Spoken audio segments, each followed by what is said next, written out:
very warm welcome to each one present here. We welcome all the guests, esteemed speakers, delegates, investors, and each one present here.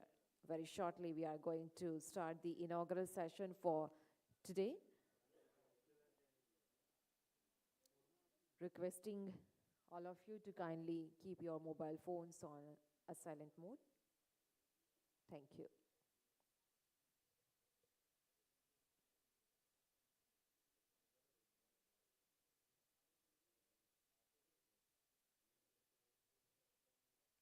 Ladies and gentlemen, please welcome our guests for the inaugural session. We would like to invite on the dais Honorable Shri Shaji KV, Chairman NABARD, Dr. Kirit Shilet, IS retired, Executive Chairman NCCSD, Shri Satish Chaya, Secretary NCCSD, and Shri B.K. Singhal, CGM NABARD, Gujarat RO. Can we have a round of applause for all these esteemed guests on the dais?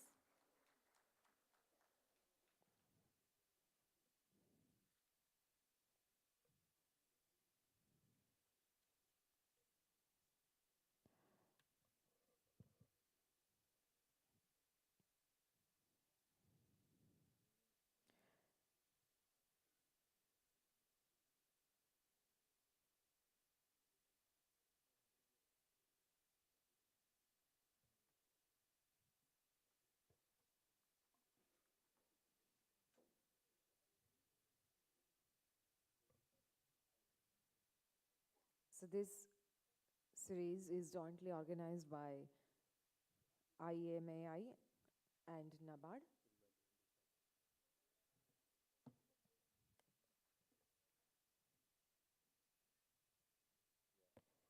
I invite DMD Rawat sir and DMD Su sir to have a seat on the dais.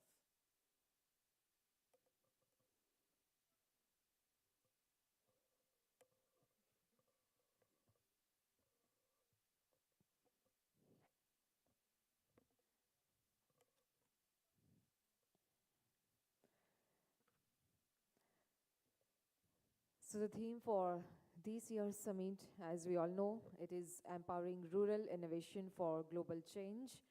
That reflects our belief that when policy, technology, finance, and community align, rural innovation doesn't just solve local challenges, it creates scalable models that can influence the world.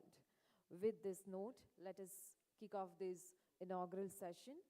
So, first of all, once again, I welcome the dignitaries on the dais as well as off the dais.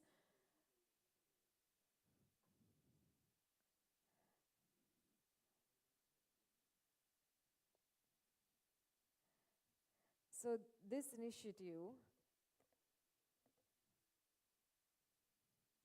which is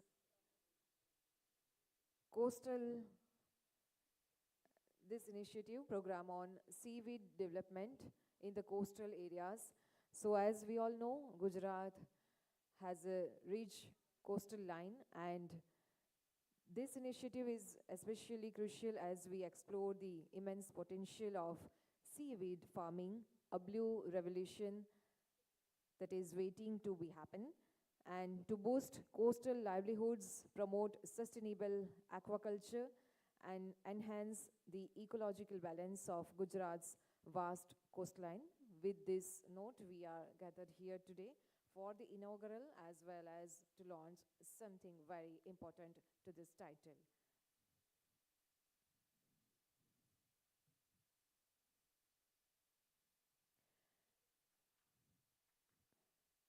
To kickstart the session and to set the tone, I would like to invite Shri B.K. Singhal, CGM NABARD, Gujarat RO, to kindly come forward for the welcome address.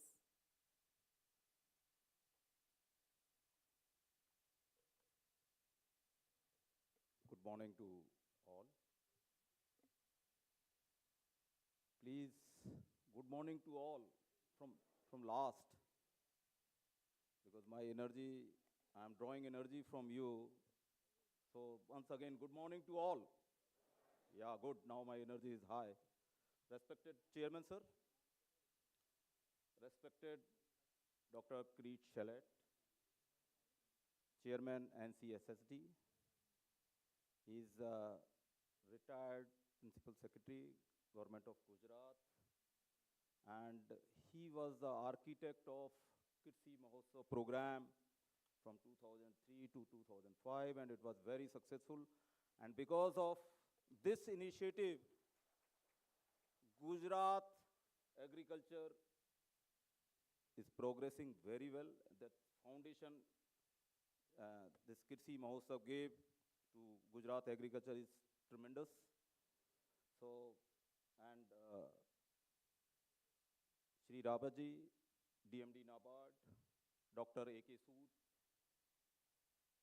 DMD NABARD, CGMs from different ROs, Dr. Kalamkar from Director AERC,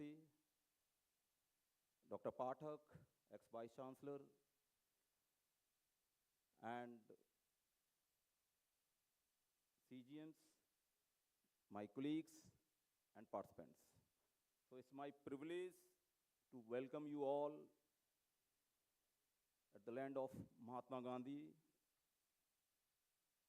in this inauguration program of seaweed development in the coastal areas of Gujarat. And generally, anyone can tell what is the coastal line of Gujarat because it has been revised recently. No Googling, please.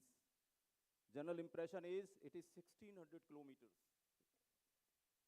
But last year, it was revised to 2340 kilometers based on advanced technology, GIS based. So it further gives or it enhances the potential of coastline development or the seaweed development in the state of Gujarat. So in the light of this, this is the project which fits well into the coastal economy of Gujarat. Seaweed is generally called green gold of oceans. And when I talk to different industrialists here, they are in shortage of seaweed supply. If we see the contribution of seaweed production in the world, our contribution is only less than 1%. Out of 36 million tons, it's only 70,000 tons. So it's less than 1%. Further, I was visiting Biraval some time back. Then I came to know that this project is close to the heart of Honorable PM.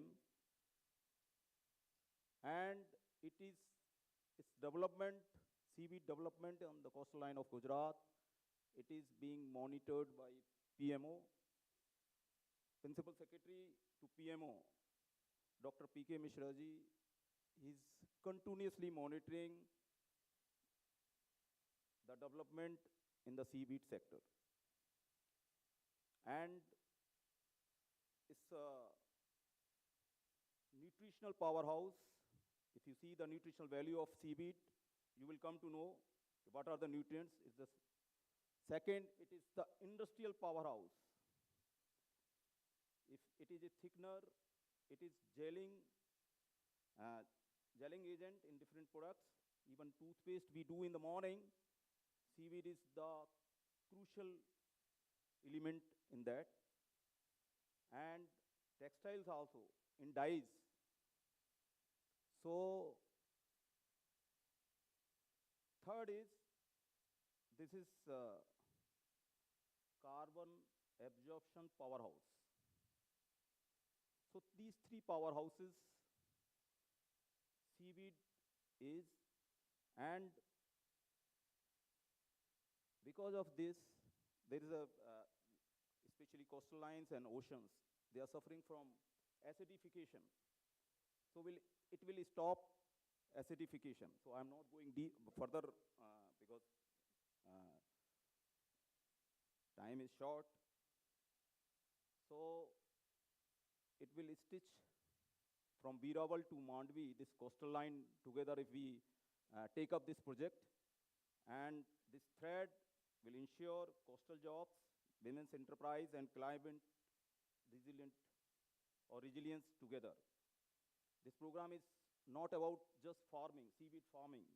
It is about future-proofing livelihoods, empowering women, and making Gujarat a leader in the coastal economy.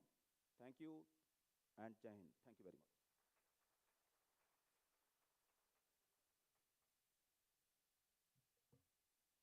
Thank you, sir. Ladies and gentlemen, we are fortunate enough to have with us today Dr. Girit N. Shilit.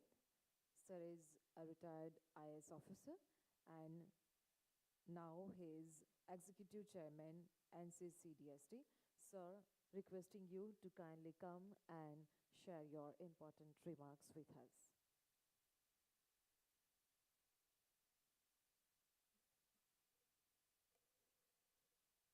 Pranam, Honorable Chairman NABARD Dr. Saji, Honorable Managing Directors CGM NABARD Dr. Singhal, our senior officers and Vice Chancellors Dr. Pathak, Dr. Kalamkar, Dr. Divu,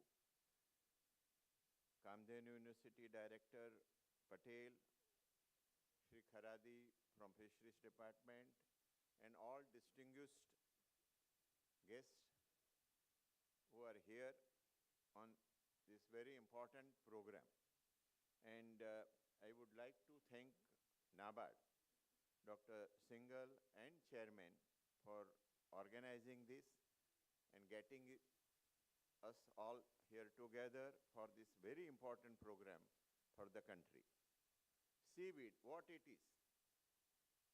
It is a plant, vegetation, growing naturally in sea water, considered as a weed because nobody knew its value. And therefore it was called seaweed. But situation has changed. It is realized that it has enriched with nutrients. It is an organic product and has a high commercial value. India has a vast coastline. As per an estimate by Niti Aayog, country has a potential of 10 million tons of seaweed as against actual production of 34,000 tons. Gujarat has potential of approximately 1 million tons. Currently, many coastal families, despite their proximity to marine resources, are not fully aware of the immense commercial value that seaweed offers. In fact, during our initial interaction with families other than fishermen families, we were amazed to know that seaweed was treated as a trash and considered as a weed. And they just thought, कि ये कचरा है, उसको साफ करो. On the other hand, fishermen families felt that if they devote more time on fishing, they will get more income without realizing that this they can do when they are forbidden to go to the sea. Simultaneously, traditional coastal livelihoods face increasing vulnerability due to climate change impacts. And there is need, therefore, to provide an assured source of supplementary income, and seaweed actually offers that. Seaweed provides a solution. They are climate resilient. It requires no fresh water or arable land or fertilizer. It naturally goes and absorbs carbon dioxide, and therefore it is truly climate smart. It has a high commercial value. Seaweed is globally traded, commercially used in food, fertilizer, animal feed, cosmetics, and pharmaceuticals, and we import it. Despite our resources, we are importing seaweed today from Indonesia and China. But what is needed is its exploitation by farmers and non-farmer families in ocean areas. They need to be informed and trained. That is why we talked to Dr. Singhal, who immediately came forward and said, let us make this happen. This project success hinges on robust collaboration between key partners. For capacity building, we rely on technical expertise of Central Marine and Fisheries Research Institute. Dr. Dibu is here. Gandhinagar University, Dr. Patel is here. Fisheries Department, Mr. Kharadi is here. The Gujarat Fisheries Department is crucial in providing necessary permission, registration of participating families, policy support, and facilitating rapid upscaling across the coastal areas. We look to NABARD, especially CGM NABARD Shri Singhal and Chairman Shahji, who have supported this endeavor. And we have to upscale these and develop tailored accessible scheme for processing coastal families to adopt this technology, both for harvesting and local processing. I have worked with NABARD from very long time.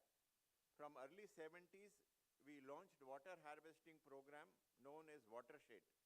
NABARD had a dynamic leadership. NABARD came forward and supported this wholeheartedly. Similarly, when Dr. Thorat was chairman, we requested him to support Wadi program for tribal families. He came forward and turned around economy of the Dahod, Dharampur, Chota Udaipur tribal regions of Gujarat. Dr. Bhanwala supported building climate smart farmer projects, and NABARD is playing very important role.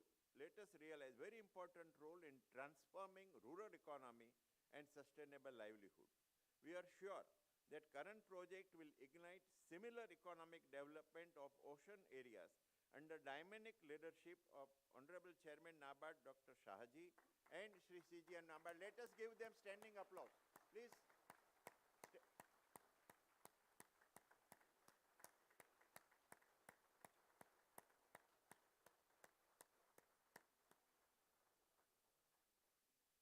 By raising awareness and building capacity, we aim to achieve this. This is preparing for a blue economic revolution with diversification from fisheries to vegetation and providing a reliable supplementary source of using a resource which is considered waste.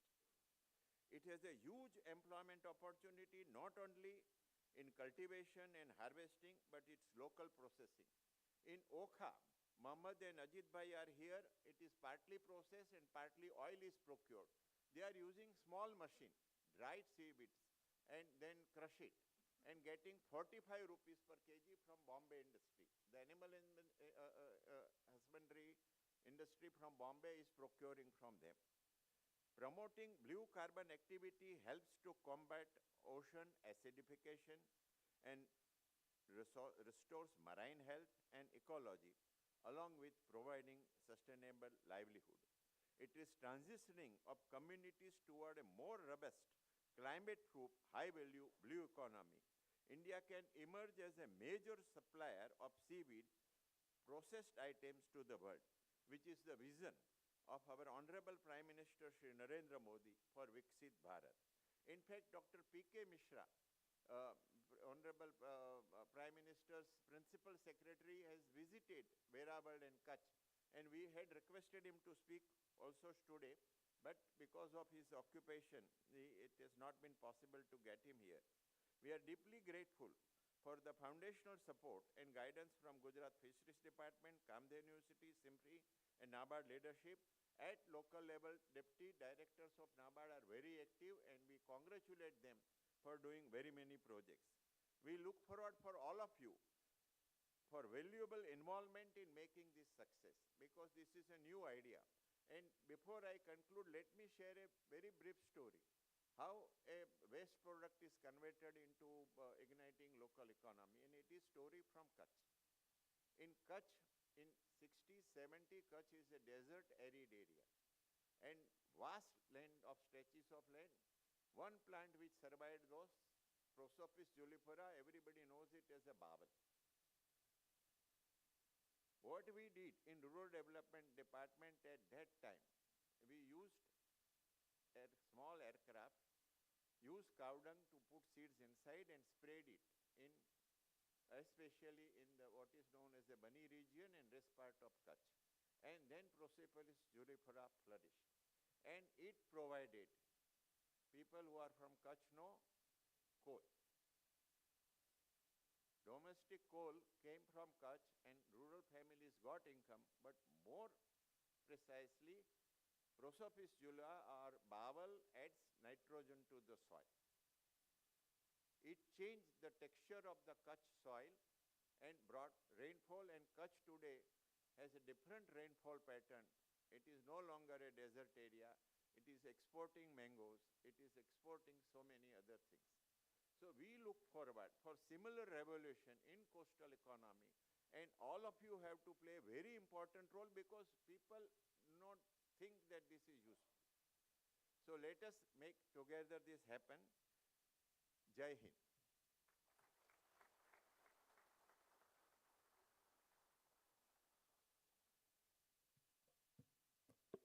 Thank you, sir, for your insightful address. And now, ladies and gentlemen, the moment has arrived to the official launch of learning on seaweed development. So, requesting Shri Shaji KV sir, Honorable Chairman, along with all the dignitaries.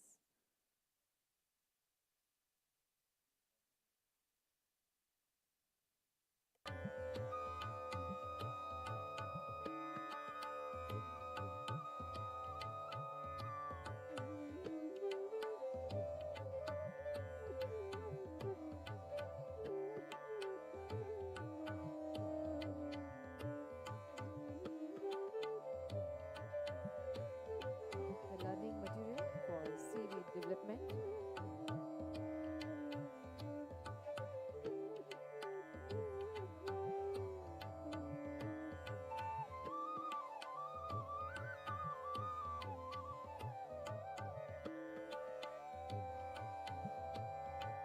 I'm pretty sure the future is bright. Thank you, sir, for the official launch of this learning material. Thank you once again. So we are truly honored to have with us Shri Shaji KV, Chairman NABARD. Sir, very humbly, I would like to invite you for your inaugural address.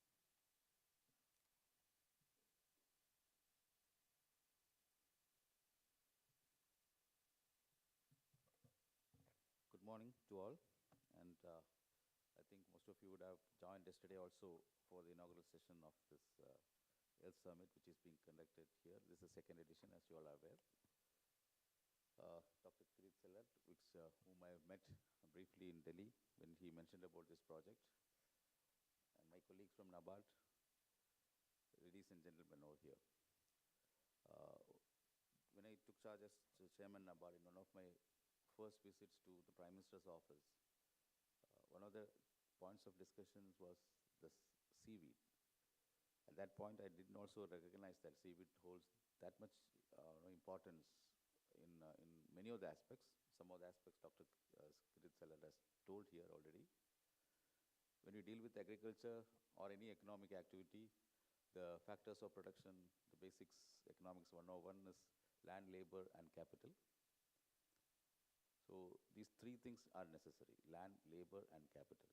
And here is one product which doesn't require any of the land. Labor, of course, is very important, which need to be there. Capital is minimum. Normally we use capital for agriculture for inputs. Inputs in terms of fertilizer, inputs in terms of pesticides. Of course, labor is, it's not treated as, and as a capital, or rather capital requiring activity, because most of the agriculture in India is subsistence agriculture where family labor is to be there. So when we talk about seaweed, there is no need for much capital.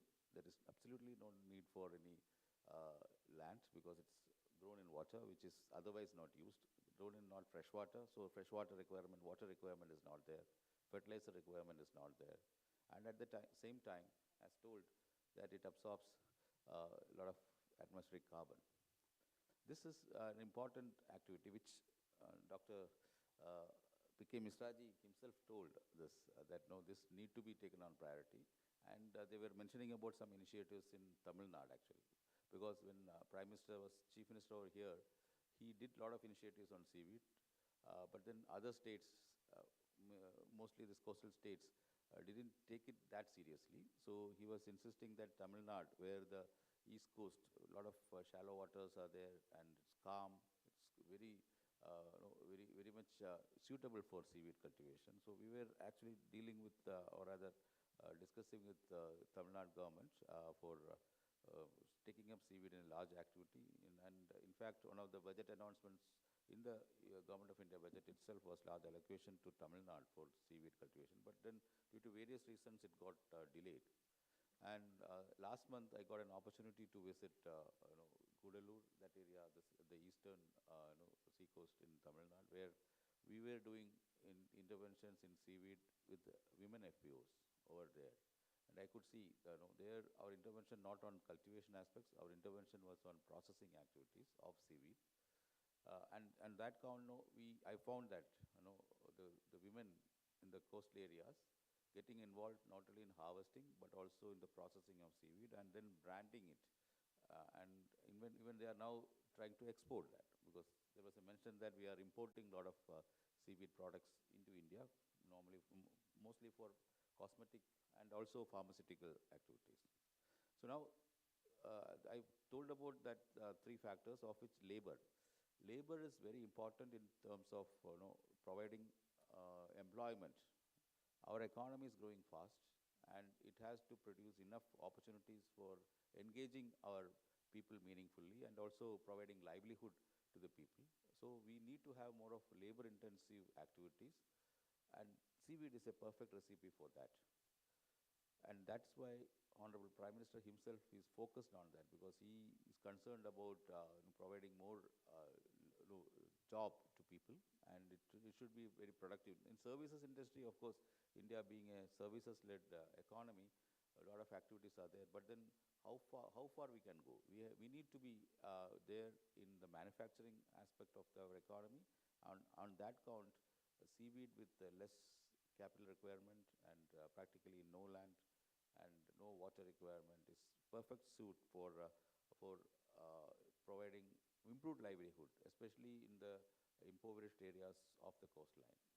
We feel a lot of women in the coastline, they are into trading activities mostly of marine products, but then they are not getting enough income. There was a mention about the coastline of India. Yes, there was a recent update on this, because it's not due to any geographical changes, it was due to the scientific assessment of the coastline of India. Almost 3,500 kilometers of coastline got added, and of which roughly around one-third is in Gujarat. So Gujarat holds immense potential for this. One other activity which Honorable Prime Minister prioritized is the fisheries activity, that also is linked to the coastal areas. There was a mention that a lot of initiatives in Gujarat was taken, but Gujarat being predominantly vegetarian state, there need to be some sort of a value chain and supply chain from Gujarat to other states who are maybe in those states which are in the landlocked type of activity like Madhya Pradesh and all. But then fish is very important staple food there. So now there also the lot of activities need to be there. That is where the Prime Minister's Sampada Yojana, Matsya Sampada Yojana came into being, and there a lot of allocation is there, both for fisheries and also seaweed. Almost, there was a mention about the target under the PMSSY for seaweed, 1.2 million tons of seaweed need to be produced. But roughly around one-tenth of that only is now current production. So there is immense catch-up to be done. And in the process, the coastal areas, apart from tourism, coastal tourism is, it's important activity, but then their hygiene, such other aspects also need to be there. Wherever fish landing centers are there, hygiene is an issue. So we are working with many of the coastal states in providing hygiene, in educating the people, and getting them involved into seafood tourism type of activities. In many of the states, we are implementing some of these products, and then we are also aggregating these fisherwomen as fish farmers, producer organizations. On that count also, because many of the farmers are subsistence farmers and fragmented holdings, lesser economic might, unless they come together, either as a producer organization or producer cooperatives. Now the focus of Government of India is on forming more of cooperatives, and in that count, we are now working with Fisheries Department. Fisheries Department is developing a fisheries stack where the individuals associated with such activities, because that being landless activity, there need to be proper identification process of these people. The KYC, the Know Your Customer requirement of any bank will come with the individuals. Of course, Aadhaar is there, but that Aadhaar need to be linked to the activity which they do. That is where the fisheries stack will come into importance. We are working with the Government of India Fisheries Department. Now, a lot of registrations have happened, and on that, we are adding a credit layer, which is the Kisan Credit Card. You all may be aware, Kisan Credit Card is not entirely for crop protection. It can be used for allied activities as well, fisheries activity, animal husbandry activity, dairying activity. So the allied activity, the important issue is that we find it difficult to link the person with the activity, and that is where electronic means technology will be coming to our help. And as of today, our Kisan Credit Card, digital Kisan Credit Card, yesterday Honorable Minister of Corporation has launched it for the cooperatives. So that has already been developed for fisheries sector. And in Tamil Nadu, I understand that substantial amount of Kisan Credit Card loans for fisherwomen have been now done through this portal. And we are linking this portal with not only cooperative banks, but also with regional rural banks. And also we are offering this as a digital public infrastructure for any entity interested in giving credit to these sectors. Now, climate resilience is one aspect which we deal with. As I understand, in agriculture, it's not a climate risk. Climate risk is one thing which is supposed to happen, but in agriculture sector, including allied activities, the risk has materialized. So now we need to have more of adaptation and also mitigation measures in agriculture program, and seaweed is a perfect fit for that, where we can absorb a lot of atmospheric carbon, which will have collateral benefits in all over that area. And in that count also, I think there is a need for supporting seaweed cultivation. I'm happy that Gujarat has taken this lead. In fact, when I met Dr. Kirit in Delhi, he was mentioning about that. Then I got associated with this program and got it sanctioned. But then we need to expand it based on our learnings over here. I think most of the coastal areas in Gujarat will be perfect fit for this activity, and I think we need to expand it, providing for the livelihoods of the people. So now, capacity building, whatever we are endeavoring through this program, will be not only used for this activity. This actually, we are initiating those people into some of the economic activity in a structured way, and also fitting them to the market. Now, as we talk about sustainable agriculture or sustainable any activity, it is not a supply side activity alone, because they will actually create a lot of products, but it should be fitting to the market, and market also should absorb that. So it should be a demand-led activity where the persons who are spending money should find it useful to spend on those products. And that is where the quality, the marketing, branding, all these things are happening. And we need to work with the smaller groups like the one which we are doing now to actually make it a sustainable activity in terms of demand-led activity, not as a supply. They will simply produce, but then market will not be there to absorb. Maybe some CSR-led purchasing and such other things may happen. So we need to be conscious about that. And we are committed, as NABARD, we are committed to promote more such activities. And our experience in Tamil Nadu, in Pudukkottai district, is very encouraging. As I know, it's around 875 fisherwomen are associated with that. And there is a common processing unit for seaweed. I personally have seen that processing unit. And there is a monoline cultivation there. Almost 3.5 tons per monoline is being produced there. And they are producing biostimulants, biofertilizers, seaweed chips, and those, I think some exposure visit also is planned under this program to those areas. Uh, I feel that Gujarat should become a major seaweed hub, from farming to processing and also to value-added products. Uh, and in that count, I feel seaweed is embodying the future, the green, inclusive, climate positive, and women-led activity. Because we need to bring more women into economic activity, and let Gujarat be India's seaweed classroom, where we train, test, and tramp. Wish you all the best, and I am happy to associate this program. Thank you.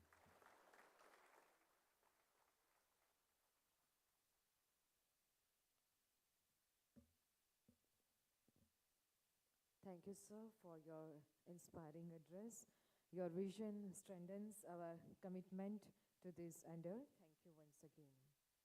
So, ladies and gentlemen, finally, to bring our formal inaugural session to a close, I would now like to invite Sri Satish Chaya, Secretary, NCCSB, for the vote of thanks.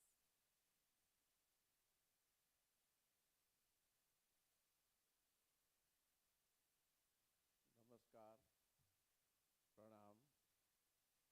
Thanks to all honorable dignitaries in joining this seaweed development launching program.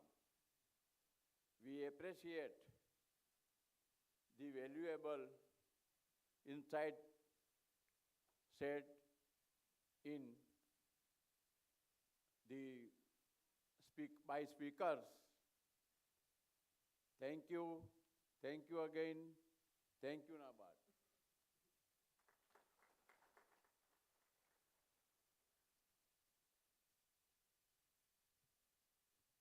Thank you, Mr. Chaya. So here we conclude this particular inaugural session. Once again, we are thankful to each one present here on the dais. Can I request you to come forward for the group photograph, please?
We express our sincere thanks to all the dignitaries joining us today in this very important session.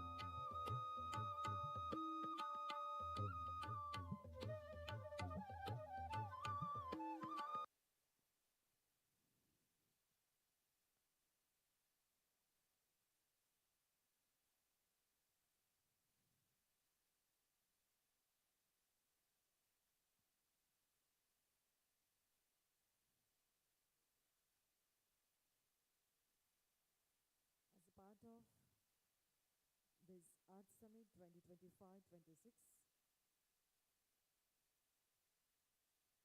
we are having the next session immediately, so requesting the participants and the delegates to kindly be here.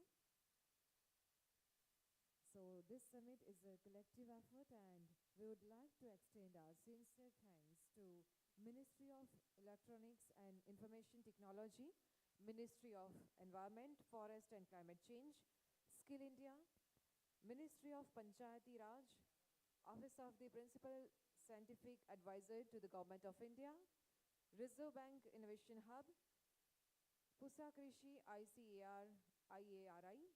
We also express our thanks to all our partners, Diamond Partner, Infibim Avenues, Lanyard Partner, Right Data, Credit Insights Partner, TransUnion Sibyl, Gold Partner, Ruger FinTech and MNext Technologies, Silver Partner, RNFI Services, and Bronze Partner, Recordant. Once again, we extend our sincere gratitude to all our partners. Thank you. And ladies and gentlemen,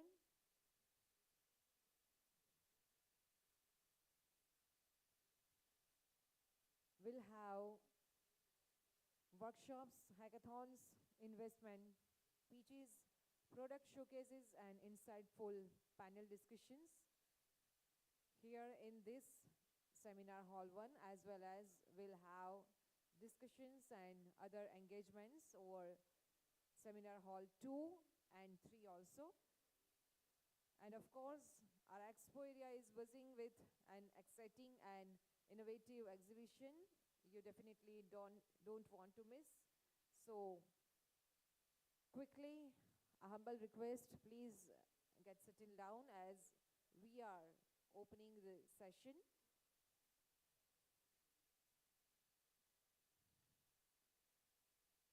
The esteemed speakers are already here on the dais.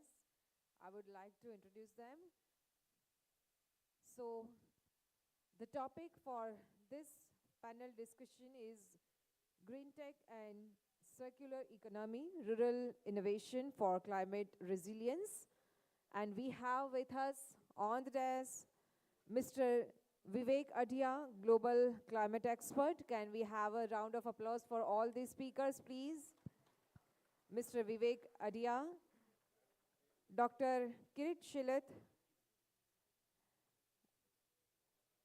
Mr. Mahesh Kokalaki, Founder and CEO, Climate Capital Market, Mr. Nitin Taylor, Founder and CEO, South Happiness Foundation, Mr. Shrikant Kalamkar, Director General, Agro-Economic Research Center, and Mr. Pinakin Thakur, Founder, Saptarshi Academy.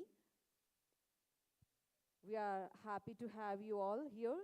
So without wasting a moment, I would like to request the moderator for this session, Mr. Vivek Adia. Over to you, sir. Thank you so much, and good morning, everybody. What a inspirational session we had just before this, right? With the launch and the opportunity and potential that we've seen for Gujarat. I think we'll carry forward with that theme, and when we are talking about rural innovation and how we can really drive that innovation, we saw the example of seaweeds. How can we identify more such innovations so that we are also able to address the biggest challenge that we all face now, climate and resilience and resource consumption.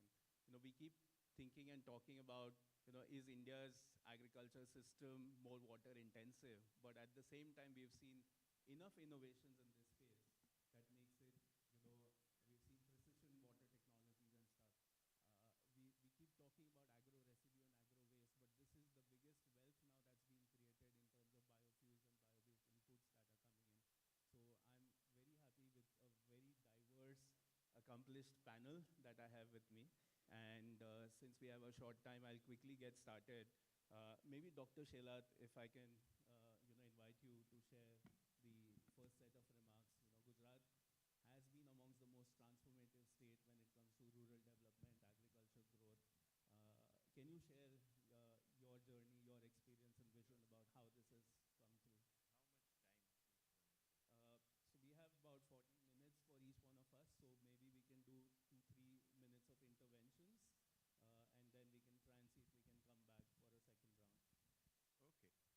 Okay okay પ્રણામ ફરીથી પ્રણામ ગુજરાતી કે English બંને circular economy is a Western jargon. First thing we must realize. Circular economy they brought because for using industrial waste or recycling city water or industrial water, they brought it about. And now talking it about as something brand new. So, pehli myth we must break is that traditionally, Indians have been following circular economy, right? Our farming, when in 50s and 60s was totally natural, there were no fertilizers, there were no pesticides. And then farmers were using cow dung and agro waste. અને ગુજરાતના જે બધા સમજે છે એ ઉકરડો કહેવાતો. ગામમાં દરેક ખેડૂતનો પોતાનો ઉકરડો હોય જેમાં છાણ અને ઘાસ મિક્સ કરે. Right? And that practice continues today because it is using animal husbandry output and residue of the crop. Today, with better technology, so better part of circular economy we are now talking is using technology to use it efficiently. So that is how we call it prakrutik kheti, with use of inputs to make cow dung more efficient, with use of inputs to make cow urine more efficient, with use of vermicide making vermicompost. So technologically, this concept is very useful to add system which we are doing. And there are number of illustrations which we can go on giving, but this is the basic area in which today as a prakrutik kheti state of the country and other states of the country, we are using a complete agro waste to cow dung in the same farm and reducing climate change impact, reducing the soil deterioration and getting better product which is chemical free, healthy. Maybe in the initial year it doesn't give the same income which provides earlier, but then it matches up. So from agriculture context I am talking about circular economy. Otherwise, in 1970s when we set up Vapi industrial area, we had a pollution control system and we had a processing center where pollutions were treated. And out of that treatment, the useful minerals were taken out and again used. So this concept is already prevalent, not that it is new. We have to use advanced technology to make it more efficient and bring it to the wastewater of the villages now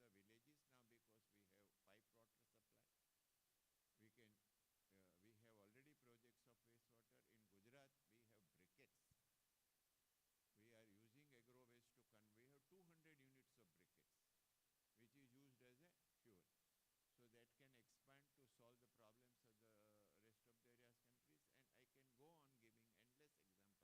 so that other speakers can speak.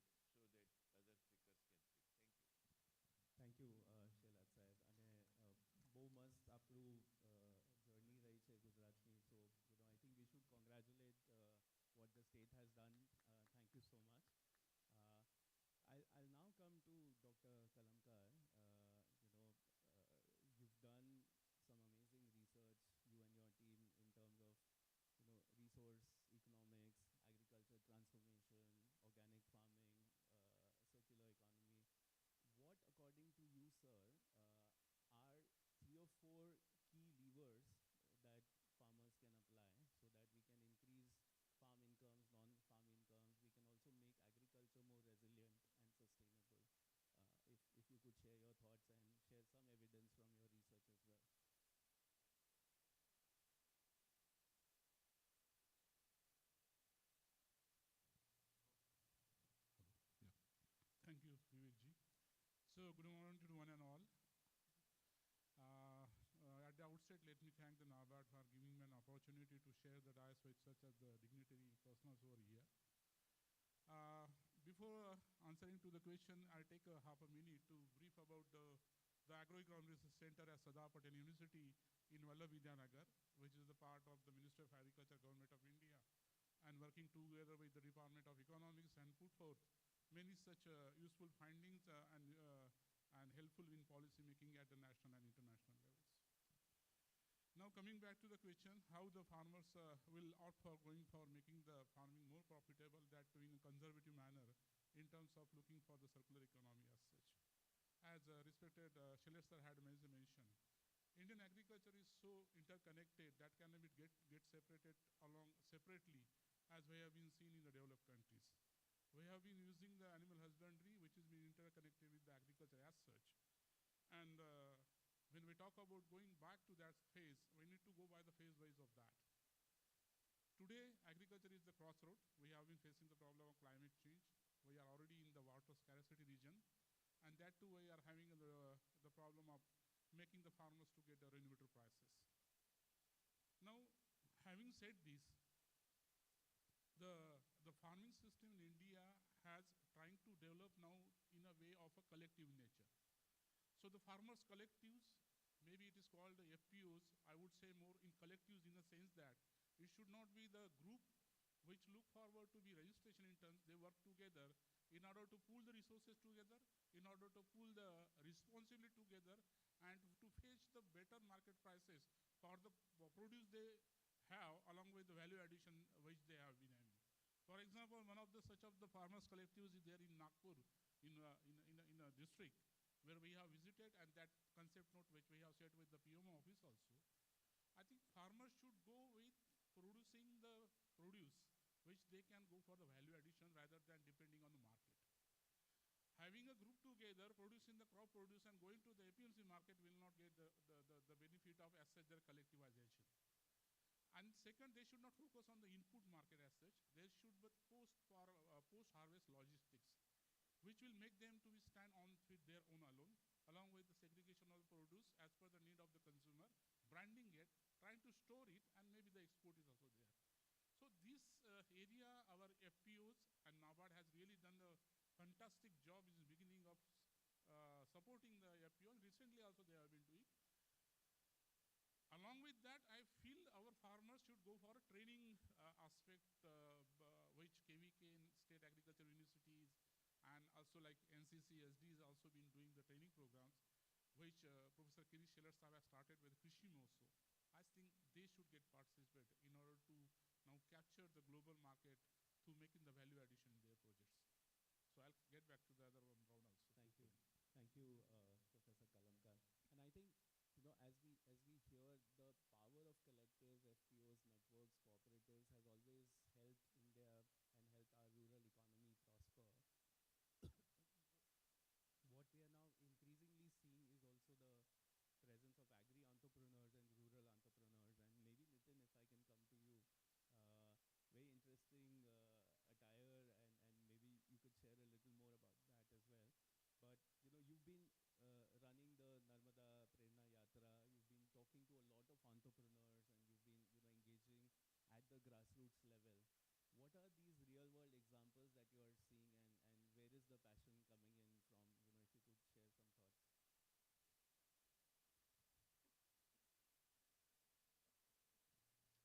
खुश morning everyone, I am Nitin from Bharuch Narmada, और मैं एक छोटी सी पहल नर्मदा प्रेरणा यात्रा की शुरुआत की है, तो जिसके माध्यम द्वारा हम युवाओं को जो ग्रास रूट्स पे सोशल एंटरप्रेन्योर्स हो रहे हैं who are contributing to the जो सर्कुलर इकोनॉमी हम जो बोल रहे हैं अभी जो वर्ड, तो कैसे कुछ एग्जांपल्स में देना चाहूँगा। जैसे एक गीताबेन करके 5वीं कक्षा पास महिला है जिन्होंने राजपीपला के भदाम के पास एक छोटा सा बनाना वेफर का बिजनेस स्टार्ट किया था। तो पहले तो वहाँ पे जो फार्मर्स थे उनको वैल्यूज़ नहीं मिल रही थी, बट सी थॉट दैट कि वहाँ पे काफ़ी सारा फार्मिंग हो रहा है बनाना का, और काफ़ी वीडो वुमन थी वहाँ के नज़दीक के विलेजेस में, तो जिनको आफ्टर गेटिंग बिकमिंग वीडो उनका लाइफ काफ़ी पैथेटिक हो गया था। तो उन्होंने बोला क्या किया जा सकता है, तो छोटा सा एक लाइवलीहुड अपॉर्चुनिटीज़ उन्होंने स्टार्ट किया बनाना वेफर बिजनेस से, जिससे फार्मर्स को उनका बनाना का वैल्यू मिल रहा है, महिलाओं को एक उद्यमिता द्वारा उनको रोजगार मिल रहा है, और कहीं ना कहीं जो वेस्ट भी होता है उसको भी वो खाद में परिवर्तन कर रहे हैं। तो एक सर्कुलर इकोनॉमी का काफ़ी अच्छा एग्जाम्पल है, छोटा सा है बट देश, और जो भी एक्सपोर्ट हो रहा है वो भी लोकल मार्केट में ही कर रहे हैं वो लोग, बनाना वेफर्स। तो एक काफ़ी अच्छा एग्जाम्पल वो रहा है। दूसरा, मेरे एक दोस्त है भरूच के पास गांव में, तो he is from finance MBA London में किया था, ही रिटर्न बैक टू भरूच, और उन्होंने छोटा सा गौशाला शुरुआत की है गिर गाय की। एक गाय से शुरुआत करके आज 100 जितने प्योर गिर गाय वहाँ पे है, और जिसके द्वारा तकरीबन 150 जितनी प्रोडक्ट्स बना रहे हैं। महिलाओं को प्रोडक्ट्स बनाने के लिए रोजगार भी दे रहे हैं, जो खाद आती है उसको भी अपने नेचुरल फार्मिंग में यूज़ कर रहे हैं। और उन्होंने पंचगव्य चिकित्सा केंद्र वहाँ पे, इट्स यूनिक चिकित्सा केंद्र ऑफ गुजरात, जहाँ पे गौ आधारित पूरी सिस्टम बनाई हुई है। तो ऐसे काफ़ी सारे हम सामाजिक उद्यमी को मिल रहे हैं जो they are creating in one और other way the circular economy. तो ऐसे काफ़ी सारे एग्जाम्पल्स और भी है, that will take it forward. Yeah thank you. Perfect. और नितिन, आई थिंक जो आप बता रहे हो ग्रास रूट लेवल पे, शायद ही सारे लोगों को पता है, and sometimes it's always helpful to showcase these case studies और these successful examples so that others can get inspired and learn a lot more. But whenever we think about, entrepreneurship or building a venture or supporting these innovation systems, we always, have a very important lever on financing that kind of, okay, how do we solve this for? And for that, maybe, Mahesh, if I come to you, आपने gift city में hub में setup करा है, and you've been, you know, developing some of the most advanced tools to help these entrepreneurs, mid-sized companies, SMEs, FPOs, to think about alternative finance, green bonds, sustainability linked bonds, ये जो भी alternate financing routes है, they require a lot of process, reporting, all of that complications. How are you making it easy? And if you can share with us, what this journey is about as well. Yeah, thanks, Vivek, for asking that. And thanks, Earth Summit, for giving us an opportunity to share our views. See, we are the fourth largest economy, but it's also true that we are the seventh most vulnerable country when it comes to climate risk. And major reason why it is attributed to, like we are the most populous country, 46% of which dependent on agriculture. So the risk is more when it comes because of the large 11,000 kilometer of coastal lines. So there is another serious risk, one layer, wherein only 1% of our climate assets, projects, compared to the $6 trillion worth assets in the world, the GSS plus globally aligned climate assets, only 1% of our India's climate assets are aligned with the global standard. So what does that mean? This means for the global investors, the global capital to flow into India, there are the investors at a risk of greenwashing. So this is precisely what we are solving on the climate capital market platform, wherein we are in the mission of aligning India's climate assets, projects, and portfolios with that of global standards like CBI, Climate Bonds Initiative, ICMA, the International Capital Market Association standards. So how the FPOs, as Vivek mentioned, it's directly to fund an FPO, the cost is very higher because it has to, the bond has to be given to an institution like NABARD or SFAC or NCDC, where they can raise bonds at a very concessional rate, and in turn these institutions which are providing concessional finance, credit guarantees or grants for the FPOs, they can in turn align with the respective FPOs by way of the agricultural universities and the KVK Krishi Vigyan Kendra. So they can educate at the grassroots level to how to align with these metrics, because if you are going to raise on a green as an instrument, green bonds, there are set of parameters which need to be tracked every year. So and this should be scientifically quantified. So if we we handle FEOs once, and they'll be able to do that repeatedly in the subsequent years. So this is how at scale we can raise global climate for the agriculture with that of the domestic capital. Thank you, Mahesh.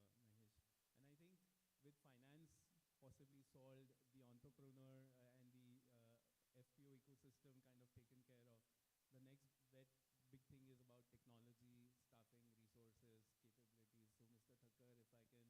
So, Mr. Thakkar, if I can come to you, you've your journey as a scientist and your journey in terms of now really getting into this academy and building skills in the space at a time where India is building its own hardware infra and trying to localize semiconductors, manufacturing, chip technology.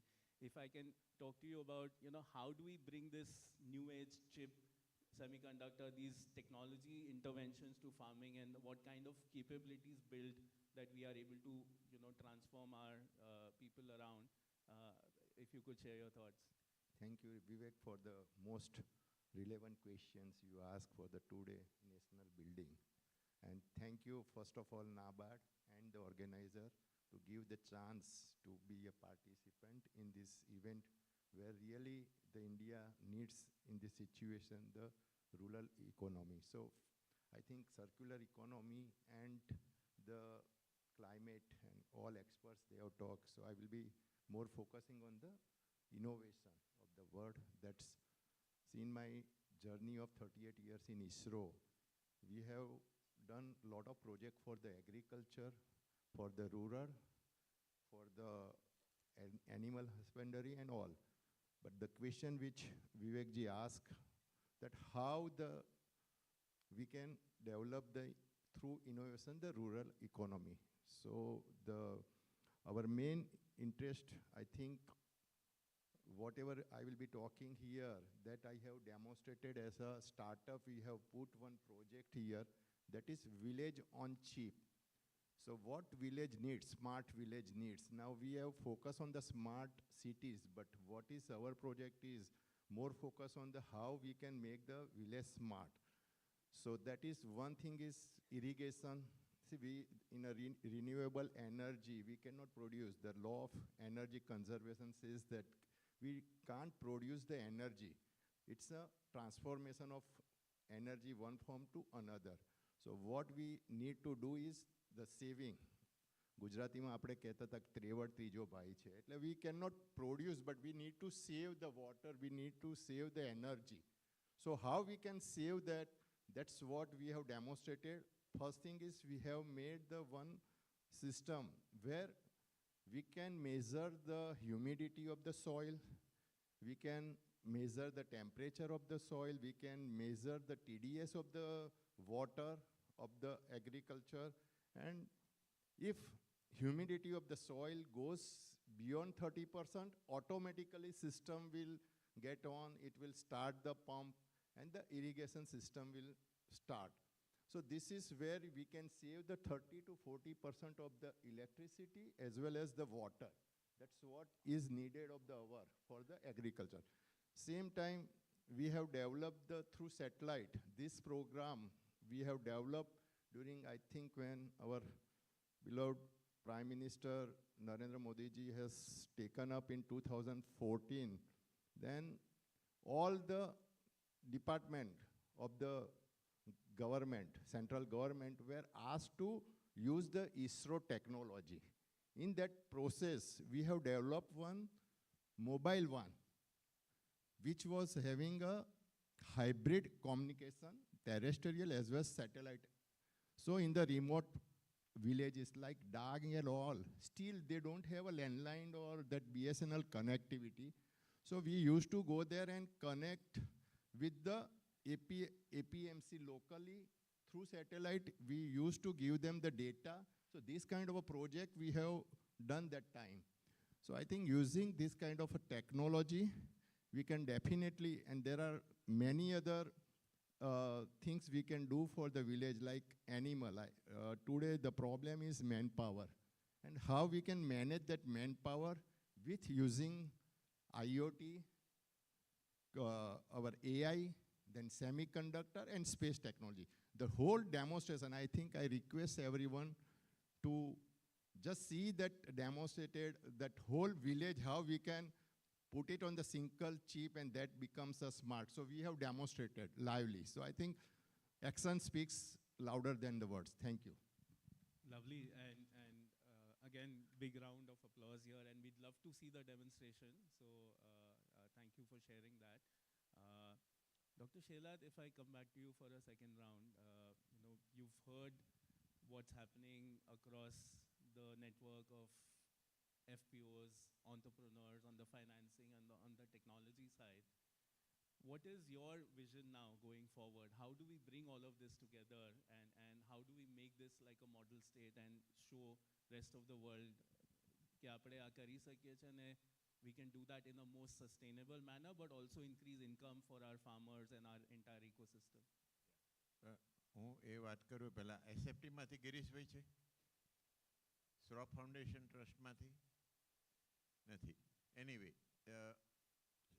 this is a project in, we talk about vision, but we must know what we are doing.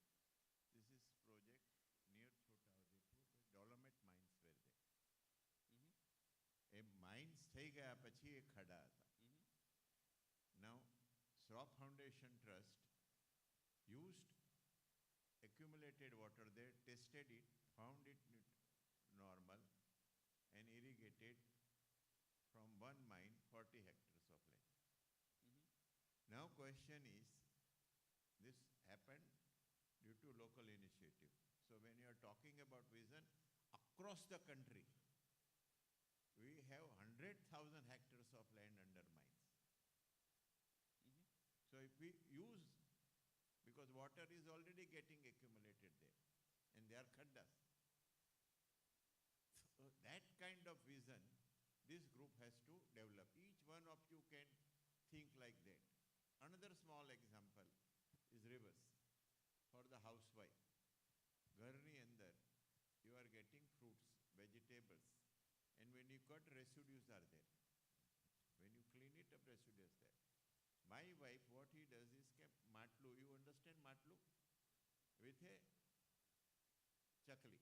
So water comes out from bottom. Understand everybody? He puts in that water the vegetable residue, allows it for 3-4 days, and does it for the plants in the kitchen garden. And it is a fertilizer. So like that of circular economy, we have to look the examples we have. Question is transferring it on a large scale basis.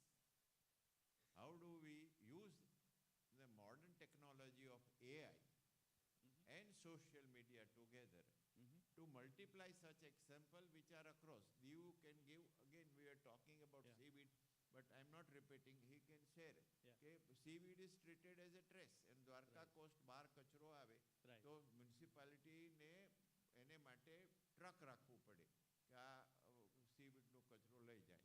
Mohammad અને અજીત કરીને બે ભાઈઓએ dry કર્યું, નાનું machine એનું crush કરવાના લયા, 45 રૂપિયા પર KG મળે છે. So like that, these are examples, and all of you must have number of such examples. Question is, who will multiply it? So what we are looking as the output of this session, to my mind, is that it is a knowledge economy available with each one of us. Question is, how do we share this knowledge economy from one sector to another sector or within the same sector, so that mass of people can adopt it? And what kind of mechanism with organization like NABARD or the government departments or non-government NGOs, expert scientists who are sitting here, we can multiply. Thank you. Thank you. I think all of us in this room will take the challenge of multiplying and sharing and showcasing some of these examples and scaling solutions. But when we talk about multiplying, maybe let me start with the academia, skill building, things first. So maybe Mr. Thakkar and Mr. Kalamkar, Dr. Kalamkar, if how do we follow up on the challenge that has been laid out to us? How do we scale, multiply, transfer these skills? Any thoughts there? This is what is the basic things. Basically, we do, I think we want to build any infrastructure. What we need is a base, basically. The base should be strong. So what is important is the base of the students, I think, should be strong enough. I talked that one of my friend, he was working with ISRO with me, and now he is a chief architecture of one of the GPU in US. So for AI, what they have done is they have not recruited any electronics engineer or anyone. They have first recruited 150 mathematics PhD. So what is needed is the base. Base is maths and science.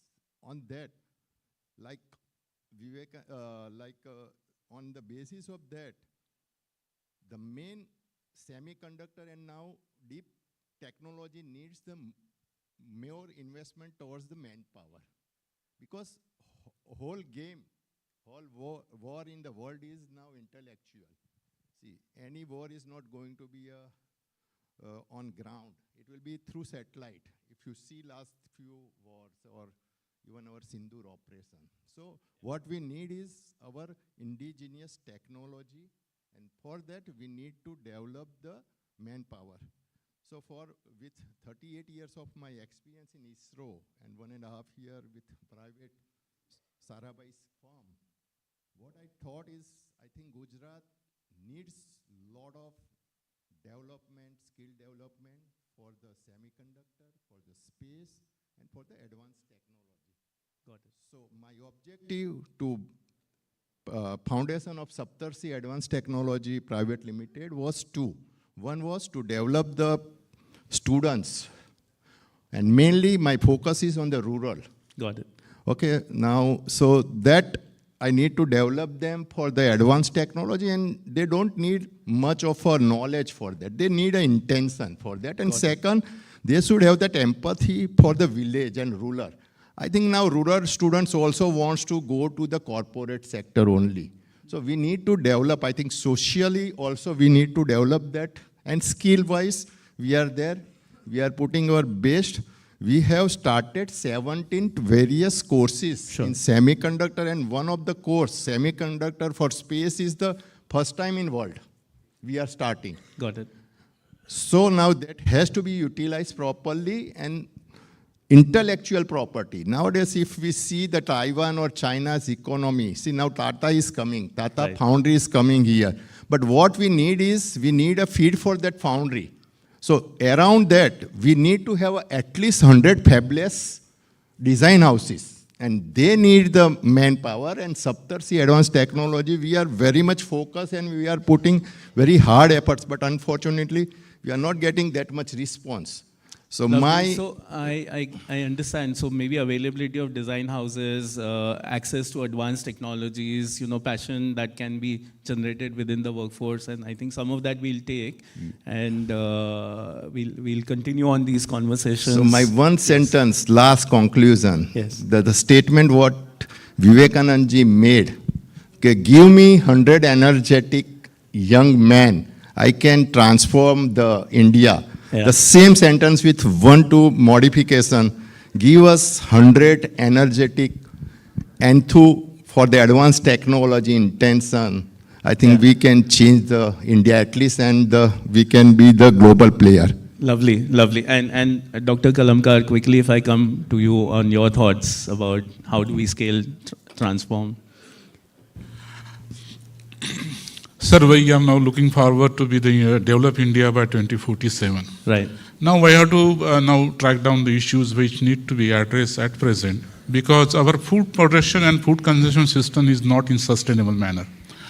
More than 75 million tons of food is being wasted every year, mainly because of having the less post-harvest storage as well as processing, and that too in consumption pattern, wrong behavior approach by the Indians. India being a populous country in the world, actually we need to focus that we should be self-reliant, as we are spending more on oil seeds and the pulses imports, which we need to focus today, otherwise we will be in the doldrum in the futures to come. Now this has to be happen already we have started grouping our farmers in the group as we have discussed earlier. However, we need to focus that how this dynamics and data driven can be help them in order to see that there should be a approach as per the region specific. One fit for all strategy cannot be go. We need to demonstrate it differently and different phases. Like circular economy, if we talk about, though the rural area has been addressing this issue, urban area is not been doing that way. Second, we need to see that, as sir has mentioned about the technology used in agriculture. Our agriculture, which has been having a technology intervention, need to be cost effective, feasibility, and post-sale support should be there. My experiences on the fields shows that whatever the intervention we have been making, we are losing the end of making this post-sale support, their feedback, improvement, and getting back to again that sector. We just lose the end that has been destructing the whole sector and been losing the faith of the farmers in the technology as such. So that is second.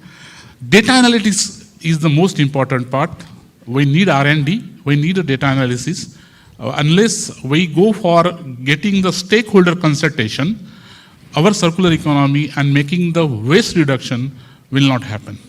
So the times comes, community-based farmings and having a community-based agriculture activity would be the area which I said about the cooperative. I won't say cooperative. It is a collective, and community-based would be more appropriate word, so that we can be the try to go the aim which we have been already found. Thank you so Perfect. much. Thank you. And I think, quickly I'll come to you, Nitin and Mahesh. To the challenge that Dr. Shelat has set out, we've got some answers on, shared infra, access to technologies, building passion, and then about connecting with markets, supporting the networks, doing the cost economics. Nitin, how does your journey and Yatra fit into it, and what would you add to the two things that we've already heard from Mr. Thakkar and Dr. Kalamkar? Yeah, so according to me, basically, if you really want to promote circular economy, so we have to focus on social entrepreneurship at the grassroots, which we are doing.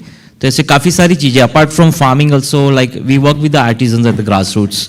तो भरूच का एक example Sujani art है हमारा 150 years old art, which was almost dying, and I try to encourage them. तो आज वो dying art वापस जिंदा है. उनका जो यूथ थे उनको we try to inspire them to get back into that arts. और अभी वो काफ़ी GI tag, they got the GI tag and all. They are creating employment also, they are contributing to the circular economy. ये जो मैंने jacket पहना है, that is being gifted by the Sujni artisan. Is 150 years old art. रजाई जो होती है उससे उन्होंने बनाया हुआ है. जैसे whenever we are talking about circular economy, it's not just about the farming and all, but there are so many other things at the grassroots happening. आप डांग्स में जाइए तो there's worldly art, they are doing amazing. I work with a few artisans there. डांग के tribal महिलाओं के साथ हमने काम किया था, तो रागी का हमने बेकरी वहाँ पे बना के दिया है, तो they are selling that. There are so many amazing things happening at the grassroots. तो और रूरल इकोनॉमी को बूस्टअप करना है, तो जहाँ तक मैं समझ रहा हूँ तो युवाओं को, जो गांव के युवा है, उनको प्रेरित करना पड़ेगा हमें सामाजिक उद्यमिता. जो सर ने बताया कि they are like going for the corporate jobs, but they are not हैपिंग. I myself was like born and brought up at the Rajpipla, and I studied from IIIT Bangalore. I done BTech from DDIT. I was in Europe, worked with several multinational startups in Europe and American startups. But right now I'm working with the villages of my own region, Narmada. But कहीं ना कहीं वो opportunities लोगों को दिख नहीं रही. तो एक ऐसा माध्यम हमें देना पड़ेगा ऐसी कॉन्फ्रेंस के द्वारा, या जो युवाओं को प्रेरित करे एक सर्कुलर इकोनॉमी एग्जैक्टली क्या है और कैसे वो हमारे इकोनॉमी को, देश की इकोनॉमी को कैसे आगे बढ़ा सकती है, उसके लिए कुछ नॉलेज देना पड़ेगा, तभी जाके वो जुड़ेंगे देश से और जड़ों से. Perfect. I think a platform to showcase is another addition. So thank you for that. Mahesh, we've heard about all these different solutions, but individually maybe, it's very difficult to implement. And where do you see the role of, say, institutions like NABARD or these academia or these partnerships in accessing the financing that we've been talking about? And is there a play there? Should everybody try it out on their own, or should we aggregate it with, large institutions and work through them? As the sir mentioned about he gave a fantastic example of how these big chip companies, they first caught hold of 150 mathematicians. So like that, we need to build a brand of climate entrepreneurs in our country. How that has to be done? The bankable, scalable, profitable agricultural practices need to be scaled. So, these entrepreneurs should be trained on financial literacy, how to raise capital at different levels. Because climate finance is a different ball game altogether. Because we need bankable, scalable technologies backed by assets so that the bank can fund it, meaning 2-3 years of track record of finance. On the other hand, the climate itself it's a physical thing. We have to build physical technologies to go out there and execute it and ensure that the emission is reduced or eliminated. So to that to happen, even the VC fund, typically VC funds are also, they typically back software products. To build prototypes on a physical products, you need a lot of capital. So that's where NABARD and our institutions can bank these scalable technologies to ensure that it reaches. If we able to do that in the turbulent world of geopolitics currently, we may become a food basket of this world, and that is an edge we can have on the world. Lovely, Yeah. lovely. I think we'll strive for that vision, and we'll try to scale our actions in such a manner that we'll become the food basket of the world. We are almost at time. I've got enough warnings here, but I'll indulge the panel one last time. If you had to just give all of us one word takeaway that we can go back and imbibe into our day-to-day lives, I'll just ask each one of you to just close this panel with just one word or maybe maximum two. Climate entrepreneurship. Climate entrepreneurship, sir. Mr. Thakkar. Technology for the ruler. Technology for the rural. Dr. Shelat.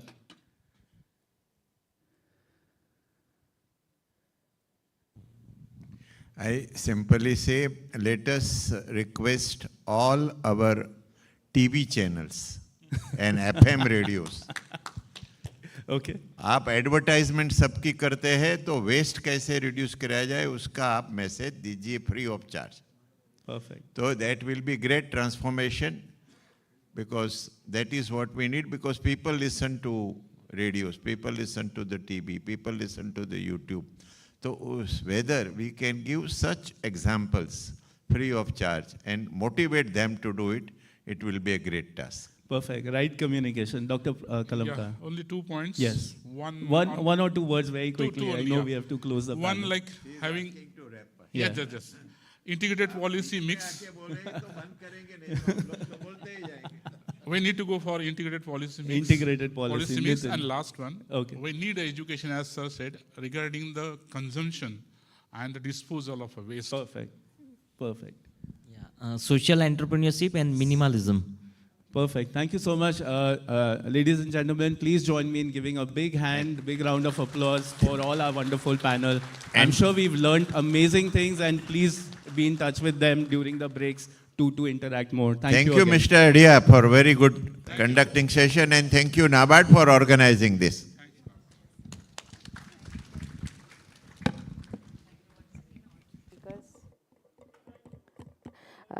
Sir, requesting all of you for a group photograph, and also would like to invite on stage Mr. Prasad Rao, CGM NABARD.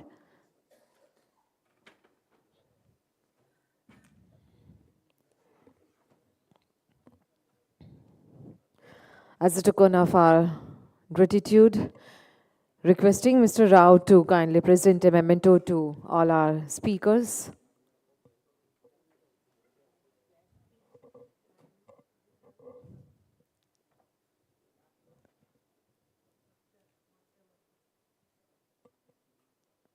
Thank you.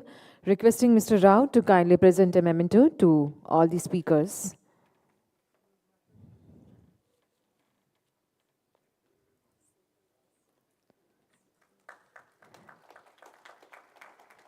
Dr. Kirit Shelat, sir. Mr. Mahesh Kokalaki, sir.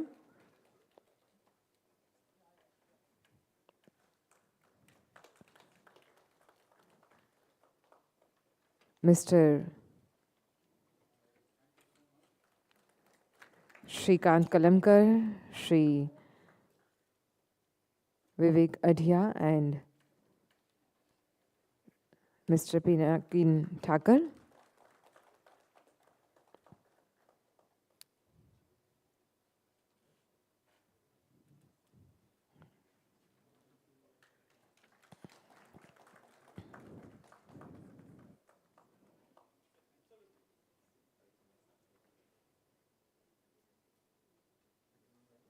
Very interesting session we had. Thank you once again. And special thanks to our moderator. Thank you.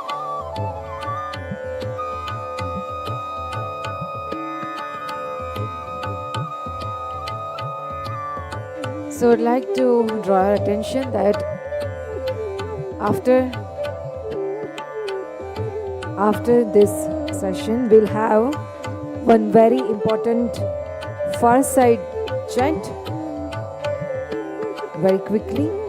And the topic for the chat is the cooperative advantage building sustainable rural economies. And after that, we'll have one more panel discussion, Agri 5.0, AI, robotics and data for farm productivity. After the panel discussion, we'll have the lunch break, and we'll have 4 more sessions after the lunch in the same hall.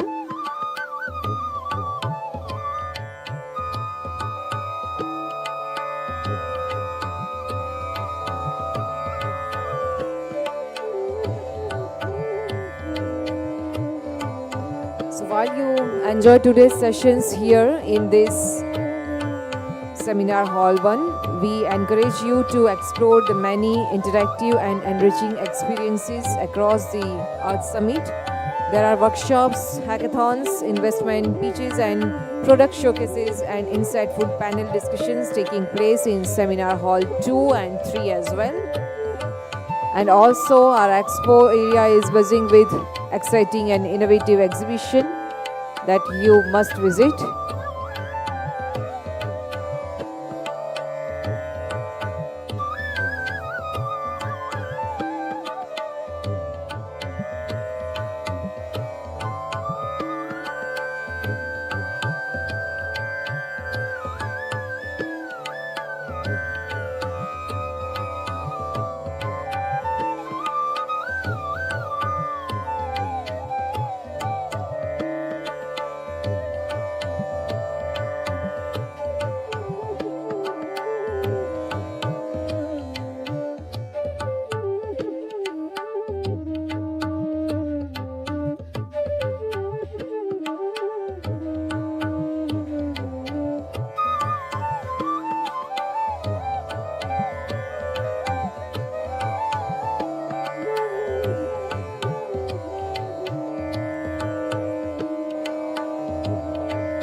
So the previous session was really very encouraging, and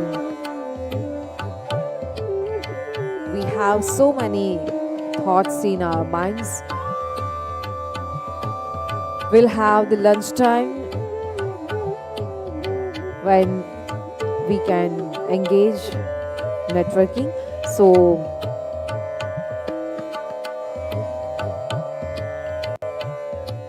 we appreciate if you kindly get settled down and occupy our seats so that we can move forward to the next session.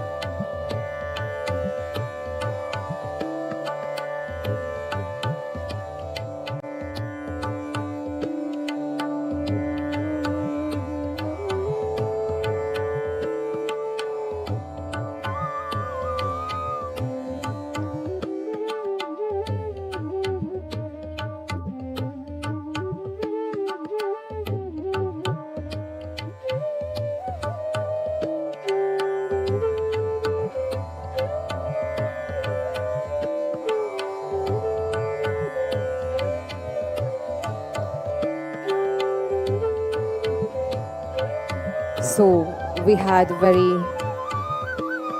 fruitful session today. We had a lovely panel discussion on green tech and circular economy, and now we are moving forward to our next session. Ladies and gentlemen, requesting you to kindly get settled down so we can move further. Requesting all of you to kindly occupy our seats, please. So,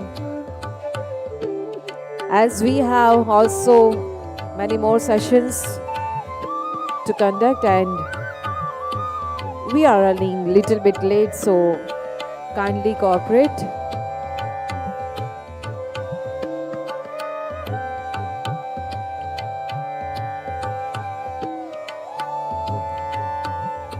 Art Summit, second edition.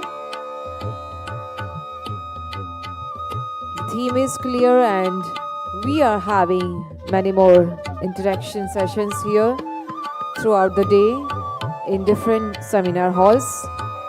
And now we are moving forward for the next session, requesting Ms. Jumana Shah, Senior Associate Editor, India Today, and Mr. Shaji KV, Chairman NABARD. They are already on the dais. So we'll have very interesting fireside chat. ये पूरा summit जिनके vision से और जिनके guidance के वजह से accomplish हुआ है, हो रहा है, and we are having this summit. So इनका विजन जिनका है वो है हमारे NABARD के chairman sir. So we are really happy to have you and we are eager to know your ideas. Ladies and gentlemen, kindly take your seats. Okay. So the topic is the cooperative advantage, building sustainable rural economies. And we have with us Ms. Jumana Shah, Senior Associate Editor, India Today, and Mr. Shaji KV, Chairman NABARD. Over to you, ma'am. Thank you very much. Very good afternoon to everyone and welcome, of course. It's been a couple of very interesting sessions. I heard one of the first sessions about seaweed and it was very interesting and promising. And I'm really happy to be having this conversation with Mr. Shaju today morning. To get right into dive into the conversation, I will start with a little bit of context building and I'm going to ask some questions to Sir. India's rural transformation cannot be told without the cooperatives. Gujarat, of course, is credited as the birthplace of cooperative movement in India. And it is only apt that this summit, this conference, this convention, mulling about the future of the cooperative sector, integrating technology into the cooperative sector, should be held in Gujarat. So that's, thank you, NABARD, for having this here. India now has over 8.5 lakh cooperative societies, perhaps more, with close to 30 crore members, which means 1 in every 4 Indians is a member of a cooperative society. That is absolutely phenomenal. I think it is, as a demography, as a constitution, it is the most powerful constitution. So it is, at this moment, I feel cooperative sector are gaining significance, but underestimated. Its value is still being underestimated, its potential is still being explored. As new policies, digital platforms, and value chain partnerships emerge, the question is no longer whether cooperatives matter, of course, but how they can evolve into competitive, innovation-led enterprises that create quality jobs, empower rural women and communities, enable youth to stay rooted in villages, the rural economy, and that the ownership of resources stays within the community. That is one of the key achievements of NABARD and the cooperative sector that we see. In this conversation, on the building cooperative advantage, building sustainable rural economies. We'll explore what it will take to move from just successful schemes on paper and how translated through technology and benefit real people, real communities on the ground. So, Shaju sir, we'll begin. For this August audience, doesn't need to be told what is the significance of the rural economy and the cooperative sector, but just to build context, can you please tell us why are cooperatives even today, in a time when the world is turning into a global village, where there is so much information, so much access to rural youth, which was not there earlier, but it's there, yet the cooperative sector is gaining significance. Can you please tell us why does NABARD, its activities, and the cooperative sector matter today? Yeah, it's good that this we are talking about cooperatives in this Earth Summit, where sustainability is writ across whatever we are doing here, and then if you want sustainable growth, that to a country like India with diversity, and every part of India is in a different stage of growth. Actually, I can tell that because even if you can see sub-Saharan Africa within India, where the people are impoverished, and then the Western whatever scale of growth they have achieved. A lot of Indian geographies have that. So to even out the different levels of development within India, cooperatives are very central because of their very nature.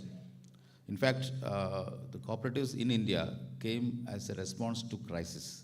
When famines happened during the British India, then the solution didn't come from outside. Solution came from within the society. People started aggregating together as cooperatives or self-help type of thing, which got formalized in 1904 as the Cooperative Societies Act, and which actually accentuated the development of cooperatives within India.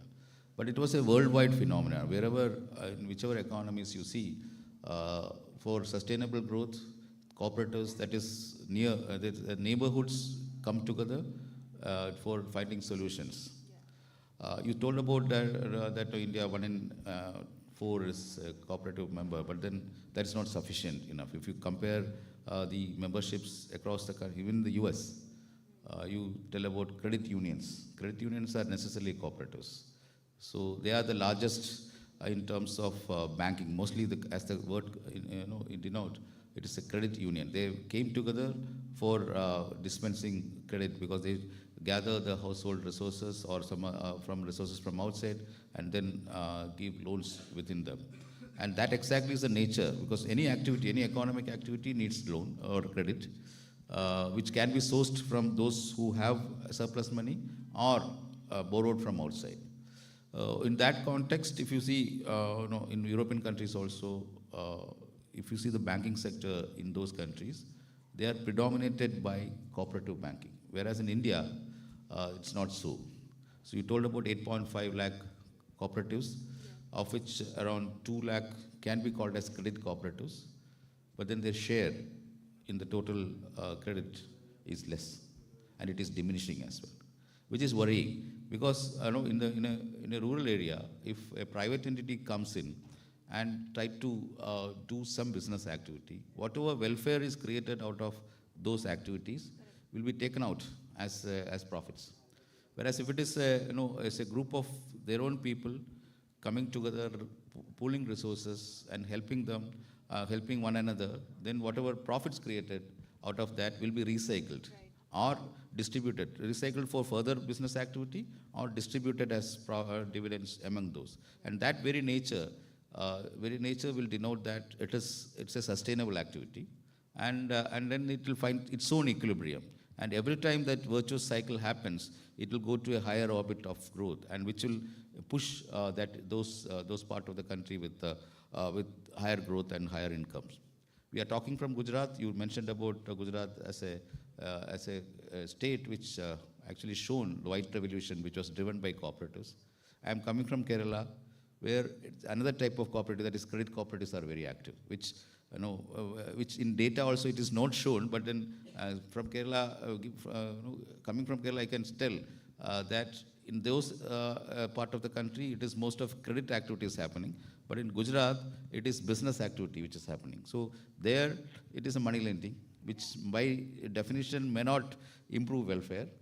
But here, with business activities happening, the welfare improvement, that manufacturing, which is a processing of milk and such other activities, which is now, Amul is now sold in the US, and it is preferred by the Indian diaspora.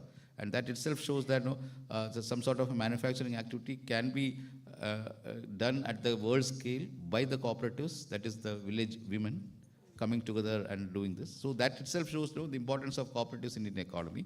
And India is the fastest growing major economy. But then, as I said earlier, different sectors are growing at different pace. Equity in growth is one important concern of the government of India. And realization of that concern itself, the solution of that is in cooperative, and that is why of late NABARD is also rather pushed into those activities related to cooperatives. NABARD as an institution, by Banking Regulation Act, we are the supervisors of the banking cooperatives. But then we were not much involved in other types of cooperatives. Of course, in bits and pieces we were getting involved. But now at the national level, as a concerted action, we have decided that we will work with the rural cooperatives in a large way for sustainability. And whatever, see, our motto is credit-led development, credit-led rural development. But then that credit alone will not matter. Will matter once the other capacities are developed. So we are now working through cooperatives for this. Yeah. Actually, you partly answered my next question as well as to how is NABARD strengthening PACS, the primary societies at the grassroots, and what are the kind of challenges NABARD is facing, especially because I've done some stories, so I noticed that you're integrating technology into the activities that you're doing. Technology for users in their day-to-day life, as well as at implementation level, at an institutional level. So how, one, you're doing it, and two, what are the kind of challenges you're facing in integrating it at the grassroots? Because the capacity of women, people at the grassroots is a challenge. So how are you overcoming that? Okay. You mentioned about challenges in cooperatives. In fact, those very challenges, the realization of these challenges happened, actually, that prompted at the national level earlier. I'm telling about around 10 years back, because cooperation by subject is a state subject. It's not in the central list as well.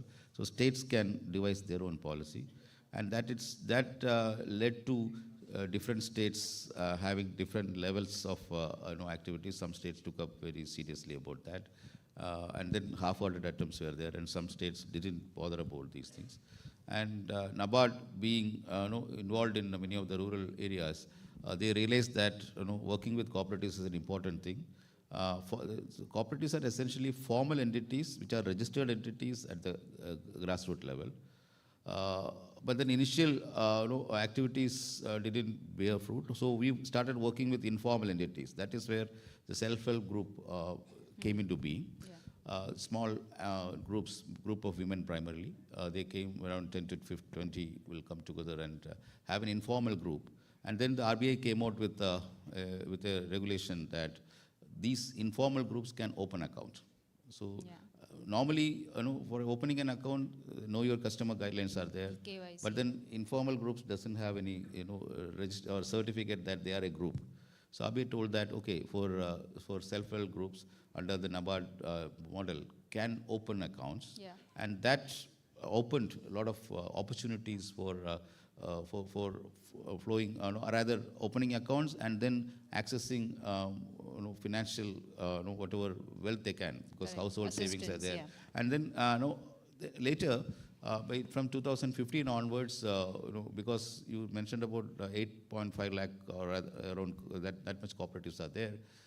They're working in their own wisdom. They didn't have any unified frameworks and such other things. So we were talking to Government of India regarding computerizing. You told about technology. So technology is one means to bring in transparency in whatever they do. So we started talking to Government of India for computerizing these cooperatives, but then initially there was little hesitance because it's mostly a state subject, why central government should come in. And then came the new Department of Cooperation. Yeah. Then first the minister is Honorable Minister for Home and Cooperation, Sri Amit Shah ji. Yesterday he was here telling about how the discussions evolved regarding the implementation of technology. So one of the first things I did after taking over charge as chairman was that when the discussion happened with the Honorable Minister, he mentioned that this PAX computerization should happen. Now, Government of India will chip in with this money. So it is not that, it is actually Government of India forced us to do this computerization, and they found that NABARD is the entity which can handle at the national level, because being a state subject at the national level, many of the cooperative entities were not having hold of all the activities, all the gamut of activities which are happening. So then came this scheme of computerization, which is close to around 2,510 crores, of which NABARD chipped in money. 10% of that came from NABARD. Normally, from the central government schemes, it will be state and the center sharing the amount. But in this scheme, NABARD came out with 10% as a show of commitment of NABARD towards the scheme. Yeah. Close to around 250 crores we invested. But that is not in money, that is only in the money terms. But then we are using many of our resources, time of our activity, which otherwise would have been into some other rural development activities. Now we are refocusing that into the PAX computerization scheme.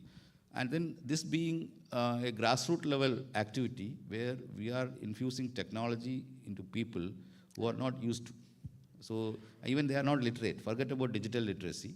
So that is the first challenge we are facing, that people are not equipped to handle it. So that means we need to make it more user-friendly in terms of the Indianization of technology need to happen, and then the language of the technology also should be local. Even local dialects also can come in. Local vocabulary needs to come in. So it can't be an English software or a Hindi software. So that is one challenge. And second challenge was that the transparency issue, because every cooperative, because of its very nature, it's a democratic thing. And democracy doesn't necessarily bring in the best of the activities out of a democratic effort. So some sort of a capture can happen. So vested interest will come in. So any entity which is like that, some capture will happen. So as a follow-up of that, there will not be a transparency. So now, infusing transparency will face resistance from them. Right. So that is another challenge which we have, which Government of India also realized this as a challenge. And many of the states, the grassroots level, the office bearers of cooperatives came up in arms that we don't need technology, we don't, the technology doesn't understand their activities. So some sort of strange reasons they put. So then we had to overcome the challenge. Right. So with the help of state governments and also with the civil society organizations and all, we are working with them. Then the capacity building happens. So capacity, it need to be built. Plus trained manpower is not available.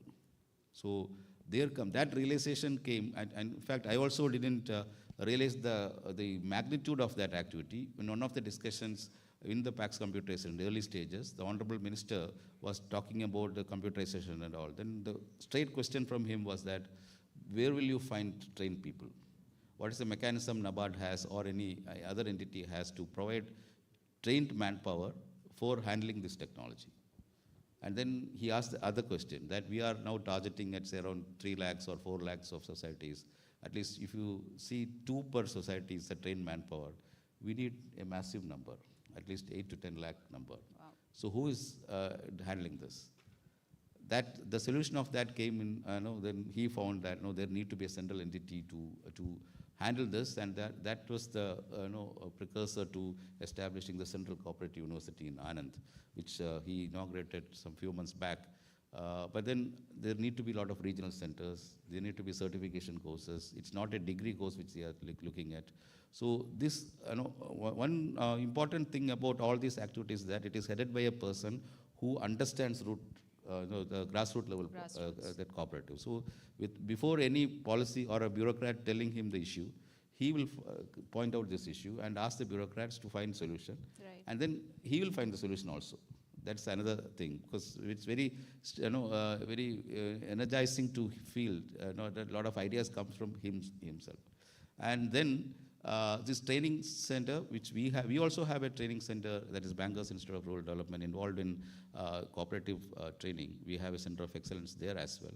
But we deal with credit cooperatives, so no non-credit cooperatives also, because the Honorable Minister's view is that not only credit cooperatives, but activity-based cooperatives should be there. And that is where he targeted at forming 2 lakh more such societies, activity societies, which we called as multi-purpose primary agriculture credit society. So that human resource challenge also need to be overcome. Then, of course, once technology is there, it's only the technology for that ERP-based technology which you are implementing that will generate a lot of data. And data is actually information. Fodder. Absolutely. Without structured data, when this structure, now we tell about 8.5 lakh societies, but we don't have any unified data. Where it is, what are they doing, what is their contribution to GDP. So now, yesterday, the Honorable Minister also was talking about at least 40% of the rural economy should deal with cooperatives, and the quantification of that should come, and we should now monitor that. And plus, what he told is that we have to now take the number of members. I think it should actually make fourfold. Now, 27% roughly of Indian population is in cooperatives, whereas in other countries it is upwards of 35%.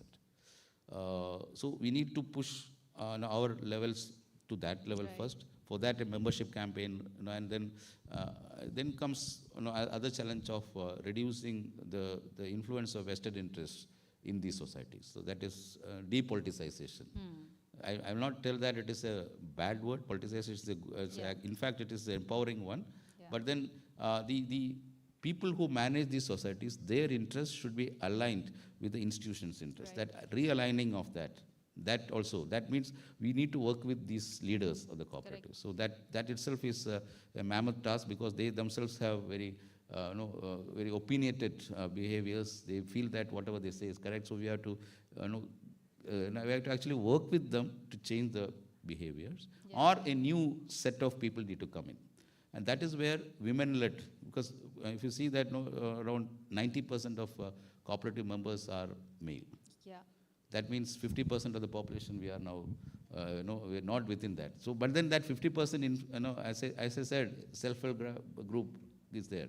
There 90% or 95% are women, but they are not into cooperative fold.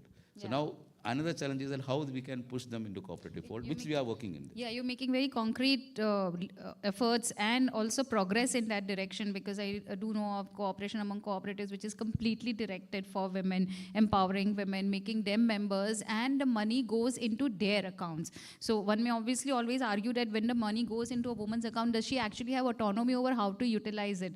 Well, it may not be, the answer may not be yes today, but as it goes along over a period of time, that does happen. So that holds true for many other sectors also, and hence cooperative sector also. Please, sir, carry on. So now here the issue is that SHG Bank Linkage Program, which is now scaled up as National Rural Livelihood Mission. Whatever you said as a mission that they are handling their own money, it is happening through the NRLM groups. Here they call it a State Rural Livelihood Mission. But they can reach only to a certain scale. Being informal, that itself will become a negative point when they want to scale up. So that is where we came out with the model of JLG, that is Joint Liability Group. That means 3 or 4. This is just like a partnership company, or 2-3 people who are interested in some particular activity coming together and setting up that activity. But they also, because of need for capacity building or capacity to handle larger projects, they also are limited by activity. So we need to formalize those self-help group into some sort of registered entity, and which is that the mode of registration which is very optimum. That discussions happened at the policy level. So now there is a realization that at the cluster level, that means at least around 40 to 50 self-help groups can aggregate into women cooperatives. And that endeavor, we are now talking to the Rural Development Department to aggregate these self-help groups into cooperative societies of women.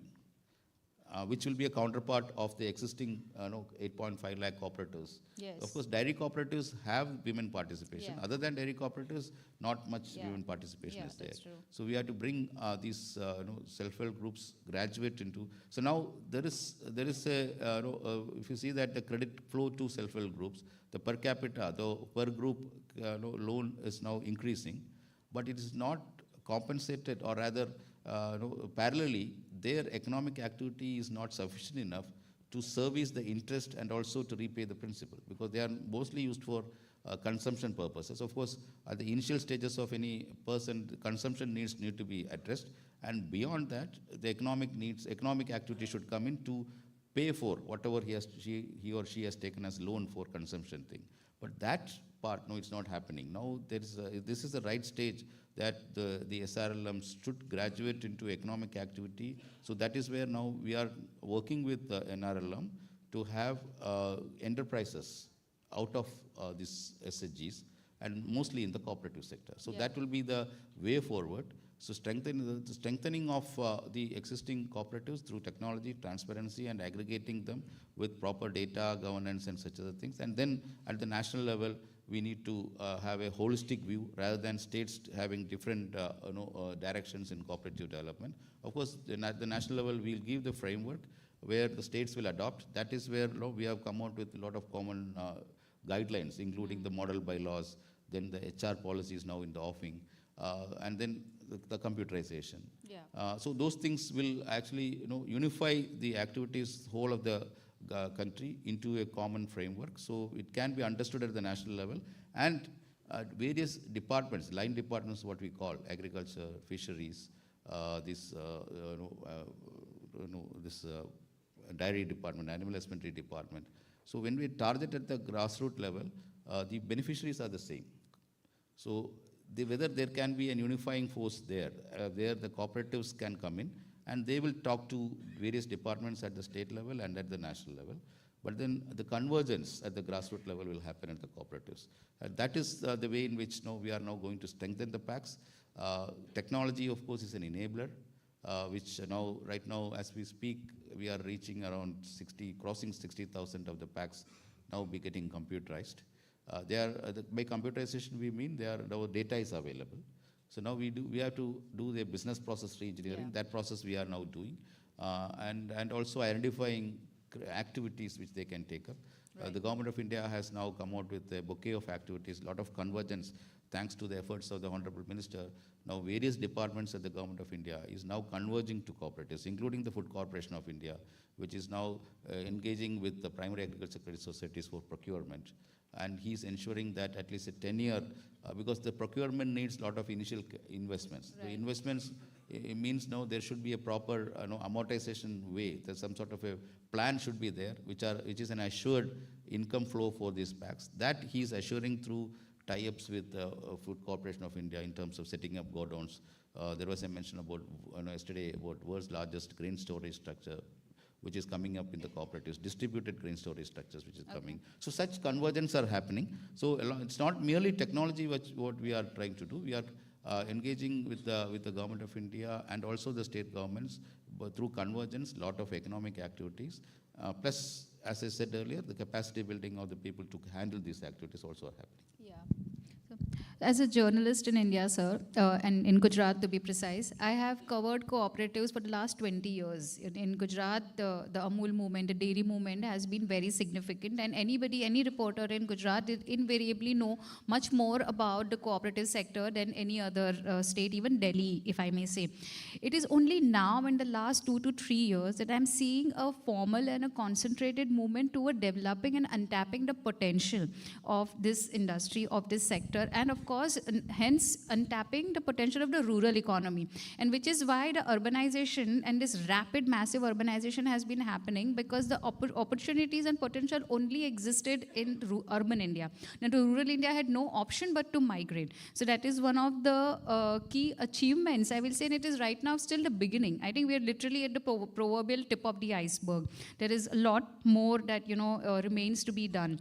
On that note, sir, today is the day when you are completing 3 years as chairman of NABARD. So, congratulations, yes, of course. And as chairman, what is your personal vision for the future of the cooperative sector or for NABARD? Yeah, thanks for mentioning that. Yes, today, incidentally, I'm completing 3 years, and tomorrow onwards, the 4th year starts. But then I am fortunate, whatever activities which I am doing, or rather NABARD is doing now, has a strong backing of the government of India. That way, the realization that rural development should do in a different way, should be done, not in the usual way. And exactly, I should thank Honorable Minister of Cooperation for that, because he comes from the grassroots level. And there is a realization at the government of India level. Though NABARD was trying to do this since last 10 years, but then when a man who is from the grassroots came to the hem of the affairs, then he realized, he also, because you told that at the national level there is recognition and all. Yeah. It all happened because of that department headed by a person who is coming from the grassroots. Yeah. And I was fortunate to have him when almost parallelly, the Department of Cooperation came in. And then that coincided with the NABARD's vision also. Plus, whatever additional activities which we are doing, I can say that some sort of ideation also happened. In fact, when I was discussing with both the minister and also the secretary cooperation at that point of time, both were hands-on on cooperatives. Because this civil service officers at the field postings and all, he incidentally was from Kerala cadre. So he is coming from a credit cooperative background, and minister is coming from the business cooperative background. So these two was a perfect blend. At the national level to have policy meant for unified policy and a holistic and meaningful policy. Yeah. And then NABARD came in as an implementation active, with all the wherewithal and experience. So historically, NABARD is the supervisor of the credit cooperative banking in the country. So we understand credit cooperatives better at the national level. No other entity at the national level knows cooperatives better than NABARD.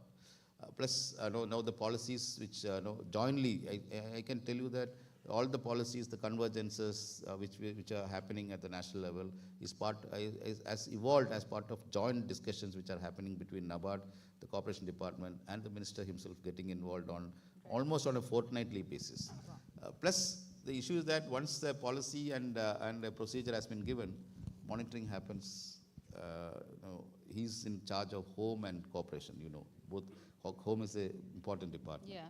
In one of the discussions, he was mentioning in a lighter vein that his experience in a village where he was born and brought up, when cooperatives became active in that village, the rate of crime went down.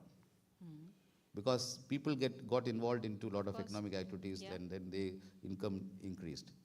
That means the other part, the home ministry at the district level, they will have lesser work if Cooperation Ministry is active in that department. So this is, and he was telling about some anecdotal evidences of that. Earlier, the village houses didn't have locks and all, but then theft happened. So then the locks came into being, doors came in. Yeah. But when cooperatives became active, it was the reversal of that. Went back. So that, and then this, in many of the states, when he visits, he will tell about his experience and force those states which are not active in cooperative, tell that when he is reviewing the Home Secretary and maybe the SPs in those states, he will tell that you have to now work with Cooperation Department of the state. We are now activating them so that your work can be reduced. So that is the way in which he is trying to push.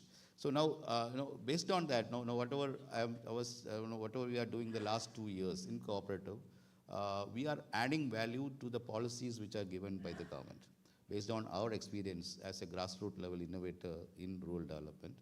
And that is where we are coming out with, we have already established this Sahakar Sarathi initiative, which is a global capability center for cooperatives.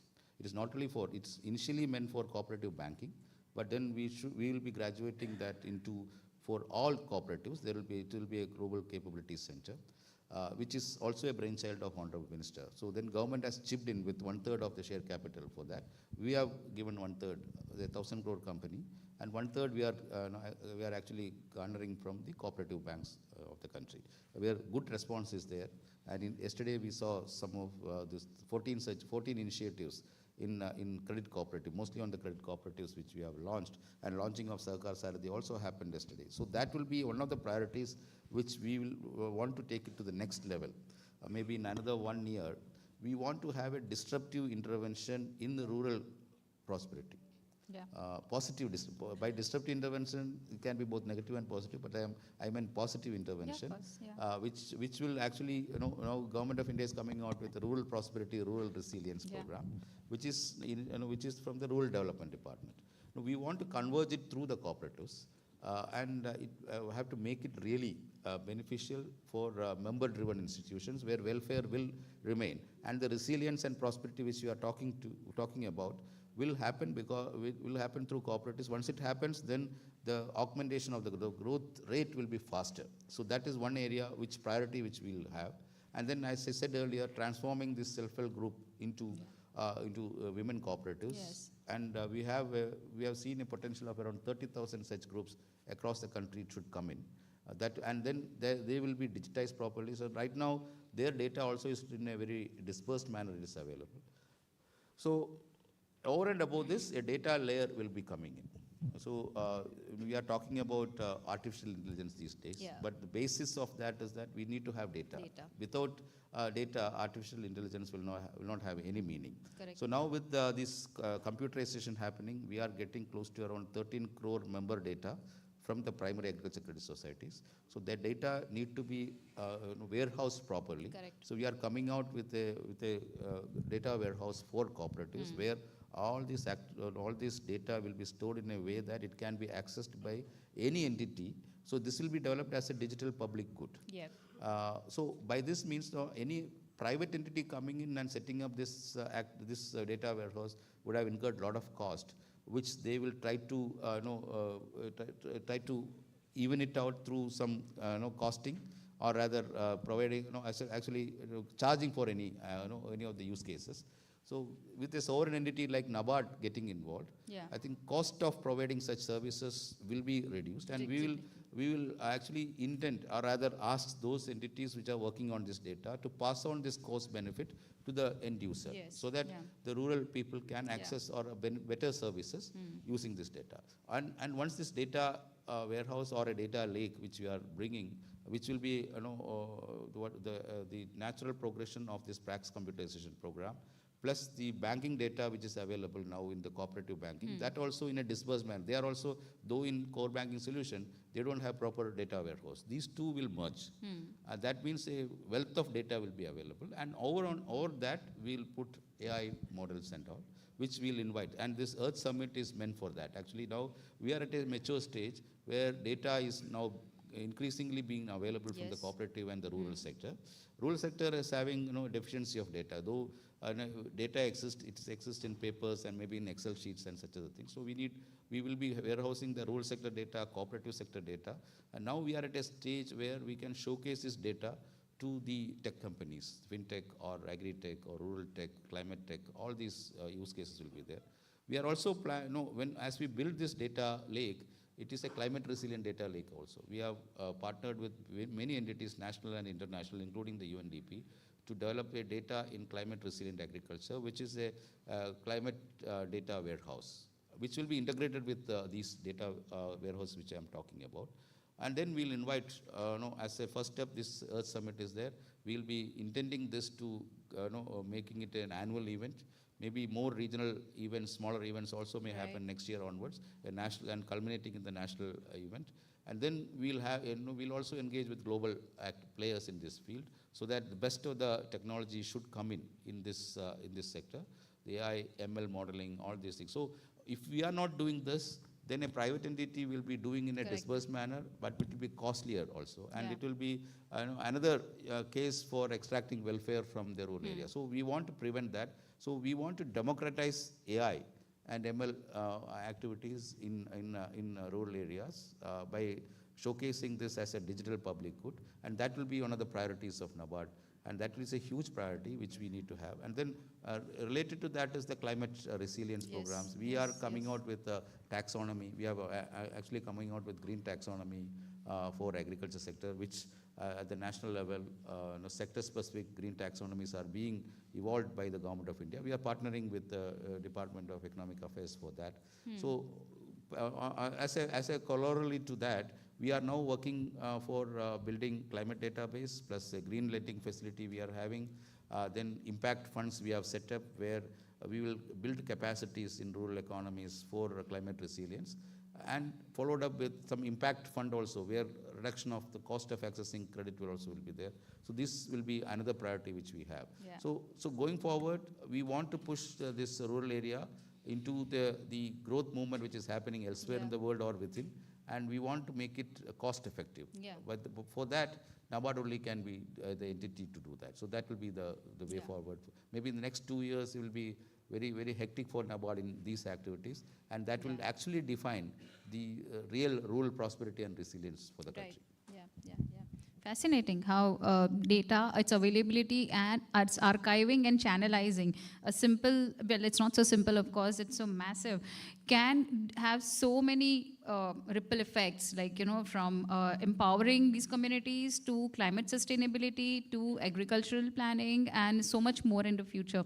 So and that you are going to be doing it over the next 3-4 years is even more promising, because artificial intelligence is taking over our lives and our daily functioning before we can even blink.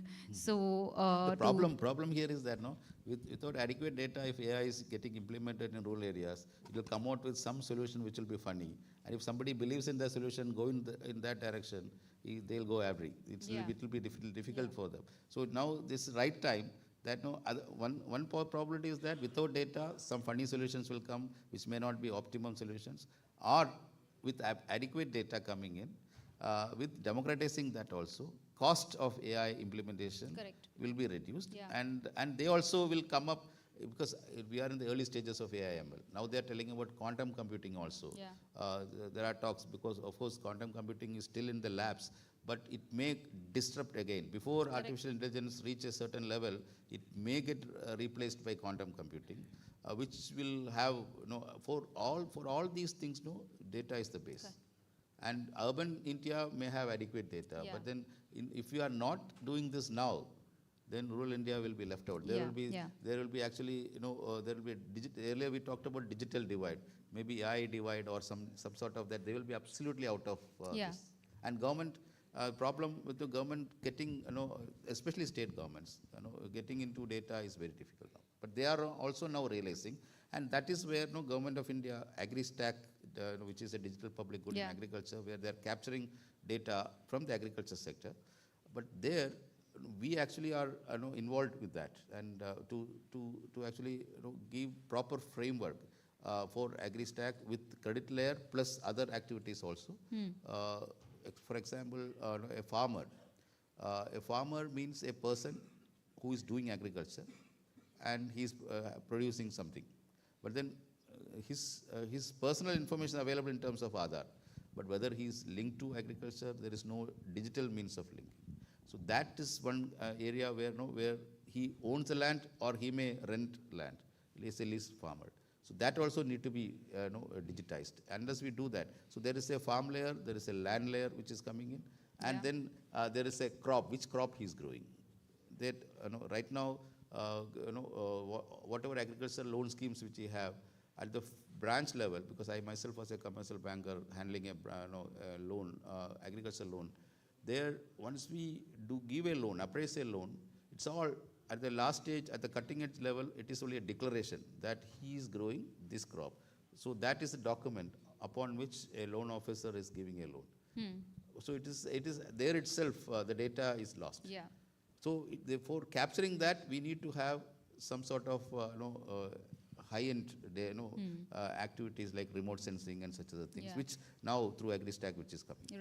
Right. No, of course, and most importantly, data needs vision. You can keep aggregating data, you can keep collecting data, but how to channelize it? And what you were saying earlier about there being so much data, and if it's not tapped into, well, the potential exists, and if NABARD and the government of India doesn't tap into it, there will be at some point private companies which will tap into it, and there will be profiteering, which we see happening in so many other sectors, and also there's a security angle. So data, of course, should be gathered and kept in safe hands and utilized rather than used. So I think there is a very nuanced difference between the two, and NABARD is doing that, precisely that, utilizing the data for the benefit of the farmers for the rural economy. Also, sir, talking to you, I'm realizing that till now, even though majority of Indians, the population is involved, engaged in the rural economy, the engine of India's economy invariably comes from urban India and the industrial economy. So in terms of, not in terms of volume, but in terms of value. So that I think is lopsided, and it is going to turn towards the rural economy. What are your thoughts on that? Do you see that happening? So I feel, engine, you said engine of Indian economy is urban. That's what you stated. Yes. But that urban includes people who have migrated from rural areas. Exactly. Yeah. So why they migrated? And it is actually, it's actually killing the cities. You see that in terms of air quality, the pollution which is coming, the mobility getting affected and all. So in that context, whatever we are doing now will stop that. And then whatever real economic activity which is happening, it can happen at the place of residence of these people itself. So that is where the transformation of agriculture into agribusiness. That is one of the statements in the previous budget by the Honorable Finance Minister. So she told about transforming agriculture to agribusiness. That includes processing activities coming in. So now, if you see the Indian economy or the composition of GDP growth, it's services sector-led growth. This can take the economy to a certain level only. Beyond that, actual production, real sector economy should come in. Service sector economy, of course, it will give a lot of jobs and all. Beyond the certain level, the manufacturing sector should be, prompted to grow faster. And that can happen only when agriculture turn to agro processing and such other activities.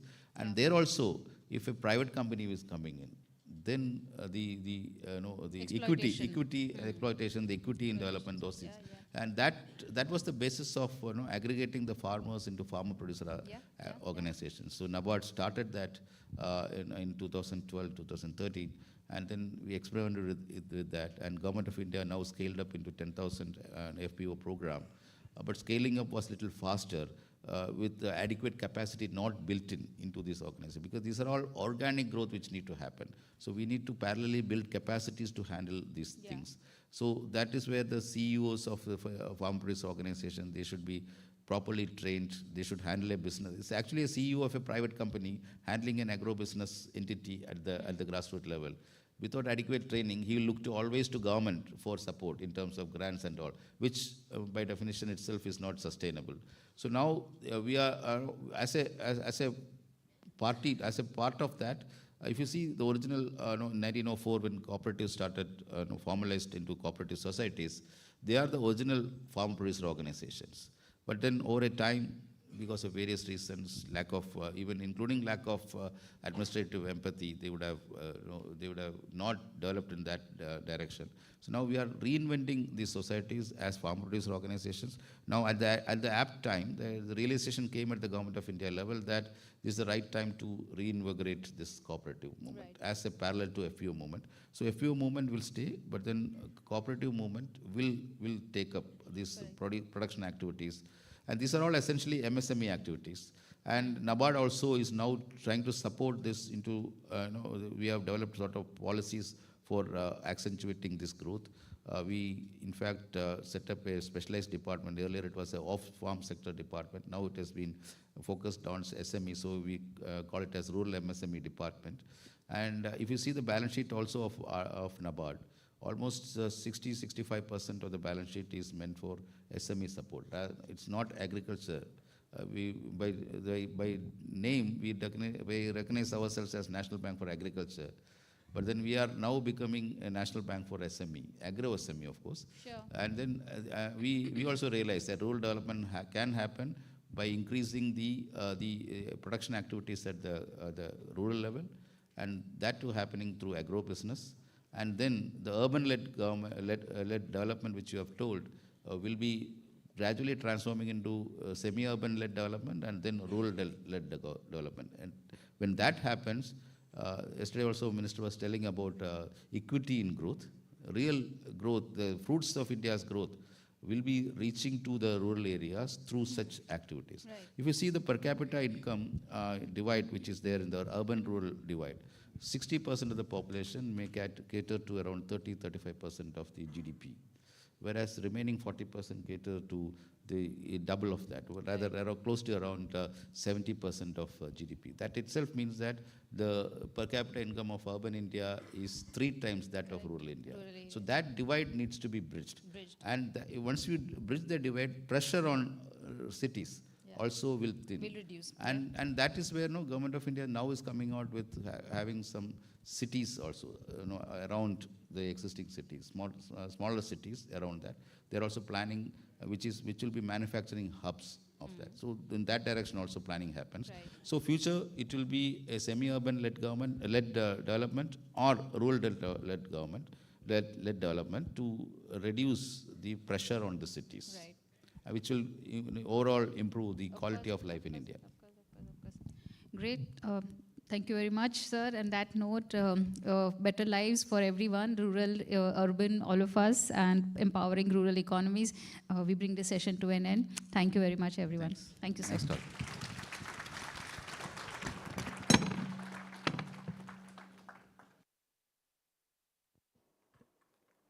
Thank you, sir. Thank you, ma'am. And thank you, everyone, for being here for this very important fireside chat. Thank you once again. Moving ahead, we'll have the panel discussion. The topic is Agri 5.0, AI, robotics, and data for farm productivity.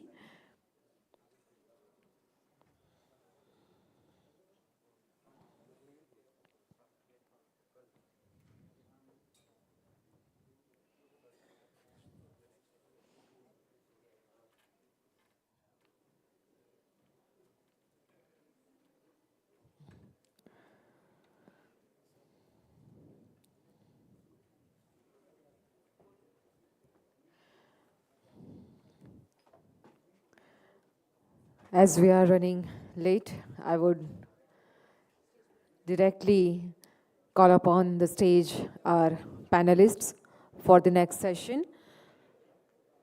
Mr. Amon Kumar Chaudhary, Partner, Technology Enablement for Financial Services, KPMG. Mr. Amol Kumar Chaudhary, Mr. Govardhan Singh Rawat, Deputy Managing Director, NABARD. Dr. Alok Mukherjee, Director, Research, Leads Connect. Dr. Alok Mukherjee. Mr. Shubham Arora, Head, Sales and Business Development, Sarvam. And Mr. Sujit Uttara Janardhan, CMO, NESA Networks.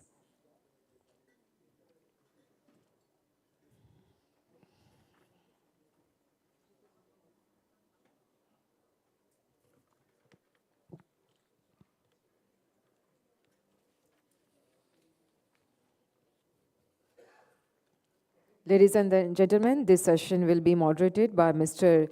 Amol Kumar Chaudhary.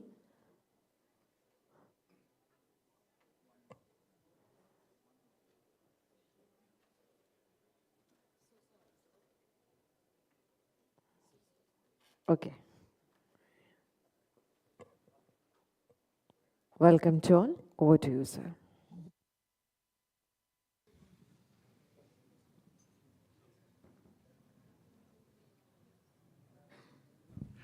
Yeah, hi, good afternoon. A very good afternoon to everyone. My name is Amol Chaudhary. I'm a partner with the KPMG Tech Enablement Practice. And so today, the topic that we are going to discuss actually summarizes the theme of this entire event, Agri 5.0, AI, robotics, and data. So for last few decades, the focus has been on yield, which has now shifted on resilience. So when we talk about farm resilience, the new technologies, the emerging technologies actually come into picture. How can we use artificial intelligence, robotics, smart data analysis to ensure that our farms are not only sustainable, self-optimizing, but also resilient when it comes to the variability of weather, soil degradation, and unavailability of unstructured data. So we have quite a distinguished panel with us today. Mr. Govardhan Rawat, Deputy Managing Director, NABARD. I have Alok Mukherjee. Just a moment, please. Alok Mukherjee is the Director Research at Leads Connect. And we have Shubham Arora. Shubham is the Head of Sales and Business Development at Sarvam. We'll get into the details of the topic that I just spoke about, and we'll right away start our discussion. We'll get into it right away. There has been a bit of a delay. So two of our panelists have to bow out of the session because of the current, indigo crisis. So there are 4 of us. We'll try to make best of our time. So I'll start with Govardhan sir.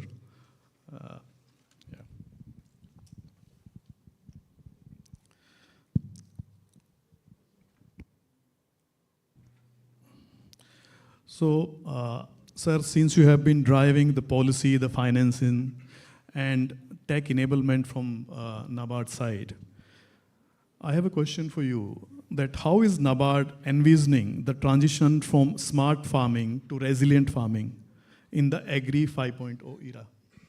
Would like to hear your views on that. Okay, so all of you know that the entire agri value chain, if you see the entire agri value chain, right from the availability of inputs, the quality of inputs, the application of inputs.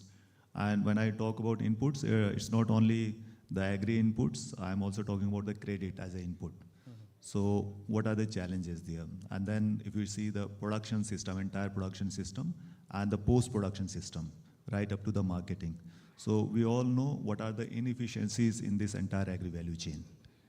So this is one area where we are trying to address that in each segment of this, in each spoke of this entire agri-value chain, what we can do.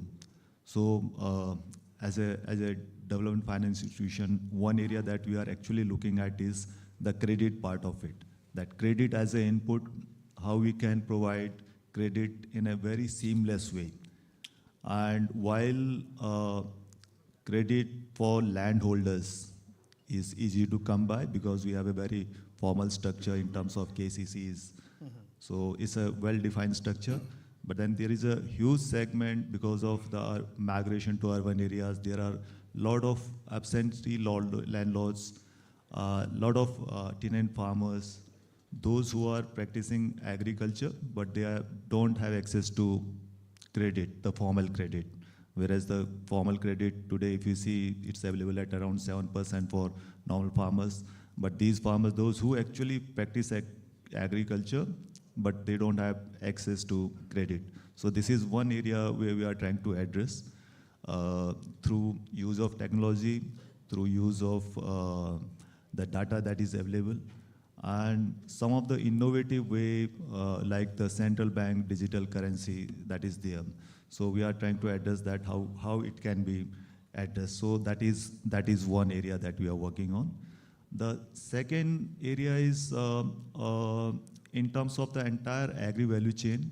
So we are funding, in fact, we started one of the earliest funds which is entirely focused on agri and rural in terms of providing some of these technological solutions or digital solutions or the agri-tech companies to come into this boat. Although all of us know that the fintech companies investment is quite easier as compared to agri and rural.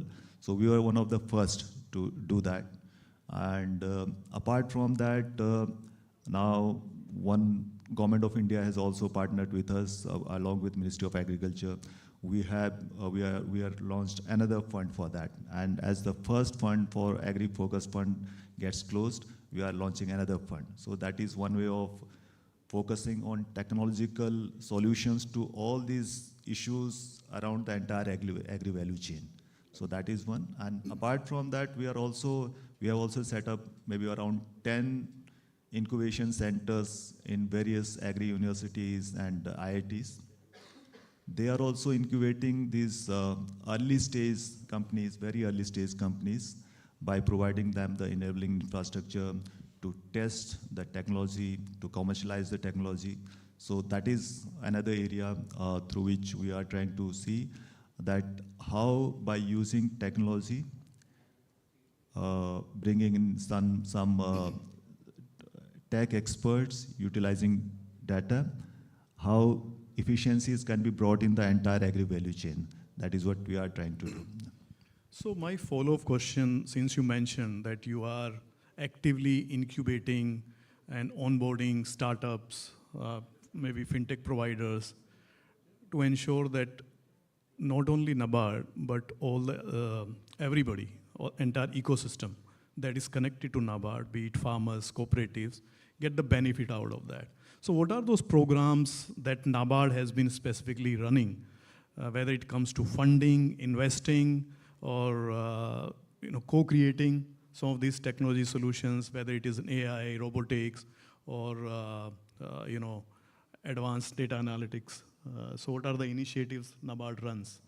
So as I mentioned, I mean, we have already launched one fund in around 2020. So that as that fund gets closed, so we are launching another fund. Okay. So another fund I also mentioned about the Agri-Shore Fund, which we are implementing along with the Government of India. And the third one, again, I mentioned about the incubation centers that we are promoting. So these are some of the initiatives that we are doing. And apart from that, we have also directly invested in some of the funds, some of these agri-tech funds and the fintech funds, which are addressing these solutions. So these are the areas where we are working at. And not only the entire agri value chain, as I said, the credit partnership, access to credit. So that is another. And in the just concluded session, you must have heard about chairman. That another area that we are looking at is on one side we have these agri-tech companies, the tech solution providers. On the other hand, we are working with the farmers producer companies and other community-based organizations. We are discussing about the cooperatives.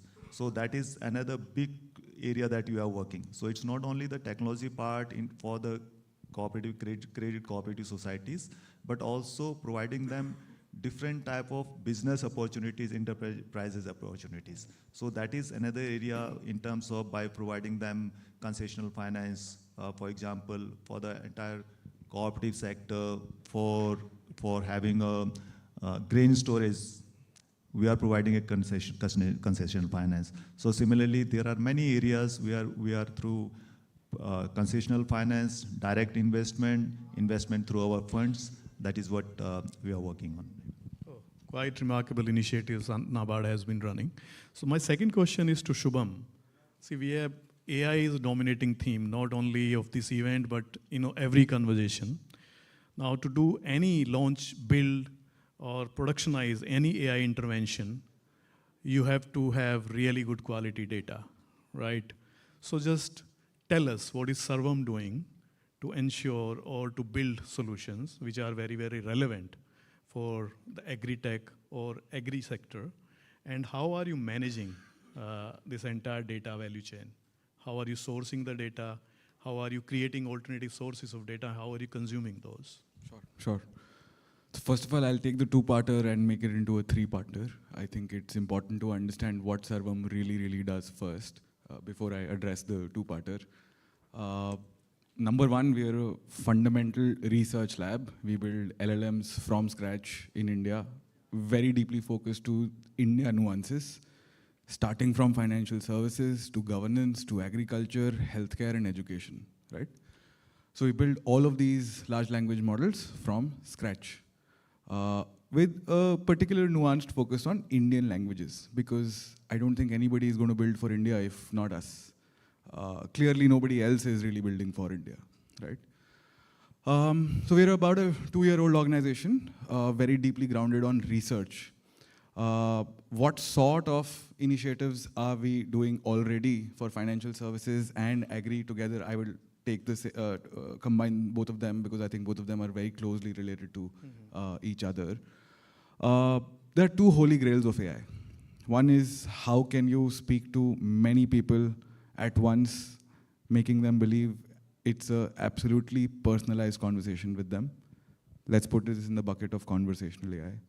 There's another bucket, the other holy grail of AI, which is how can you make your most important, most valued resources even more productive. Resource could be anything, right? I'll not go deeper into the resources. And I'll talk about both the sort of things that we're doing. So, by the way, one other important thing to understand is we're also building the sovereign LLM with the Ministry of Electronics and IT that we'll release just the next month. As part of that release, we'll be giving the government of India not just one model, we'll be giving a family of models. One model that will be part of this family is going to be an agri LLM, which will be grounded in the reality of how agriculture happens in India.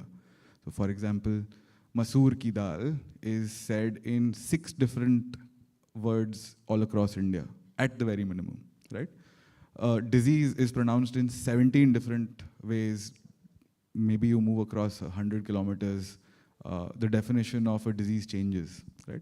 Fertilizers, pesticides are also called in different ways. So this is a very diverse and very rich kind of data that has not been used to build any such LLM. Imagine if you're thinking of doing any sort of agricultural intervention, there is no data. There's nobody who's consuming this data to build any LLM, right?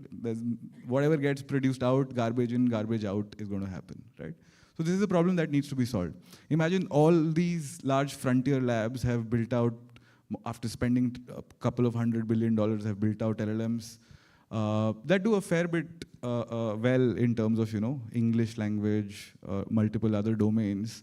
But imagine there is no data about agriculture or science or technology in Odia and Gujarati. There is no such data on the internet.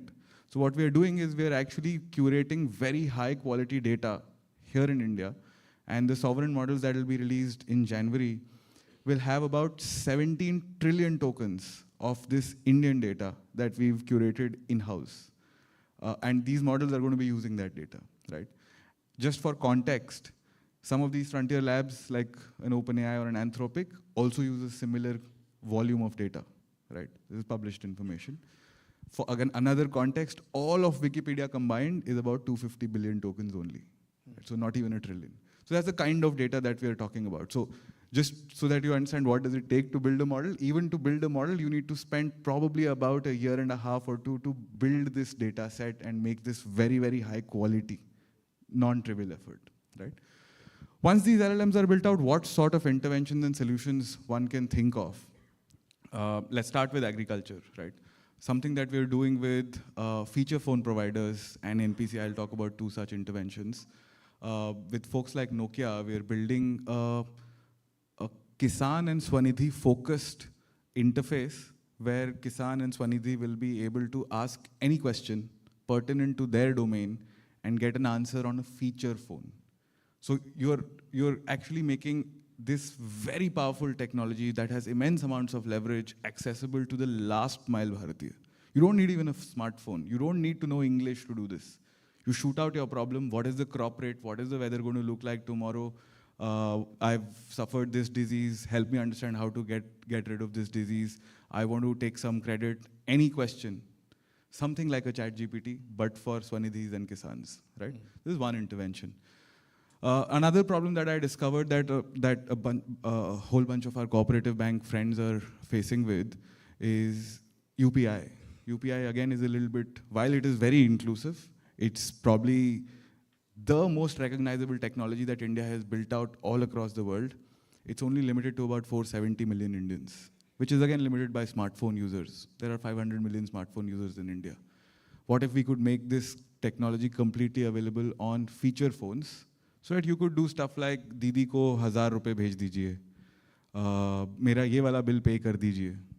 Very smart technology. You don't even need to be digitally literate to be able to operate this technology. Everything in Indian languages on voice, on feature phones that do not have internet, on 2G feature phones, right?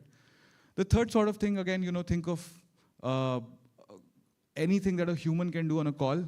These AI systems can do probably much more intelligently with zero errors at a fraction of the cost of what a human does. So imagine, let's say in the life cycle of somebody who's interested in a credit product, from the point where a cooperative bank is thinking or a rural RRB is thinking of generating a lead, to qualifying that lead, to actually converting the lead, welcoming them within the doors of the bank, collecting missed EMIs as well, everything you can do with a bunch of interventions.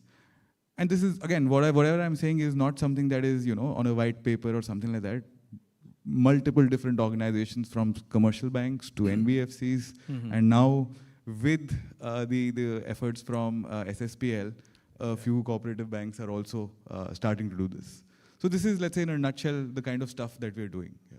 So there has to be a very close interlock between the financial ecosystem in the country and the agri ecosystem. Being a nation where almost 50% of the people are employed in this sector, out of those 50%, I think 40% of our crops are rain-fed, right? So when I have to imagine a full stack of agri-data tech platform, right? There is data coming from those traditional sources, data about people.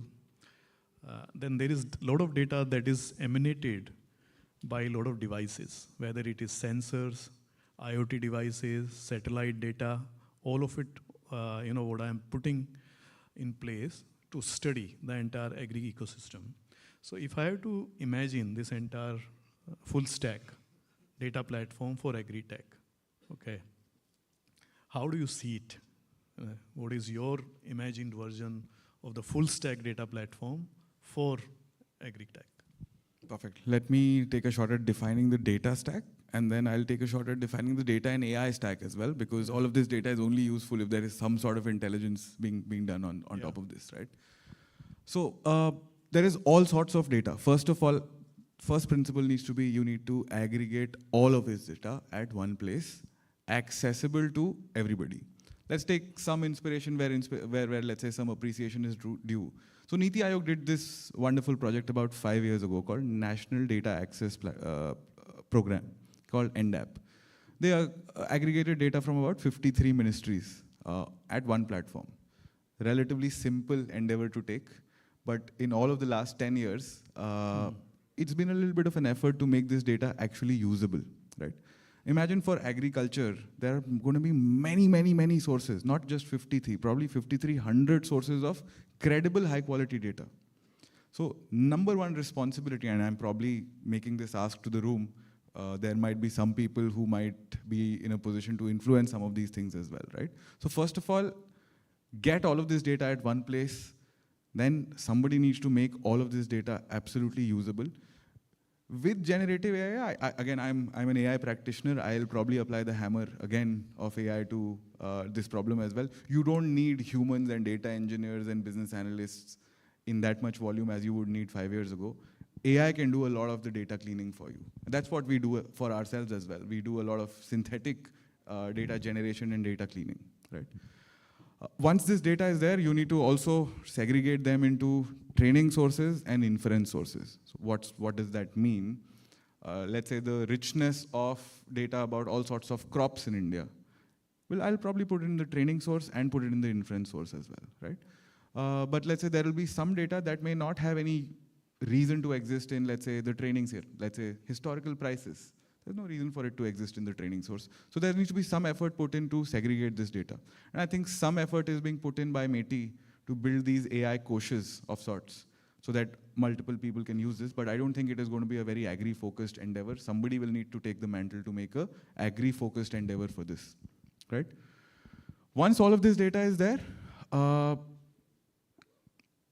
you wrangle across all of this data, make that data ready for training, build an LLM.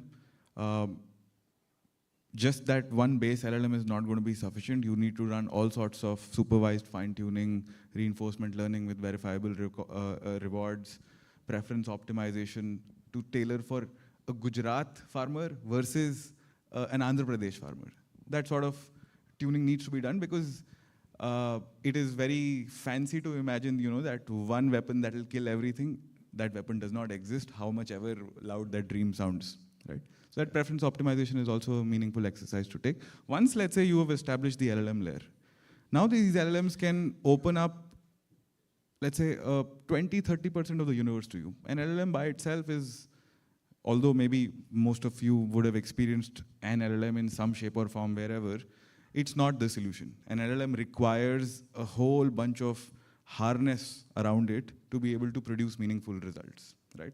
So that harness around, context engineering, around memory of the user, of the organization across sessions, evals, monitoring. I'm going to be going very deep technically. I'll not go into that much technical depth, but it requires a fair bit of harness to be built around that LLM to produce any meaningful value. There is a reason why over the last 3 years, let's say post ChatGPT, you don't see anything large in production. There have been, pockets of use cases that have done pilots, people who've attempted to solve. So we work with, really sophisticated engineering teams who've also not been able to do this by themselves. So let's call this the agent orchestration layer, which will give you cake batter to build whatever applications using capabilities around deep research, around workflow automation, around agentic reasoning, conversational AI, and the ability to author low-code, no-code applications very fast. Great. Yeah. So going to Alok, my question is twofold for you. One is, if you would want to add your point of view in this entire full stack of agri data platform. Other thing is moving a little bit towards the satellite analytics, okay, and AI-based soil diagnostic. How practical use cases are being built, could be built, and what impact could it make on entire agri-tech ecosystem? If you can share your views on that. Sure, sir. Firstly, very good afternoon, respected dignitaries on and off the desk, and thank you so much for inviting us to share our thoughts on this very important topic. Yes, I would like to start, and we are one agency which has been working like for last 7–8 years and have been associated with Ministry of Agriculture also for delivering yield projects and all. Few of the things that we developed our like the flagship product which we call Agrani, Agriculture and Disaster Risk Analysis using Next Intelligence, a full stack agri platform, geoportal. Okay. I would like to say, because it's the August gathering, from the perspective of research, that few of the things which we need to take care, and the second question also very pertinent, the soil system side. But I will first start with this, the entire full stack idea and the LLMs, means the thing, the data, and the entire full stack understanding. I would like to say with all humility that this is a country of around 130 ecological zones. Each zone has its own thresholds, local complexities, and it behaves very differently. We are also coming up with like Kriti SSG at LLM, but I right now don't want to go into that. I want to go into the core scientific principles of this one.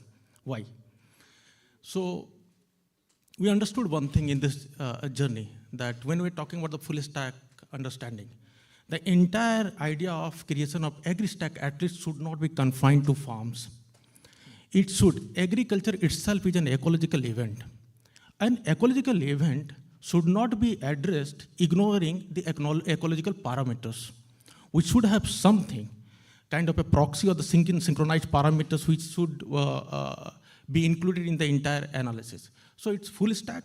So it's not just about the data stack, the analytics, it is about the connecting the entire value chain from when we say digitalization. So we need to, I will take a few minutes to explain it in detail. That from onboarding to the last mile, this reaching out to everyone. And when we are seeing the alerts and advisory at the farm level and hyper-local, with all responsibility, humility, and all conviction.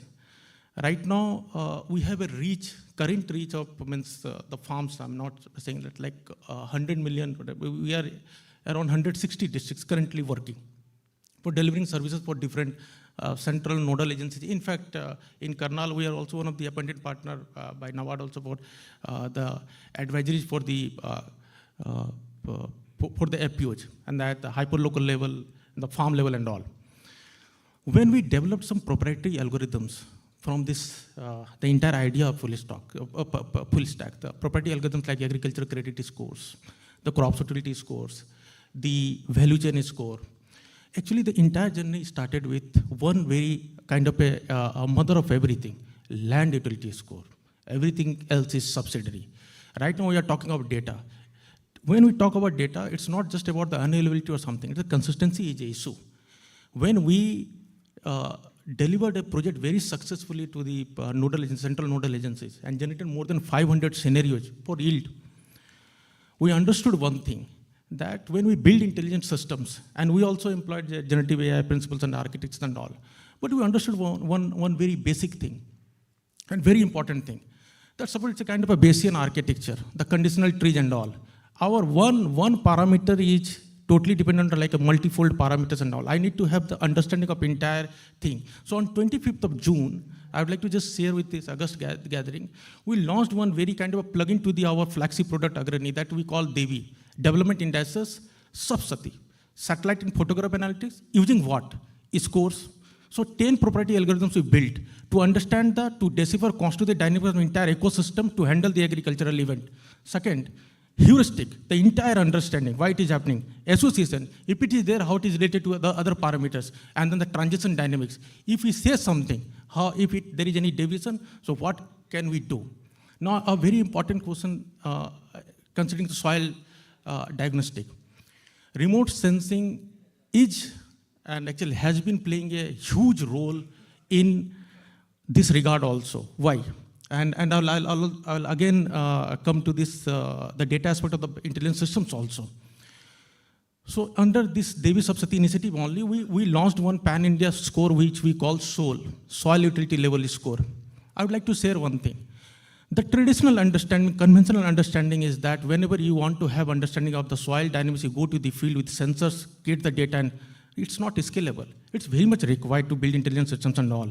But what we have to do? So we developed a proprietary algorithm using satellite analytics that how to mimic, how to understand the soil health. So remote sensing played space tech AI played a very instrumental role to construe the soil health in the context of soil organic carbon quantification, moisture, and how is it going to affect the other aspects of the agro-ecosystem.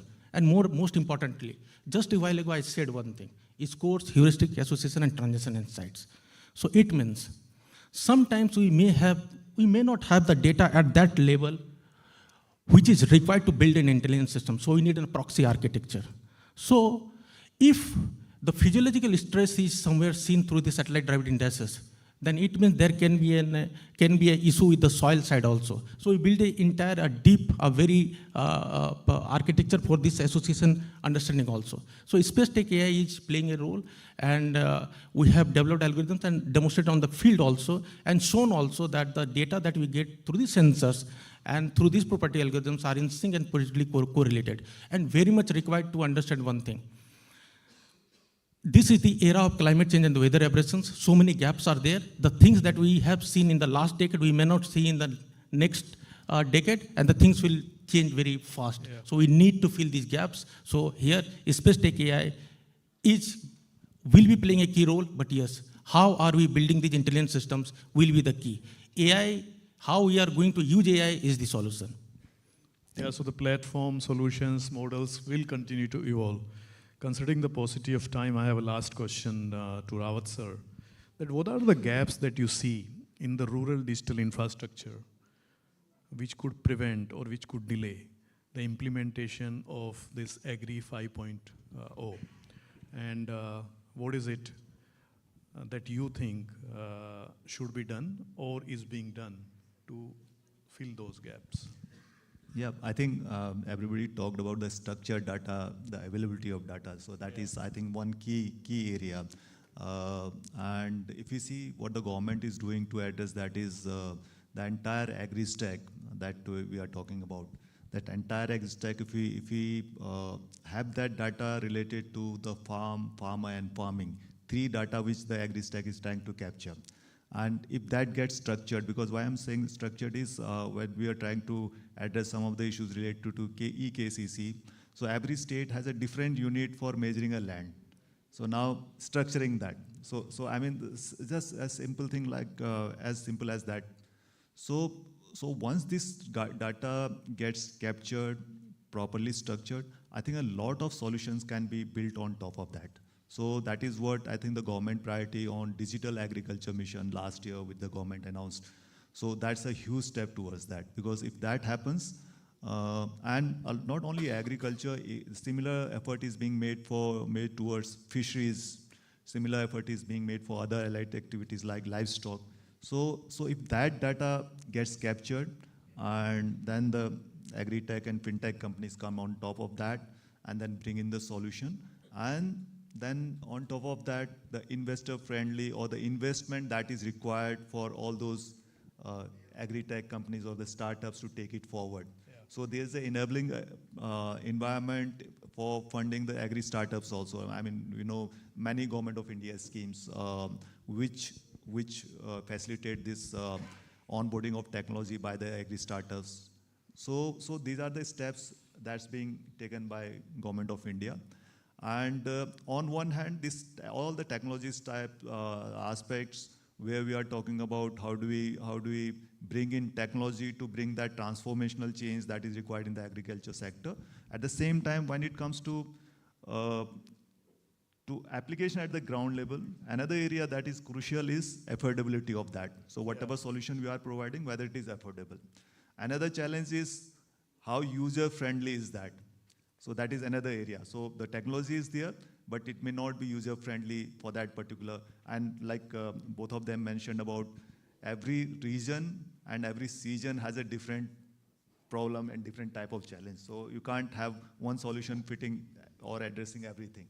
So that is another area that whatever solution you are giving, whether it is user-friendly, easy to use, so that is another aspect that, so whenever you are talking about technology and providing that any type of solutions, affordability, usability, and then data, all these things are part of it. And then I think government is taking up the right step, that digital agriculture mission that I spoke about, similar things in other areas of agri-allied and agri-fisheries sector. So I think, the steps are in the right direction. Another area is in terms of how we reach out to the communities, to the farmers for whom it is required. So that is where I think the community-based model in terms of the farmers producer organizations and how these two entities interact with each other. So on one side, we have a farmers producer organizations or a cooperative societies, and on the other side, this side. So it helps to interact both of them. The farmers bring in their problem statement and they provide the solutions to that. So we need to have a strong community-based organization at the grassroots level, and then these technology solutions from the other side. Maybe a strong public and private partnership. And as you summarize it pretty well, the problem and also the solution lies in the quality of data or lack of it, right? So this is what is driving the conversation. I'd just like to address two of the problem statements that you mentioned, sir. One was around, availability of good quality data. The second was around dissemination of information.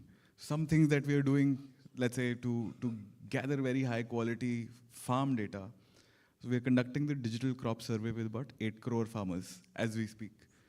Historically, this crop survey has never been completed. So probably by January 30th, this digital crop survey will have reliable data, verifiable data of 8 crore farmers on what they are growing actually. So, this is a subject where we can have endless conversation. The time is never enough. But thanks a lot for your time. And thanks to the audience as well. Thank you very much to NABARD for organizing this entire summit and this panel. So thanks a lot for sharing these really, really valuable insights. It was a pleasure. I hope we had some more time, but maybe next time. Thank you all the speakers, and thank you, moderator sir. Please be here for a few seconds. I would like to invite on stage Shri Pankaj Yadav, CGM NABARD. Kindly come upon the stage and present a memento.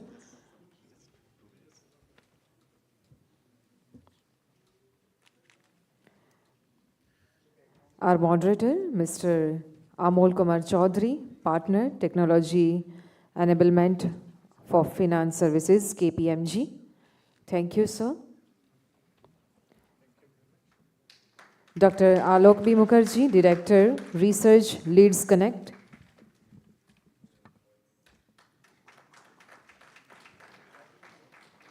Mr. Shubham Arora, Head, Sales and Business Development, Sarvam.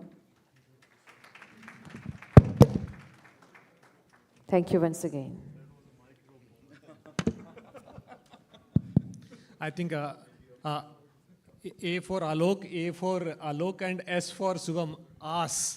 तो आप हमारी आस हैं जो youngsters हैं जो इस तरह से ड्राइव कर रहे हैं और उसके अंदर रावत सर का आरे लगा देते हैं तो आसरा बन जाता है.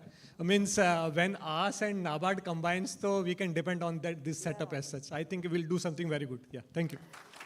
Sir, please be here for a group photo.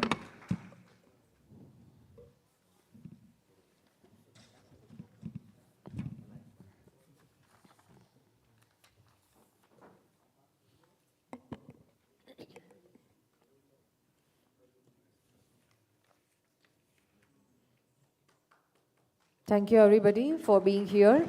So I would like to tell you that we have more 4 sessions after the lunch. So we will reassemble here sharp by 1:55, and we will start the next session at 2 o'clock. So please have lunch and come fast. But before we break for the lunch, we would like to take a moment to acknowledge and thank our valued partners whose support has made the Earth Summit possible. Diamond partner, Infibim Avenues. Lanyard partner, Right Data. Credit Insights partner, TransUnion Sibley. Gold partner, Rugger Fintech, MNext Technologies. Silver partner, RNFI Services. And bronze partner, Recordant. Once again, we are thankful to all of you. Please join us for lunch, and we will come together after 25 minutes. Thank you.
Hello everyone, welcome back to the post-lunch sessions.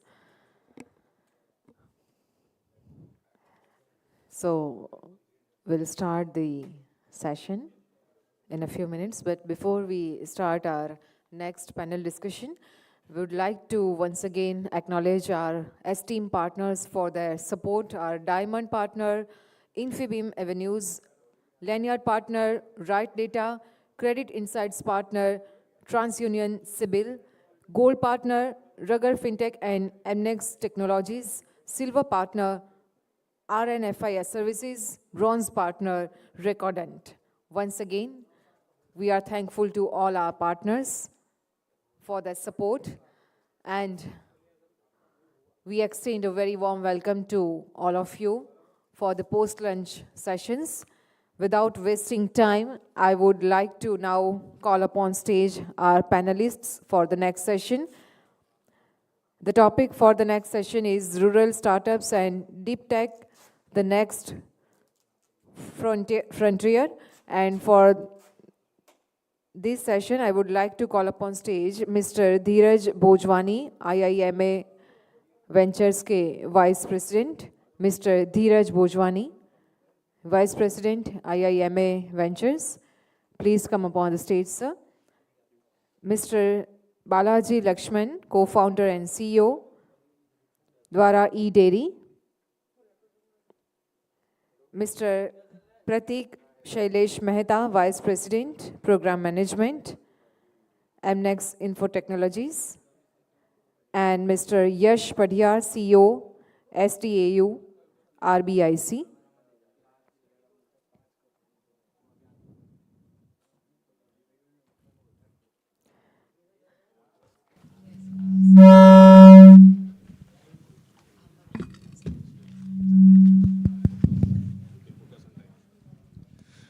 Great. Good afternoon, everyone. Hope the voice is audible. Great. So interesting conversations today. मैं दोनों language use कर सकता हूँ. How many for English? Hindi, Gujarati भी कर सकते हैं, but सबके लिए कंफर्टेबल नहीं होगा. So हम थोड़ा सा हिंदी साइड पे ज़्यादा करेंगे. Hope you'll have to catch up with us, but I'll also try to keep switching in the languages. So I'm Dheeraj Bhojwani. I'm from IIMA Ventures, which is a venture investment arm of IIM Ahmedabad. We have been working with the kind of technologies that you see which impact rural and urban areas with deep tech for quite a bit of time now. Some of you have been working with us in some capacity. So आज का जो topic हम लोग बात कर रहे हैं जिसपे how deep technologies, which are proprietary technologies, are impacting rural areas or the beneficiaries which stay in the rural areas. So थोड़ा सा उसके ऊपर हम लोग conversation करने वाले. The panelists that you see here in all capacities, they have been impacting this area for a very, very long time. You run incubators, you run startups, you have agencies who are working on ground with government. So इस तरह के personas आपको देखने को मिलेंगे. So पहले 15-20 minute के आसपास हम लोग conversations इस तरह से रखेंगे where I have some questions for them, but in any point of time towards the later point, if you have any questions from them, you can stay there and ask your questions to the panelists. So maybe going by the sequence, Balaji, we'll start with you.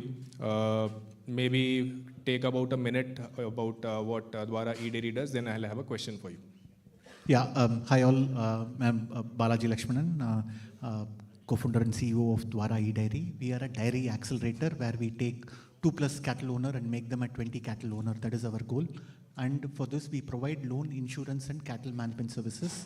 And to deliver all these, we have built tech platform, Aadhaar equivalent for cattle, using images. Again, using back images, side images, udder images, we are able to estimate the milk yield of the cattle, health of the cattle, the income of the cattle, the value of the cattle.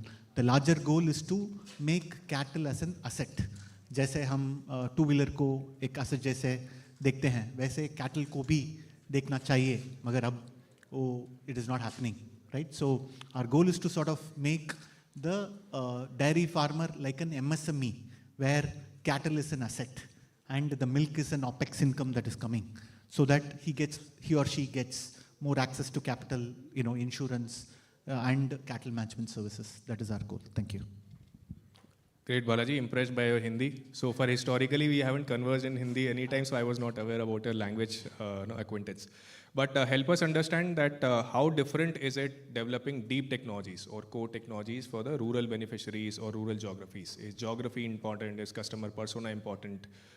You have been working hardcore with this kind of customer group. How different it is from anything that you've experimented in urban areas? Yeah, sure. So, prior to this, I was heading the digital banking for a large, banking software player. So we have built tech for the sort of urban in that sense. पहले I'm a firm believer that technology can transform. हम सभी लोग हमारी life में भी देख चुके हैं कैसे just click of button you get almost everything. Amazon चाहिए कुछ orders, Zeptos, right? Insurance, whatever, right? वैसे हमारा मकसद यही था कि क्यों एक in a rural household, why not they should also get their regular services, right? And from day zero, when we start off building, one of the major challenges, unlike building for an urban, is first availability of the data, right? वही पहले challenge होता है, right? कैसे हम sufficiently large, for example, हम Aadhaar equivalent for cattle build कर चुके हैं. उसके लिए हम in our first cycle we have to collect at least 10,000 data, right? Our baseline accuracy with just a normal algorithm only testing, it was 60%, okay, with zero data. With 10,000 data, it moved to 70%. With 50,000 data, it moved to 85%, okay? Right now, our accuracy is at 99.6%. For that, we have to go and collect close to about 2.5 lakh cattle data. आप imagine कर सकते हो, right? For which it takes time, effort, money, right? So the availability of the data is a major challenge जब हम वो technology को develop कर सकते हैं, right? So this these are fairly deep tech, right? And Gen AI will not solve some of these problems. For example, it wouldn't have solved, it wouldn't have looked at all this data in the first place because there is none available in the internet, correct? And of course, we'll also not publish it because we have spent a lot of time, effort, right, in terms of collecting. So collection of data is a major challenge. Who is going to do and how this is going to happen, right? So one of the key things is to first look at whether that problem, how deep it is and what kind of transformation it will bring. In our case, it was, हम सब ये आधार का impact जानते हैं, right? कैसे वो radically changed, Before Aadhaar, I can claim I am Anand and you don't know, right? Now, I can prove that I am Balaji Lakshmanan, right? So, and that becomes a fundamental case. So, after figuring out the problem, the collection of data was hard. Second, another challenge is, when you also build a team, right? Especially for a deep tech, unka relevance, in terms of the understanding of the rural. So, हमारे team के लिए एक thumb rule है, in the first 2 weeks, they have to visit the field. They have to go and, experience our users and our customers, right? Only then, उनको समझ आएगा, मैं ऐसे develop करूँ तो ऐसे होगा, right? Otherwise, most of these guys are urban, semi-urban, right? But thankfully, in our case, we had to build the team through the COVID. So I had the opportunity to take people from remote. So let's say about 40% of my technology team is from rural, right? Who either have land or cattle, right? So that gave some additional help. But besides that, we made it a point to take them to the field, experience it. So उनको समझ आना चाहिए कि मेरे technology का impact ऐसे होगा, and that should enable the development. So this was the second challenge. So I can't put super geniuses urban in a AC room and develop something for the rural, right? That understanding. So this was second major challenge. The third essentially is, this is always built for the scale. कोई 1 lakh users के लिए नहीं, minimum 10 crore users के लिए, right? It's at the population scale. at an Indian population, right? So hence the number of cycles needed, right? So let's say if it is going to be an sort of an urban problem, I may need about 5 to 6 cycles to come to a reasonable level of convergence. Here it took us, because every time you develop, you have to go test it on the field, right? Uska cycle, right? So it took us, almost about 10 to 12 cycles before we came to a reasonable level that we are happy about, that we can release it for some of our partners to test and all that. So that cycle was, I would say, a challenge when you're developing for the rural. See, but most other things, for example, one of the classic things that people think is language is a problem. Nahi. Okay. All that is sorted out. Meaning now, let's say for us to add one new language, it takes not more than 2 days. Okay. So for, you have a lot of translators, and verifying things, right? So language is not a problem. But from a deep tech standpoint, understanding how the relevance of technology and how it will impact for the developers and the availability of the data. So these were some of the key challenges. And the ultimate beneficiary at the end of the day, the farmers, does he care whether it is through deep tech or not? He doesn't care, right? Most customers don't, okay? And there is no award for doing it in the hard way, right?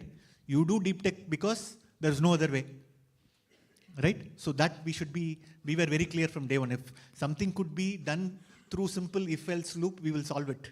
Because there is no other way, we were doing it through deep tech and AI and image processing and all that, right? So we were very clear on that from day one. So the users who take the solution and some pro-digital farmers who are going to be your first set of users, taking them enough feedback. For example, we still have close to about 20 WhatsApp groups from different states, each with at least 200, 250 farmers, where we constantly, whatever new releases are there, we take feedback. Usko wo kaise dekhte hain, what more things we should change, right? I'll give you a classic example. So we did a campaign. So we have an app in the Play Store, Dwara Surabhi, so which has more than 9 lakh downloads now. So in terms of how to reach to more farmers, one of the campaigns we ran was, आप cattle का photo लीजिए, वो algorithm उसका health बता देगी, right? So this was one campaign. The second campaign was selfie with your cattle. Any guess which worked better? Any guess? How many for selfies? How many for health? Right? Yeah. So all of you are right. Okay. Selfie with your cattle worked much better than, checking the health. But, we sometimes think that, the understanding of the end user is sort of very important. Maybe first they will do a selfie, then they will do the health, right? So you need to understand sort of all that. So understanding those nuances and doing all those A/B testing, was interesting and a very good learning curve for us. Oh, great. A question to all of you. आप कितने लोगों को पता था there is a cattle Aadhaar kind of concept in India? आप अपने cattles के लिए एक unique identification बना सकते हैं. Were you aware about it? If not, these are the folks who were able to create that technology. I think more you can understand it at their exhibition stall if you want to know how the technology works. But at the same time, it gives a unique idea. There can be an Instagram-like solution for cattle also, in case people are very, very selfie-driven. One of you can start an Instagram-like solution for cattle too. Absolutely. But moving in line, Pratik, coming to you, you guys have been working with state bodies for a very long time now.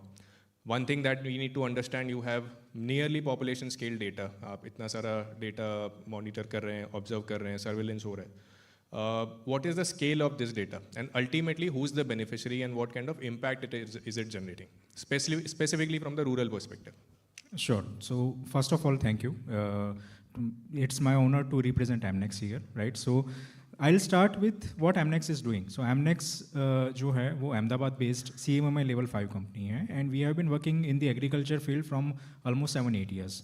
Amnex अभी agriculture में क्या कर रही है? जब हम agriculture की बात कर रहे हैं तो obviously we are targeting the rural agriculture, right? हम agriculture में कौन कौन से fields पे काम कर रहे हैं? I'll focus more on first that part. अगर हम सेंट्रल मिनिस्ट्री की बात कर रहे हैं then you must have heard about the AgriStack project. AgriStack project एक वन ऑफ दी DPI है, digital public infrastructure.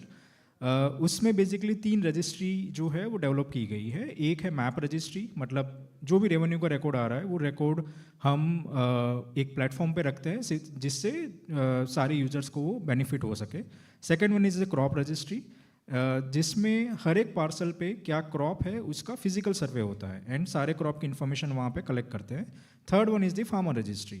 Farmer registry ये है कि हम जैसे आगे हमने सुना कि बालाजी ने जैसे इन्फॉर्म किया कि एक कैटल का एक आधार रिलेटेड है, तो we know the importance of Aadhaar. So government came up with one thing कि why not have Aadhaar related system, Aadhaar kind of system for the farmers. हम अगर फार्मर को एक यूनिक नंबर देते हैं, 11 डिजिट का एक यूनिक नंबर है, जिससे हम फार्मर की सारी डिटेल जो है वो वहाँ से ही वेरीफाई कर सकते हैं. क्या डिटेल आएगी? उसका यूनिक नंबर है, उसका ऑलरेडी आपने KYC किया हुआ है, that means you know that he is a genuine farmer, right. उसके बाद उसने जो भी लैंड्स उसकी हैं वो नंबर के साथ एसोसिएटेड है. अब कोई भी स्टेट को अगर कोई फार्मर को कोई स्कीम का बेनिफिट देना है, then rather than going with the conventional method जहाँ पे पहले वो उसका KYC करेंगे, उसकी लैंड ऐड करेंगे, वो लैंड पे उसने क्या क्या बेनिफिट्स लिया हुआ है, इससे बेटर है कि वो नंबर आप डालिए and you will get all the information. So आज इस तीनों चीज़ का स्टेटस क्या है दैट अगर हम मैप रजिस्ट्री की बात कर रहे हैं तो मैप रजिस्ट्री में जितने भी स्टेट्स के पास उनके रेवेन्यू रिकॉर्ड्स डिजिटाइज थे वो सारे एक प्लेटफॉर्म पे अभी अवेलेबल है. अगर हम क्रॉप रजिस्ट्री की बात कर रहे हैं वहाँ पे ऑलमोस्ट 10-15 स्टेट्स जो है वो ऑनबोर्डेड हैं. हर एक सीज़न में हम जानते हैं कि एग्रीकल्चर में हमारी 2 से 3 सीज़न होती है स्टेट टू स्टेट. हर एक सीज़न में वो 10 से 15 करोड़ सर्वे कंडक्ट होता है, जहाँ पे every survey number wise you will get crop, the photo of the crop, the latlong information, then एक उसमें मल्टीपल फोटोज़ भी आएंगे, उसका एरिया कितना है, ये सारे इन्फॉर्मेशन हर एक स्टेट में जाती है with thousands and lakhs of surveyor's doing that. Third जो है फार्मर रजिस्ट्री की अगर हम बात करें तो आज ऑलमोस्ट 8 करोड़ फार्मर्स जो हैं वो सिस्टम पे रजिस्टर्ड है. दैट मीन्स यू नो कि ये जेन्युइन फार्मर्स हैं 8 करोड़ जो हमारे सिस्टम पे अभी डिफरेंट बेनिफिट्स लेने के लिए एलिजिबल है. So this is what we are doing at the central level. Now if you are coming at the state level कि एमनेक्स स्टेट लेवल पे क्या काम कर रहा है जो रूरल को इम्पैक्ट करेगा. So that is a very important project जो गुजरात गवर्नमेंट ऑलमोस्ट 1.5 ईयर से रन कर रही है. वो प्रोजेक्ट को शॉर्ट में कृषि प्रगति जो है वो बोला जाता है. देयर आर 3 कंपोनेंट्स इन कृषि प्रगति. फर्स्ट कंपोनेंट इज़ कि यूजिंग अ सैटेलाइट डेटा आप उसमें से डिफरेंट रिजल्ट्स जो है वो जनरेट करोगे and you will use it for the decision maker as well as for the farmers. Second जो है वो कृषि प्रगति मोबाइल ऐप है जहाँ पे आज के टाइम पे more than 5 lakh farmers are registered and उनको डिफरेंट सर्विसेज मिलती है. थर्ड जो है वो कृषि प्रगति कमांड सेंटर है जो कृषि भवन गांधीनगर में है. वो कमांड सेंटर से स्टेट जो है वो पूरे गुजरात का एग्रीकल्चर एक्टिविटीज़ को वो मॉनिटर कर पाएगा. Now if we take one by one this things, अगर हम डिफरेंट रिपोर्ट्स की बात करते हैं देन ये रिपोर्ट्स क्या मिलेगा कि अगर गुजरात 3 सीज़न में काम कर रहा है and more than 18,000 villages are there, हम हर एक सीज़न में उसका क्रॉप का एकरेज जो है वो twice in a season capture करेंगे. दैट मीन्स पूरे गुजरात के खरीफ सीज़न में जितने भी क्रॉप्स है वो क्रॉप्स को आप सैटेलाइट डेटा प्रोक्योर करोगे, उसको प्रोसेस करोगे and then at this survey number level you will provide this information to the government कि कौन से सर्वे नंबर पे कौन सा क्रॉप है और उसका एरिया कितना है. अपार्ट फ्रॉम दैट वो क्रॉप की ईल्ड कितनी होगी. Yield is also estimated by a model, AIML model भी यूज़ होता है और उसमें एक स्पेस एप्लीकेशन सेंटर का एक मॉडल है सेमी फिजिकल मॉडल, वो मॉडल यूज़ करके उसकी ईल्ड भी जो है वो मॉनिटर की जाती है. Apart from that there are other reports as well. Overall आपकी क्रॉप हेल्थ कैसी रहेगी, if they need this data every 15 days आप उनको वो प्रोवाइड करोगे and you will also highlight those area जहाँ पे 15 डेज में क्रॉप की हेल्थ अप हो रही है या डाउन हो रही है. सो जहाँ पे भी डाउन होगी obviously government can take a decision और वो एरिया पे आप प्रिवेंटिव एक्शन या करेक्टिव एक्शंस आप ले पाओगे. देन जो मोबाइल एप्लीकेशन है जो फार्मर्स के लिए है, अब ये जो भी डेटा हमारा डिफरेंट सोर्सेज से हम कलेक्ट करते हैं, it could be related to weather, it could be related to soil, या आपका सैटेलाइट बेस्ड जो भी डेटा है, वो सारा डेटा फार्मर्स को उनकी मोबाइल एप्लीकेशन के थ्रू हम उनको प्रोवाइड करेंगे. Now what is a basic step? Farmer जब भी वो मोबाइल एप्लीकेशन डाउनलोड करेगा, उसको उसका फील्ड मार्क करना है. Very easy to locate the field. आपको सिर्फ अपना विलेज का नाम, उसका सर्वे नंबर डालना है, and it will be redirect to your survey number. And on screen click करके आप उसका जो बाउंड्री है वो मार्क कर सकते हो. Once you mark that boundary, and वो सीजन में आपने कौन सा क्रॉप लिया हुआ है, वो दो तरीके से आपका वैलिडेट हो जाएगा. एक, आपने एक्चुअल में वो क्रॉप डाला हुआ है कि नहीं डाला हुआ है, वो एक तो सैटेलाइट से हम वेरीफाई कर लेंगे. Secondly, we will be having your location. So जब भी हम पर्सनलाइज एडवाइजरी फार्मर्स को देते हैं, तो it's not a generic advisory कि ये डिस्ट्रिक्ट में जो है वो वेदर कंडीशन ऐसे रहने वाली है. It will be very specific to your village और तालुका कि यहाँ पे आपको ये कंडीशन होने का चांसेस है. बिकॉज जो हम वेदर डेटा लेते हैं उसमें वेरिएशन आपको 7 to 8 किलोमीटर से मिल जाएगा, राइट. सो अब जब हम फार्मर ने ये डिटेल प्रोवाइड किया हुआ है, तो उसको कौन कौन सी एडवाइजरीज हम प्रोवाइड करते हैं. So one is the weather related data. Second, अगर नियर बाय एरिया में कहीं पे पेस्ट एंड डिसीज होने के चांसेस है, तो फार्मर विल बी नोटिफाइड कि आपके नियर बाय एरिया पे कॉटन में पर्टिकुलर केस जो है वो रिपोर्ट हो रहा है, तो उनको वो नोटिफिकेशन मिलेगा. देन आपके एरिया में आपका जो फील्ड है उसकी हेल्थ कैसी रहे, उसमें मॉइस्चर कंडीशन कैसी है, whether to go for irrigation और नॉट, ये सारी इन्फॉर्मेशन आपको मिल जाएगा. What should be the ideal harvesting time, आपका क्रॉप कंडीशन के बेस पे वी विल नो कि आपकी सोइंग टाइम टेंटेटिव क्या होगी. Then based on that sowing time and by integrating the weather related data, आपको उसको आइडियल कौन सा टाइम पे उसको हार्वेस्ट करना चाहिए, जिससे आपको मैक्सिमम जो है वो आउटपुट मिले. सो ये सारा इन्फॉर्मेशन हम उनको as a personalize advisory farmers को प्रोवाइड करते हैं. Now this is not a one way communication कि जो हम डेटा दे रहे हैं और फार्मर सिर्फ उसको कंज्यूम कर रहा है. टू वे कम्युनिकेशन कैसे होगा? फार्मर भी हमारी टीम के साथ इंटरेक्ट करता है. वो इंटरेक्ट कैसा रहेगा? जैसे अगर कोई भी जगह पे उसको पेस्ट एंड डिसीज़ है, I'll just click a photograph, and पहले तो उसको बेस इन्फॉर्मेशन वहीं से मिल जाएगी कि what is the crop, what is the disease, and what should be the corrective action in case ये आपको रिपोर्ट हुआ है. सेम डेटा हमें कमांड सेंटर पे भी मिल रहा है. सो वी विल नो कि क्लस्टर्स जहाँ पे हर एक क्रॉप वाइज, हर एक डिसीज़ या पेस्ट वाइज आपको डिफरेंट फार्मर्स ये जो क्वेरीज जनरेट कर रहे हैं. सेकेंड होगा, अगर आपको क्रॉप रिलेटेड कोई इन्फॉर्मेशन पूछनी है, अगर आपको नेक्स्ट सीजन में आइडियल क्रॉप कौन सा होना चाहिए ये इन्फॉर्मेशन पूछनी है, ये सब आप जो है वहाँ पे इंटरेक्ट कर सकते हो. तो ये रहा हमारा mobile application part. And the third one, my request would it can it be summarized in a minute, or we also yeah want yeah Yash yeah bhai's so opinion? just the third part is कि जो हमारा command centre है, command centre से ये जो भी request आएगी वो सब आप यहाँ पे देख पाओगे. So you know, in a summary, ये जो भी डेटा हमारा जनरेट होगा यूजिंग सैटेलाइट और वेदर डेटा, राइट, ये सब फार्मर्स डिफरेंट वे में यूज़ कर सकते हैं, and definitely they can take the different benefits of this data. Thanks Pratik, interesting stuff. We would have loved to deep dive into it. बहुत सारा काम government के साथ आप कर रहे हैं, but interest of time, because of the lack of time, we had to cut it up. यश भाई, कमिंग टू यू, आपने 2-3 अलग अलग एंगल्स सुने जहाँ पे there is a startup who has worked on a deep technology, at the same time there is a large scale agency who is working and implementing it with the state bodies. Now we go to Yash भाई who has been working with technologies for rural in his incubator. Almost 2.5 decades now in agri and along with Dantewada Agri University. What we want to understand from you है कि आपके पास किस तरह की technologies आ रही हैं. आपको क्या लग रहा है कि next let's say 5 to 10 years में अगर सिर्फ हम लोग रूरल और एग्री पे फोकस करें तो क्या हार्डवेयर पे फोकस करने की ज़रूरत है? AI लेड सॉल्यूशंस के लिए ज़्यादा स्कोप है? किस तरह के सॉल्यूशंस पे आप आज काम करें? We have about 5 minutes to cover this. Over to you. जी, thank you very much. So I'm here to represent Nabard Assisted SDU Rural Business Incubation Center. So at our incubation center, we support agri and rural startups. If we talk about deep tech startup, like after listening to both of the fellow panelists, what I feel is that India now is no more a consumer of innovation. Rather, knowing from Balaji what he is doing, we can say that rural space is becoming a creator of innovation. So that is something very much important that has changed the scenario over the period of time. What I feel is that previously it used to be the technology used to be coming from the larger cities, cosmopolitan cities and all that. But now, because of the initiative taken by NABARD of establishing such kind of RBICs across India, Also, if we talk about government of Gujarat or like, government of India, we are doing good, fantastic into startup portfolio. So again, SSIP in Gujarat, this is leading and this is changing the scenario of understanding startups. And just because of this kind of partnership with SAUs particularly, startups are coming up from a very rural space because 65% of our population still resides in rural space. And how wonderful it could be that those challenges faced by the 65% population can be solved within that periphery, within that region by their own experts. That will definitely bring in change. As Balaji said that you cannot bring in someone from air condition and trying to solve the problems of rural space. So yes, again, addressing the question which you said about AI or hardware, what I feel is both of them, they complement each other.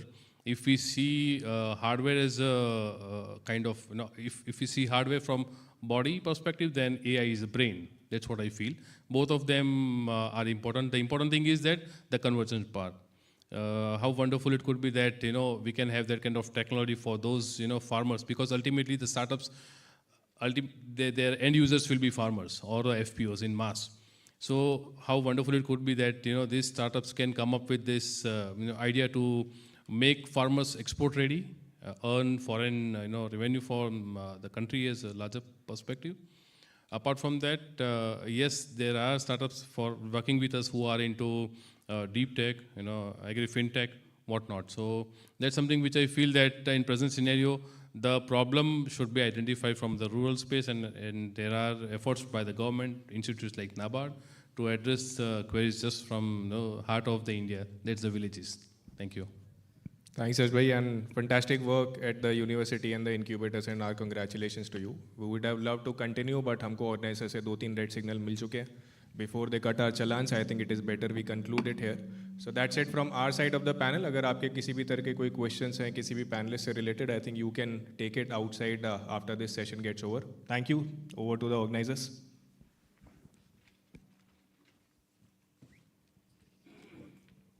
Thank you, sir, and special thanks to you for sticking to the time. It's a moment to present a memento to all our speakers. I invite Dr. Ravi Babu, CGM, NABARD, to kindly come up on stage and present a memento. Mr. Dheeraj Bhojwani, VP, IIMA Ventures.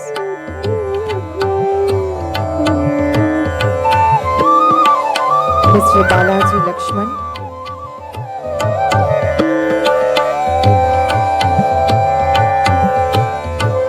Mr. Pratik Mehta.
Requesting our panelists to kindly join the desk.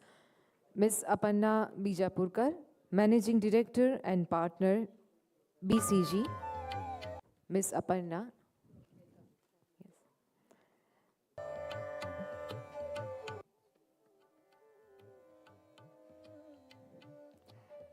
Welcome, ma'am. Dr. Ajay Kumar Sood, Deputy Managing Director, NABARD.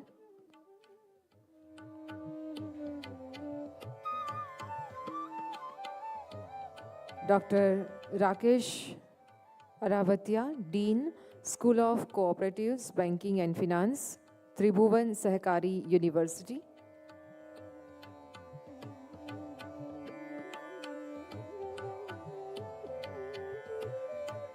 Dr. Sukhpal Singh, Professor, IIM Ahmedabad.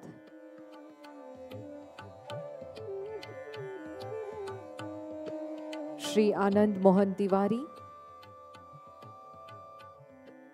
Shri Anand Mohan Tiwari, IAS, Chairman, Strauss Foundation Trust.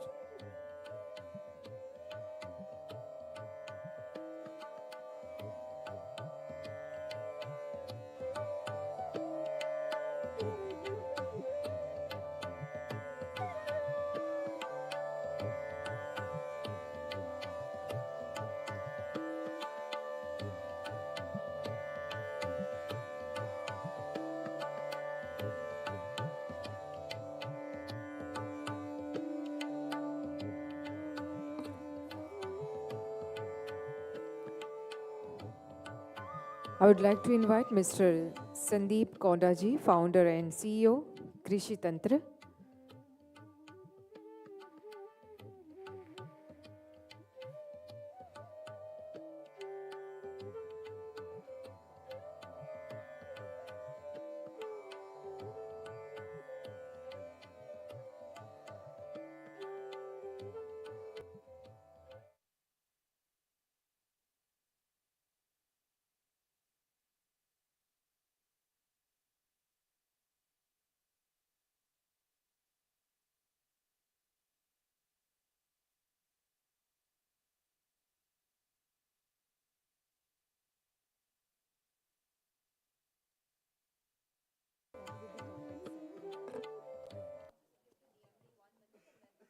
Sure.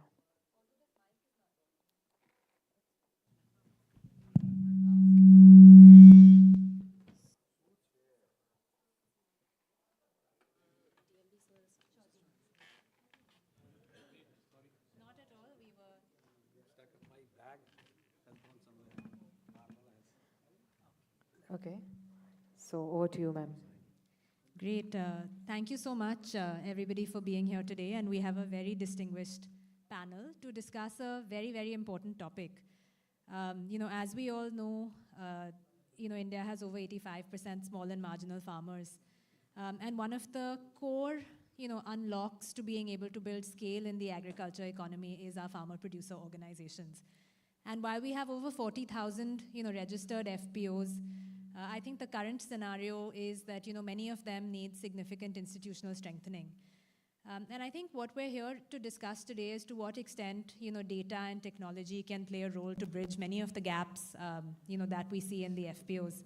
And each of our panelists has, very direct and differentiated experience, not just working with FPOs, but also with many other parts of the ecosystem, whether it is credit institutions or whether it is, market-facing institutions.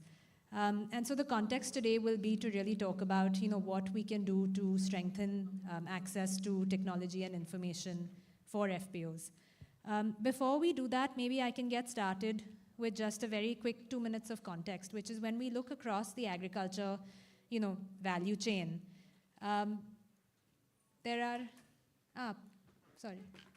When we look across the agriculture, value chain, there are, many areas where there are significant gaps, whether it is, even information, let's say, prior to sowing in terms of, what the market demand and the price is, or whether it is the right package of practices and advisories that farmers would need to be able to make timely decisions. And especially in the context of climate change, I think many of us know that these decisions, need to be made quite differently than they were and with a lot more volatility. And I think then comes, the discussion around, when to harvest, whether to sell, whether to store. And at each step in this value chain, there is, the requirement for, data information as well as technology to facilitate, the right decision, whether it could be access to post-harvest processing, infrastructure or warehousing capacity. And, within this context, maybe Dr. Sood, I will really start with you. I've heard that, market linkage and price discovery is perhaps one of the biggest challenges today. Can you tell me a little bit more about, the role that NABARD is playing as a system orchestrator to bring, this kind of information and technology to the farmer today? So good afternoon, friends. So after lunch, it is really very difficult to hold back people. In fact, some of our people were going in 6 o'clock flight. So that is why we have preponed this session, so that our distinguished guests who have come from outside, so they will have some crowd. And then we feel encouraged actually when people are there around. So as she has mentioned, that price is very, very important.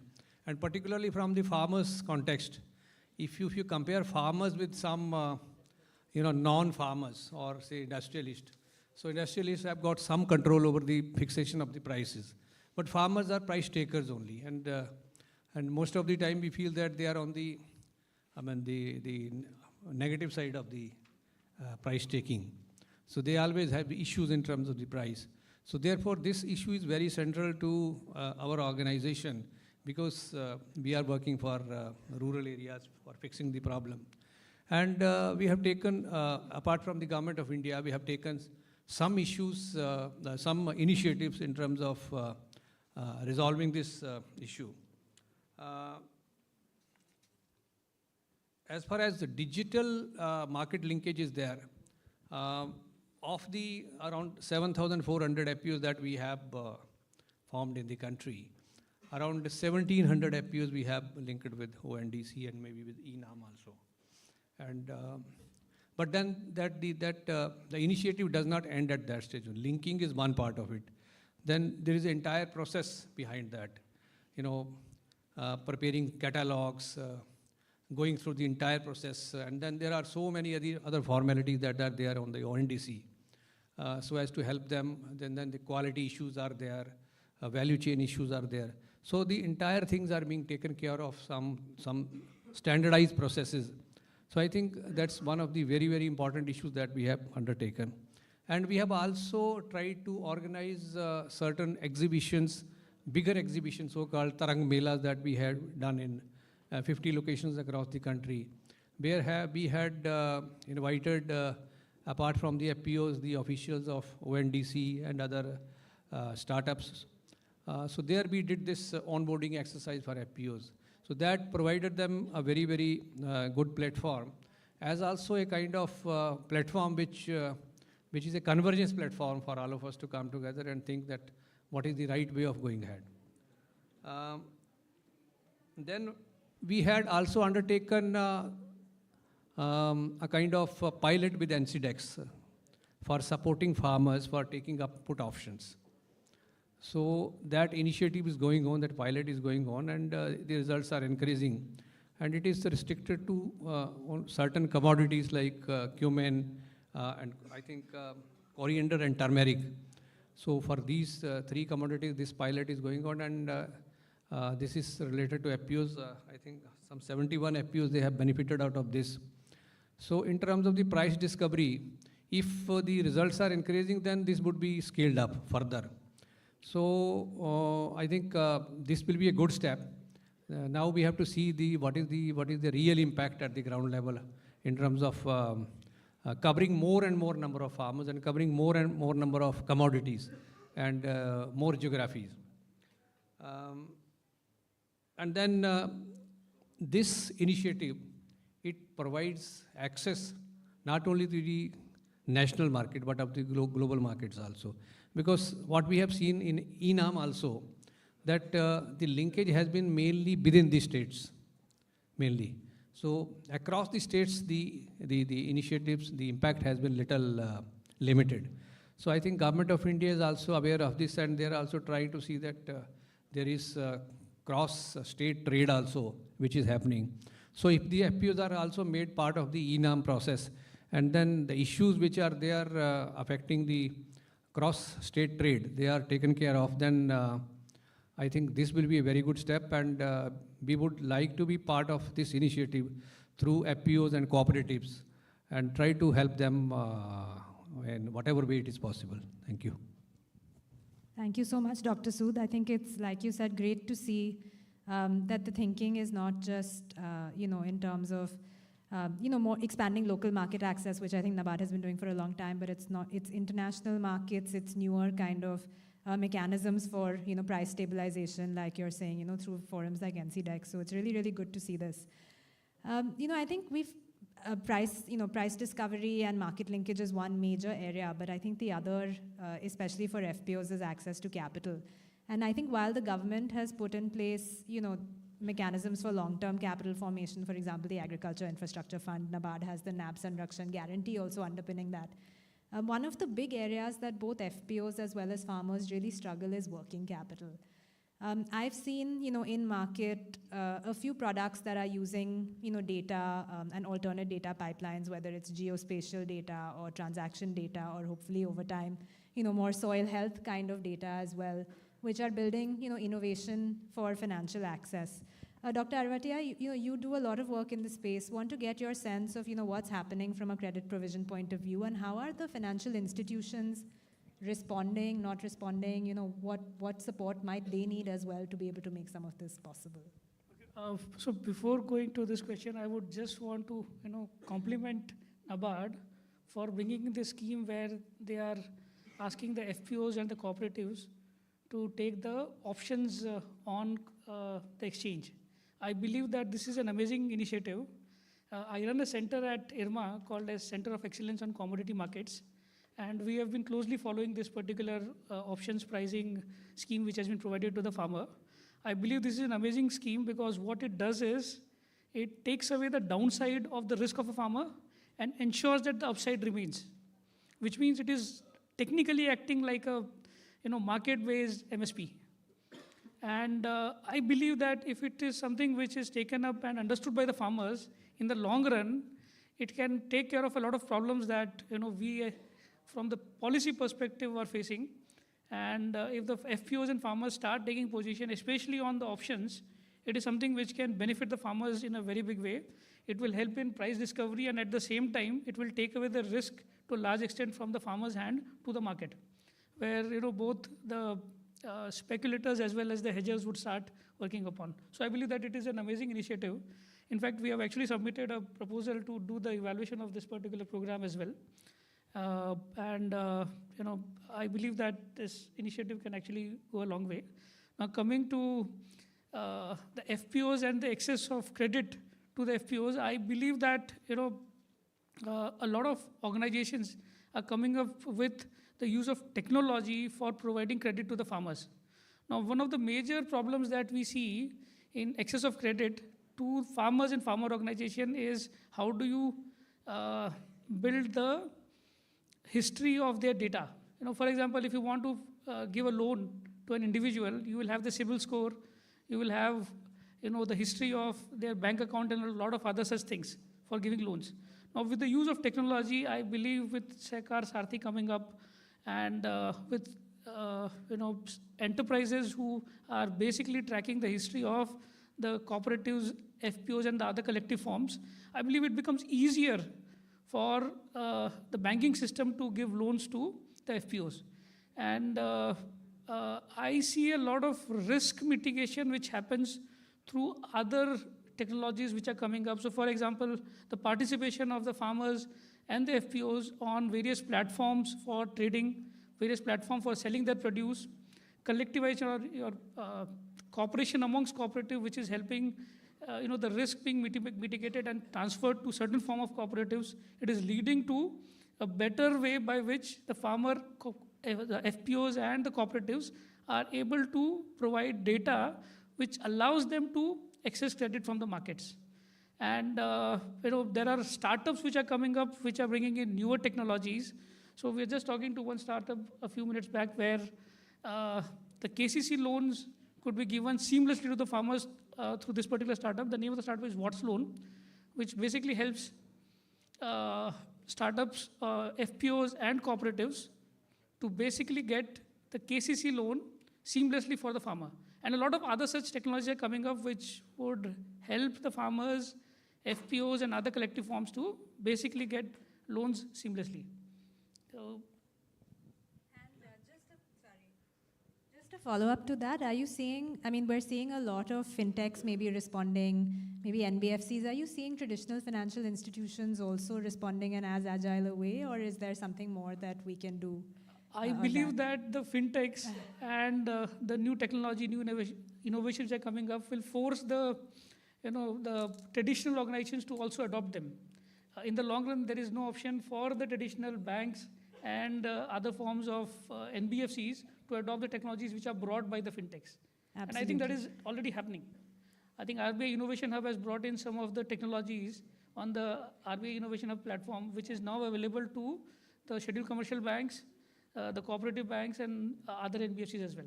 And I think, like you said, Sehkar Sarathi will accelerate that adoption as well. Great, thank you so much. Mr. Tiwari, I'll come to you.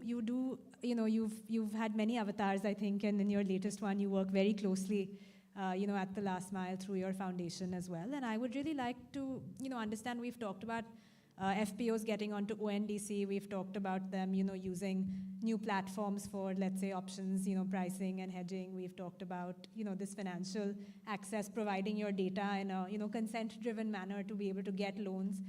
That seems like a lot of, capability and capacity that we need to build even institutionally within the FPOs and the farmers. So could you say a little bit more about what kinds of capacities the system, needs to build? And there are many stakeholders in this ecosystem available to support that journey. What role can some of them play? See, there are two things. The FPO model, we are facing the same problem which SHGs had suffered or cooperatives had suffered. That once they are formed, we presume that they will keep working like ideal case situation. We are running few FPOs in different names. And one is the, say, farmers, genuine farmers, and who were aggregating the product and selling. Or not selling, actually. We were telling them to aggregate, motivating them, but they were not willing to do anything. When we went deeper, it turned out that if his members are wasting spending 1 day of their time, and the travel, etc., going to the market has a lot of cost, who is going to pay for that? And this was a very genuine problem. So we decided that, okay, every day spent for the FPO, the directors will be getting 500 rupees. Now they're happily doing, they're involved. Now, unfortunately, we registered this under Companies Act. Now, Companies Act is, the compliance cost is, and the chances of committing mistakes are enormous. So we are now putting a company secretary from our side to see that the documentation says everything is proper. Another thing is that we talk about market access and the bankers not giving the loan. I worked as a banker also in my one more earlier avatar. See, as a banker, I will never touch the FPO because there is information asymmetry. I don't know about the FPO. FPO comes for a loan, they will tell, okay, government guidelines are there, but I have to do my due diligence. I am responsible as a banker for recovery of the money. Now, what happened during SHG days? When it was being piloted by Indian Bank, Gopal Krishnan, who was CMD of the bank, he created a checklist, point-wise scoring system. If your SHG has got this much score, his banks will be giving the loan, even amount, etc.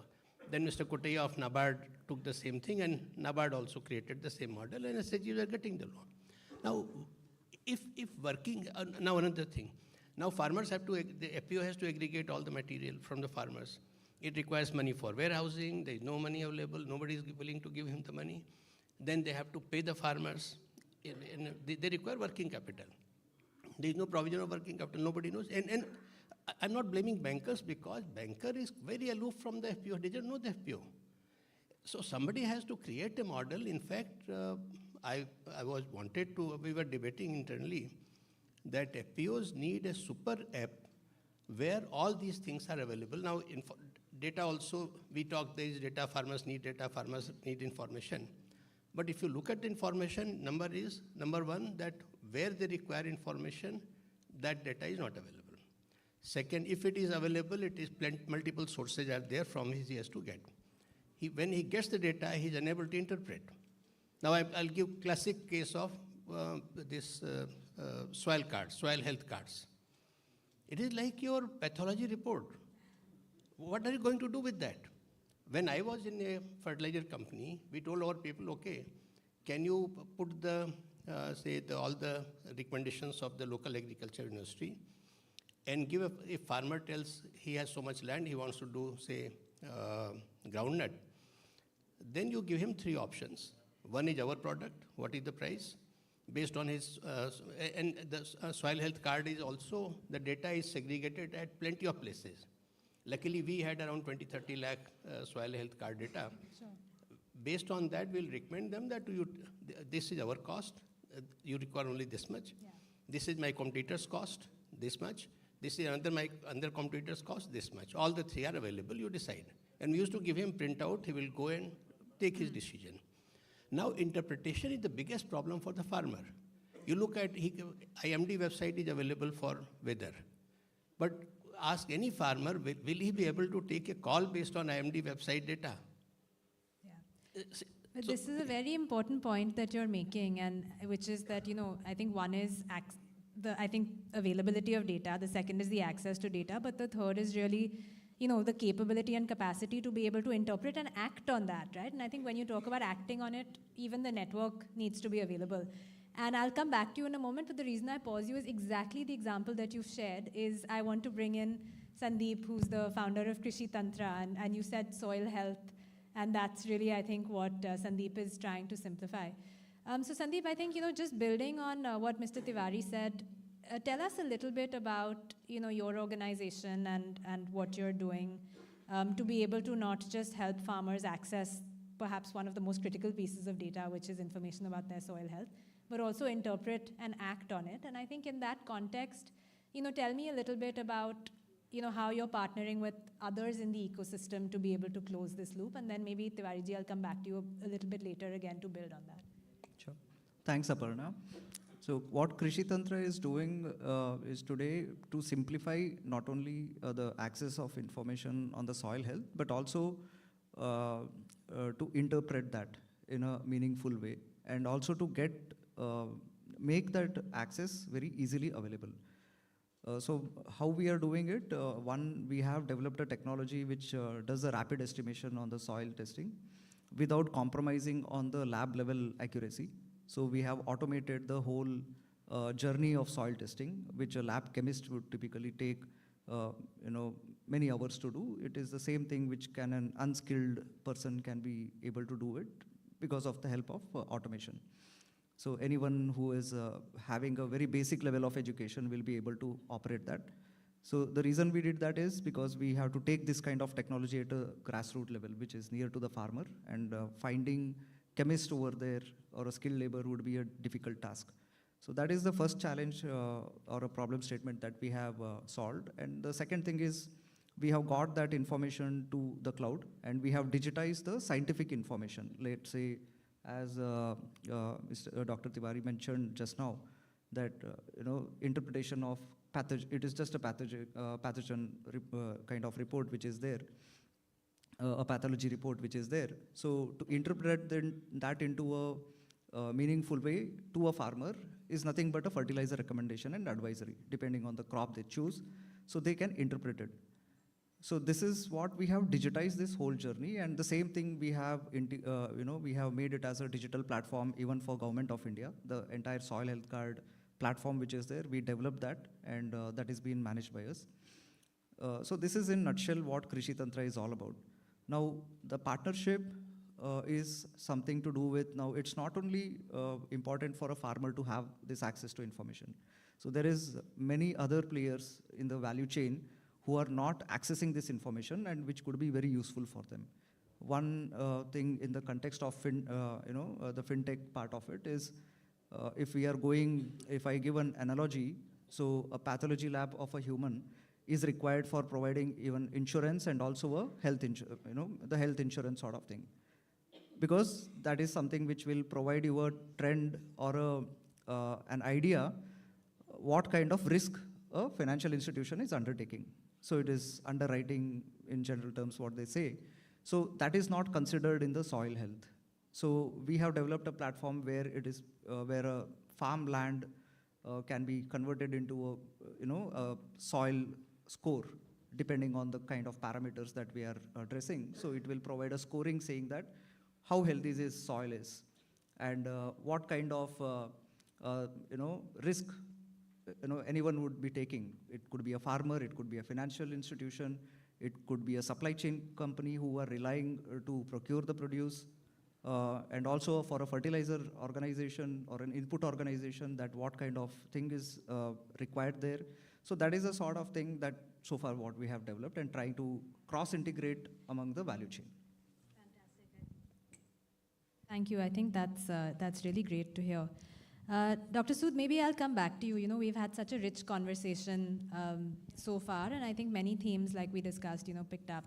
But I think at the heart of it is the need for an orchestrator, to play the role to bring a lot of this data and information together. Government of India, of course, is, building the agri stack, and I think the focus right now is 3 foundational registries of farm, farmer, and crop. But I think beyond that, there is a lot more, information that is required. And I think NABARD plays a very key role as an, orchestrator in this ecosystem. You work with the banks and the financiers. You actually fund many startups that are creating, point solutions that can provide access to data. You, of course, have the development network and FPO information given your roles. So can you tell us a little bit about some of the ways in which this data could be brought together and anything maybe that you're already doing? Yes, some form of data is available. We have a platform called NAV FPO, where information about the FPO's functioning on about 300 parameters is available. And it is available across the country. Now, what we are trying to do is that this information is little static. So we are trying to make it more dynamic. And we are coming out with a new platform for capturing more dynamic information so that it is more relevant, it is more live. Now the need of the hour is that this information, if it is not used by the players in the ecosystem, then it's not of much use. So the need is that we have to bring all players together on a particular platform. And this information has to be provided to the people in a way that it is usable to them. For example, to the banks. How can the banks take this information to extend credit facilities to the people? And maybe for government also. There are a lot of government schemes. For example, in some states I have seen that, just to name one scheme, custom hiring centers. So in some states, they have created schemes where these schemes are given only to the FPOs. So maybe if the governments can also use for taking their schemes to the FPOs. So basically, we have to provide an interface where these things are taken to them. Then another aspect is market linkage. So where we have done we are also running certain FPO accelerator programs. One is in Karnataka and one is in Maharashtra.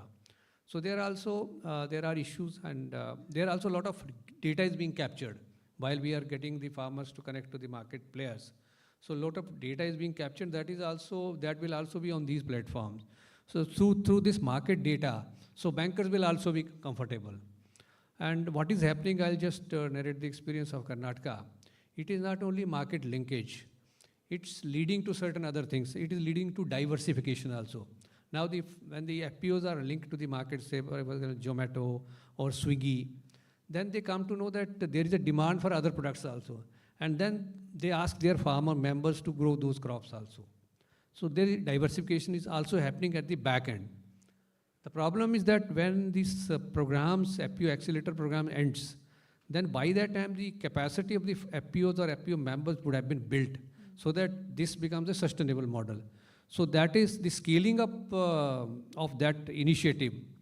I think that is one of the challenge which we are trying to address. And the data that is being generated through this, that we are going to onboard on this platform and try to make it more usable. That's really, I think 2 things that you said that really, I think, resonate with me. I think one is your, the role around stitching the value chain together and how you bring many of these players. But I think also how does it then, some of this get built as institutional capacity in the FPOs, and really great to hear about the FPO Accelerator program. One more thing that I will say is we've not talked about Gen AI. I think this is a technology conference, and I think in many of the ways that you all are talking about making data available, interpretable, accessible at the last mile, I think, really a lot of the innovation of Gen AI as well as agentic AI, whether it is scheme information, whether it is, decision support, I think that could be a huge force multiplier. I think we have some time for audience questions before we do, one or two more questions for the panel from me. But are there any questions from anyone in the audience for our panelists? We can pass some mics around.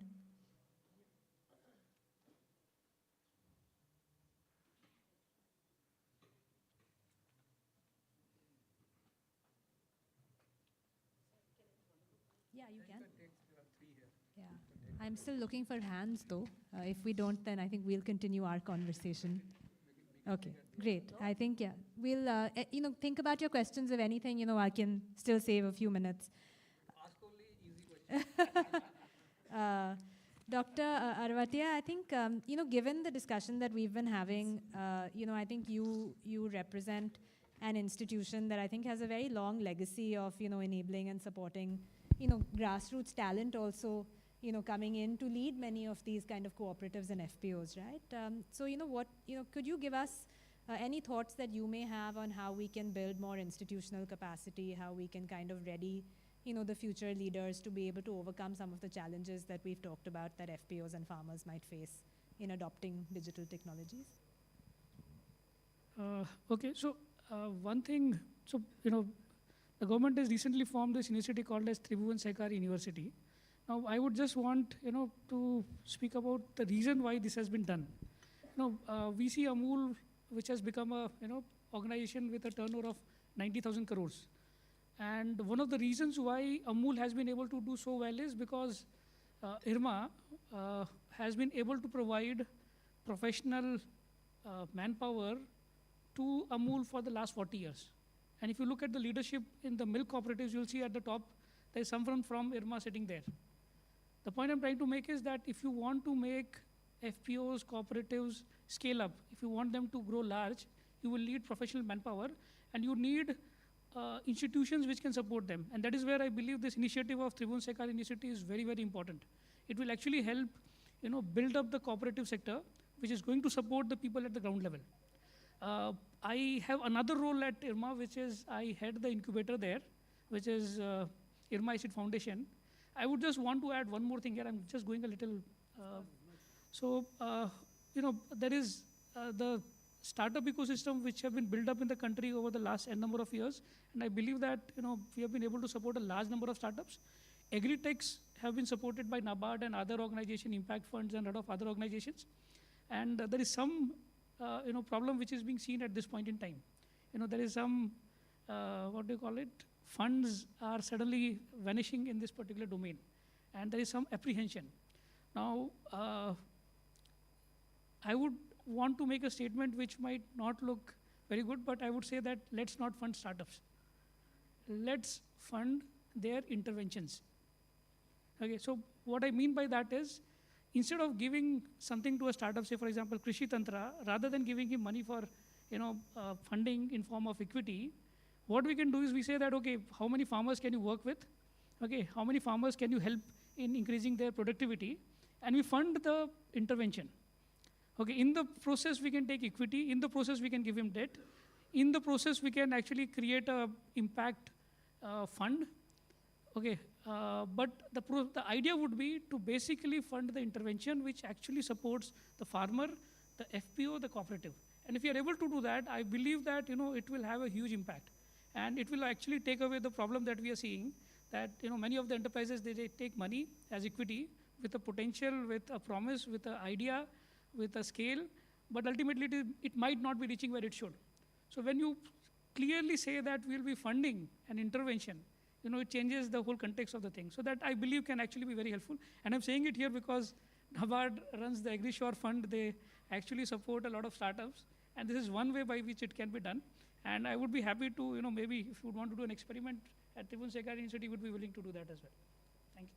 I think that's a very interesting idea, and I think there are many decision makers in the room who could actually take some of that forward. And I think if I just, for a second build on what you're saying, what often happens when we try to deploy a lot of, technology solutions, at least in this context in the field, is that what we've talked about, right, the missing middle of the other value chain actors often don't, necessarily have the capacity or the funds to come to the table, whether it's the non-profit ecosystem who's there to hold the farmer's hand, as they go through the early stages of adoption, or whether it is, some of the other market participants. So maybe this idea of, I'm not going to comment on funding startups or not, but maybe this idea of funding interventions and creating an intervention pilot fund is something that could be considered. Great.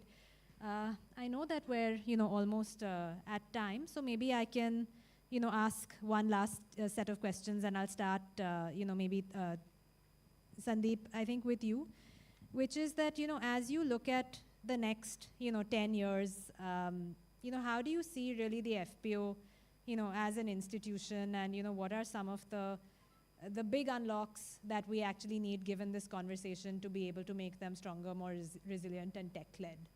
Yeah. So before answering your question, I just want to mention this, because since I'm one of the startup here. So firstly, I'm very thankful to NABARD, NAB Ventures, for funding Krishi Tantra, because I think there is a huge gap. I mean, yeah, I agree to a certain extent for the interventions has to be funded once the tech is ready.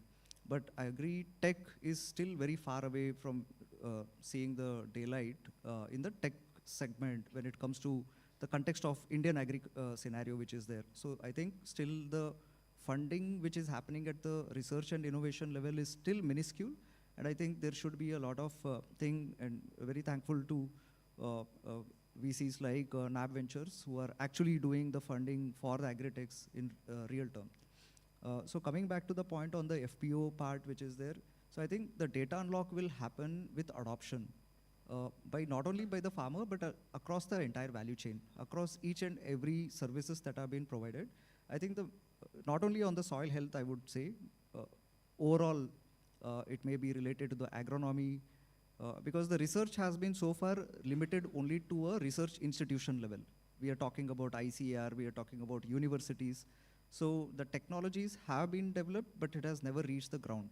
So these things will have to be adopted. Unless these things are not adopted, the value chain will never be able to unlock the potential, the actual potential which is required, and the whole burden cannot be on the farmer to have or access of this particular information that, they are the only not the stakeholder who will have to pay for that or use that, but it has to be shared by across, and the value exists for each and everyone. Yeah. Great. I think that's the right point for me to maybe ask Mr. Tiwari, any final thoughts on this point, that it's not just the farmer that has to, I think, face the burden, let me say, or the cost of adoption, but the role of many other stakeholders is important. Any final thoughts on what that could look like? I think FPO is the, I would say, customer of that product which we are making. So FPO need not bear this thing other than his user charges, etc. That is all. But your question was, can I take his question of where you'll see FPO after 10 years? See, when SHG movement started, NABARD was the champion, and very, very active champion at that time. It was Mr. Kotaiya's passion that. See, today we are not finding any institutional champion for FPO who will move around and pester every department of the government that, look, boss, you have got a warehouse scheme. Can you add the word FPO also? Or you have got a scheme for working capital, can you add the work for this thing? Or NGO can get a land at a concessional rate, but FPO word is not there, can you add the FPO can also be treated as NGO? You want CSR grant, now 3 years capacity and all those record track record. Can you aid FPO also that and relax it slightly? And I tell you, we got a lot of relaxations. There was a CSR, the Gujarat CSR authority, and 3-year mandate was there for that also in the earlier. We requested the secretary MCA that, look, we are the government, हमको कौन सा 3 साल की जरूरत है? बोले remove कर दे, हमने बोला नहीं हमारा 1 साल हो गया, 1 साल कर दीजिए. So we'll be eligible to take the money and route it this thing. So it is not that government is a this thing, but FPOs will not, there are so many things are to be tied up. We require institutional champion who will keep pestering every department everywhere, following it up and getting things done. Wonderful. I think with that, maybe just last question, one takeaway from today's conversation that might have stayed with you. And I'm happy, I'd like to hear that from each of you, but I can share mine first maybe. And I think that continues to be this participation across all stakeholders in the value chain and who that anchor orchestrator is and how we kind of make that happen. The layer that I'm really enjoying is, funding collectively all of these market participants. So that's my one takeaway. If anybody else would like to share their one takeaway from today, that would be great, and then we'll wrap up. So I think on the pattern of cooperative, there is also a need for, like we had Sahkar Sarthi. So we need FPO Sarthi also, because there are many, it's not only credit, there are non-credit challenges that the FPO is facing, compliance and so many other markets, so many things are there. So I think to provide them common services, we need to have some kind of shared service. So maybe we can call it whatever name it is there. But there is a need for providing some common services. So without which these organizations, maybe some of them may graduate to up to some level, but without right hand holding, many of them will be thereby. So I think the institutional support or the champions that he was telling, so definitely there is a need for that. Thank you. That's a brilliant thought. Any last comments from anybody else on the panel?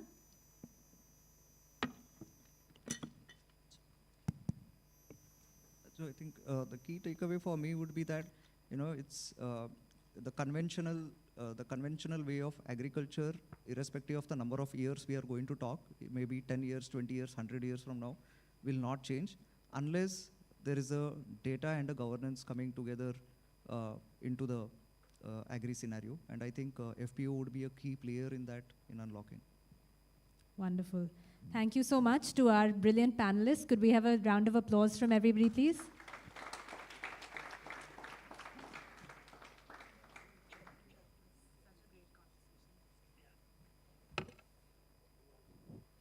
Thank you all the speakers, and thank you, ma'am. It was really very interesting session. Requesting all of you to kindly come forward for a group photograph.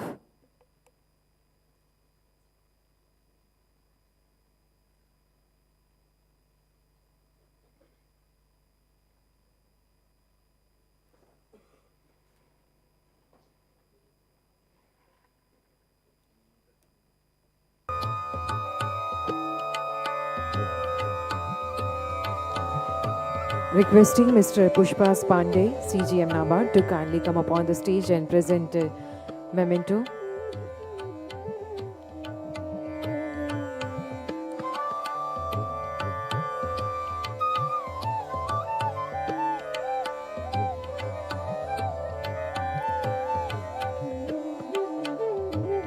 Miss Arpana Bijapurkar, Mr.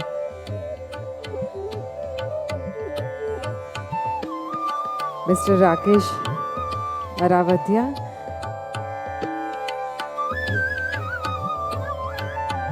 Shri Anand Mohan Tiwari, and Mr. Sandeep Kondaji.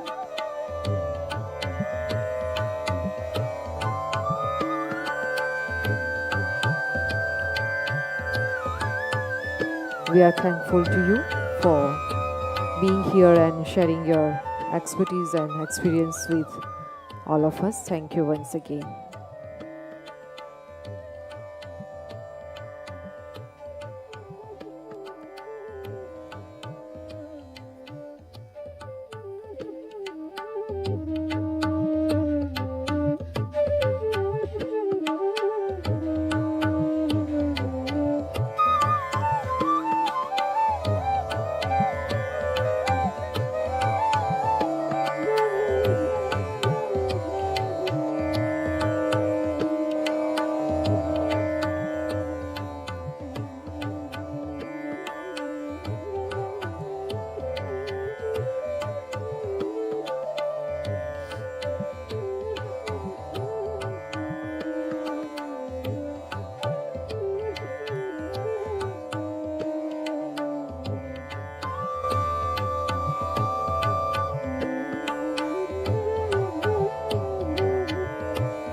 Ladies and gentlemen, and now it is time to move forward to our next session, that is panel discussion on rural bioeconomy, converting waste to wealth through innovation. Very interesting topic, and I would like to call upon the stage our esteemed panelists, Mr. Sanjay Ghosh, Chief General Manager, NABARD,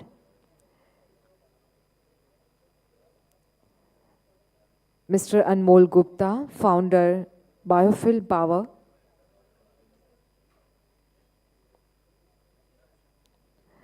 Mr. Deepak Parikh, Founder, Honeybee Tech Incubations, and Ms. Pranjali Garg, Co-Founder, ProMeat.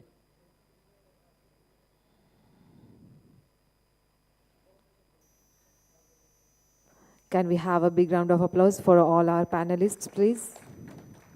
Thank you. This session will be moderated by Mr. Sanjay Ghosh. Over to you, sir.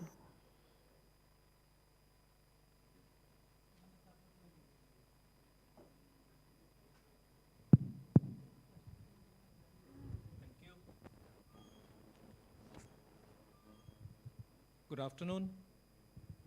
Audible? Okay. It's indeed a privilege to welcome you all to this very crucial panel on rural bioeconomy, converting waste to wealth through innovation, something that's very pertinent and very important in the present day context. And more so because India, with its vast agrarian base, stands at a very unique crossroad. The shift towards circular and bio-based economy is not just an environmental imperative, but it also is a gateway and the pathway to sustainable income generation and enterprise growth across the entire rural heartland. And if we look at some of the little bit of statistics and number crunching, just to understand the sheer scale of opportunities in this sector, we have waste potential of about like 500 million tons annually. Take this into the power sector generation, we are possibly looking at about 18,000 megawatt of annual power generation just from this waste. If we look at the trend of growth, the decadal growth in this sector over the last 10 years, then from a $14 billion economy, the bioeconomy sector is now at around 165 billion and slated to be around 300 billion USD by 2030.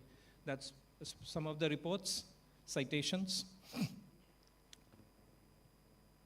The fact that bioeconomy works, the ethanol is a case in point.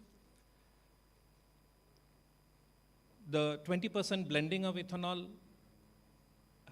I think we have achieved 5 years before time, so that basically indicates the opportunities in this sector.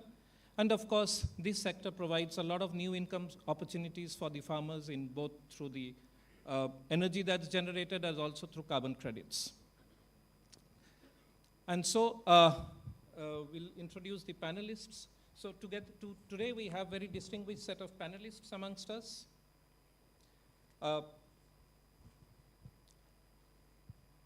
We have Mr. Anmol Gupta.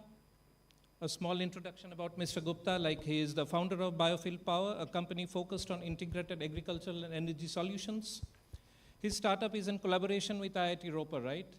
Yeah.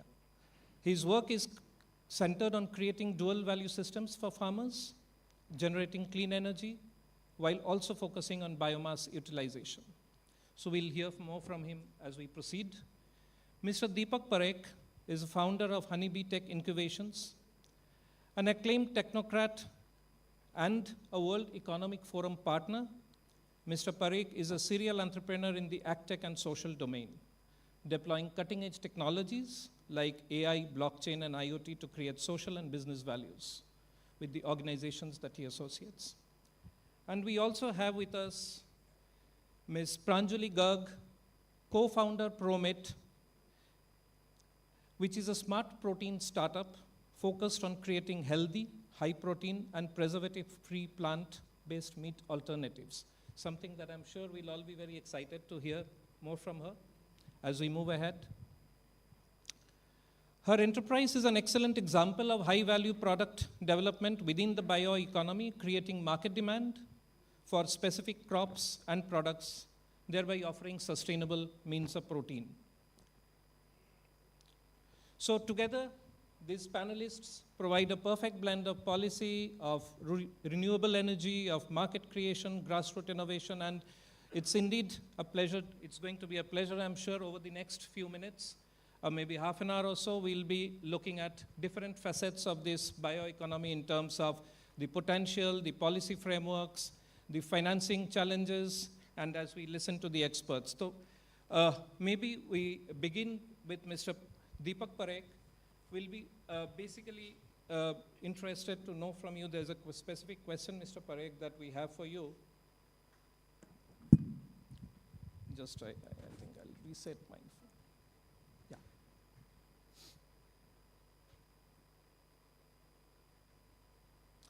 So you incubate innovative technologies, right?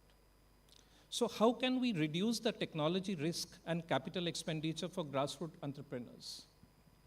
Second, what role can financial institutions like NABARD or even other financial institutions play in financing pilots on a first of its kind basis? Given your expertise, we would be very keen to understand the nuances in this segment. Yes, first of all, I would say, like, we work extensively with various large corporations, startups, governments, advising them on policy, integration of technology. And based on experience across multiple countries, when we start seeing waste as a waste in a country like India, this is the first mistake we do. The rural waste is not a problem in India. Realization of value of the waste is a problem. So when we start seeing waste as a waste, then actually we find the, I would say that the easiest and most comfortable way to get rid of it, right? Rather than seeing what value is there inside.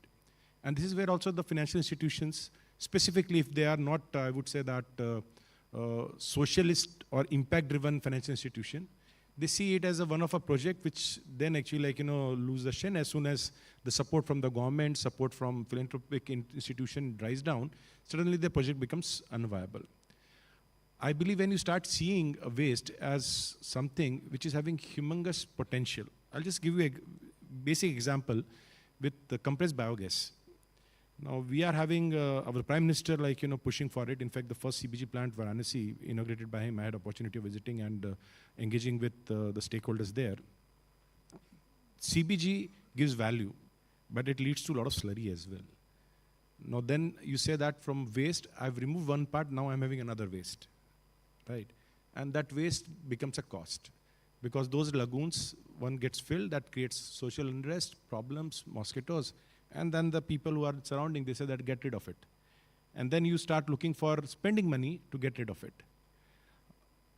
Unfortunately, agriculture cannot happen every day. The land preparation happens twice a year. And that is a time when actually you might be able to use slurry. Now, but the CBG plant works 24/7 because then only it can be commercially viable. Cow won't just give you cow dung, right, twice a year. They do it every year. So India's potential of 1.2 billion metric tons of cow dung, which I believe is brown gold. Now, are we funding it? The million-dollar question is that actually we have not been able to come out with innovative alternative financial mechanisms, right? It's not about funding pilots. Funding pilot has to be the job of a government to do it. And government has done it very well. They give subsidies, they ensure that actually sufficient fund was available through Govardhan scheme and all that. But now from scale up, right, you cannot start just thinking that actually I'm not going to be innovating in technology. I would not be converting that slurry into organic fertilizer. I would not be converting and extracting best piece out of it. But either I will dump it somewhere or I would use it something which I can burn because it is biomass. It is not going to give you viability. Whenever we see agriculture waste, even though you talked about 500 metric tons of agriculture waste, which comes from all the husk and the straws, we again start seeing it that can I convert it into something which can be burned. Burning is the last way of extracting value from anything. There are far more things. You can do biochar, convert into biochar. Biochar is a pretty 2,500 rupees a kg product. Are we doing that? So what I believe is that actually the alternative financing models and the financial institution, they need to be taught, trained to understand what is possibility. We work extensively in Germany. I'll give you an example of Germany. A couple of decades back, they thought that their soil needs to have organic carbon. Now, what is the way to get the organic carbon? The best way was to get actually the animal waste being given to the soil. And they didn't start it with the mindset that actually I'll create a compressed biogas. Because they wanted slurry and they found that CBG plant is the best way to get the slurry. Now today, if you go to Germany, you'll find that actually, or even in Netherlands and other parts of Europe, the farmer will come in a tractor with a trolley. He will pay for the slurry, take that slurry and put it in his soil. So they do it regularly. They have been smart enough that actually they are not giving any capital subsidies.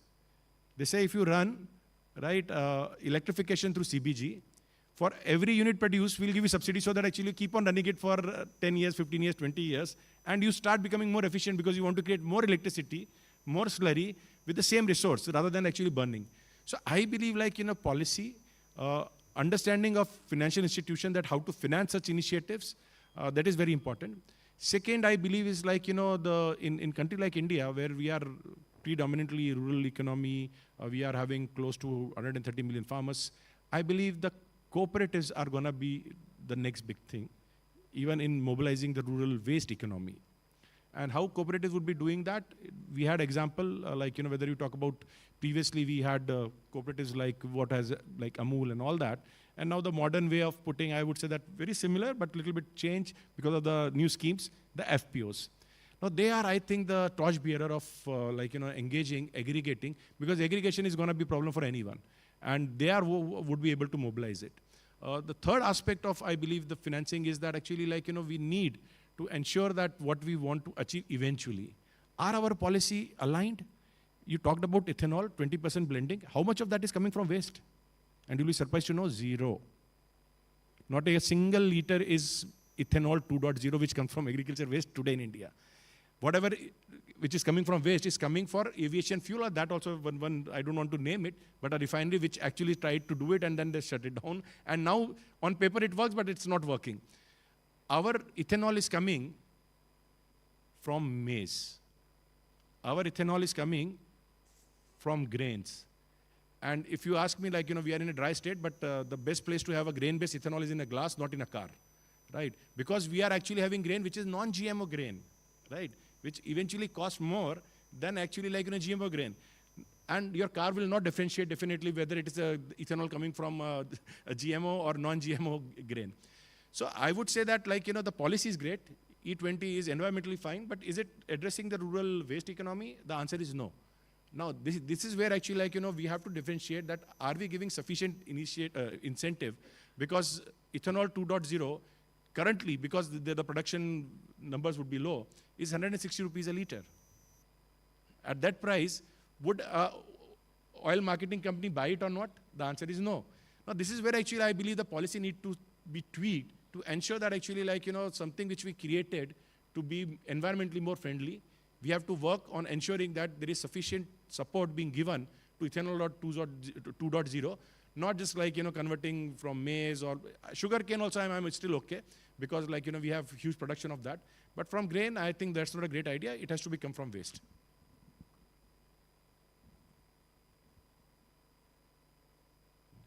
Yeah, thank you. That was indeed an eye-opener. Actually, you touched upon some very relevant and pertinent points, like many of us sitting here would already be aware of it.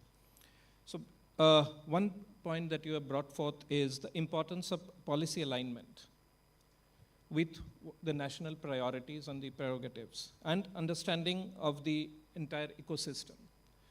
You also talked about the importance of cooperatives. Of course, the Honorable Chief Guest with us yesterday, he did mention the significance of cooperatives and going ahead how India's economy, even the entire GDP, was dependent on the vibrant cooperative ecosystem.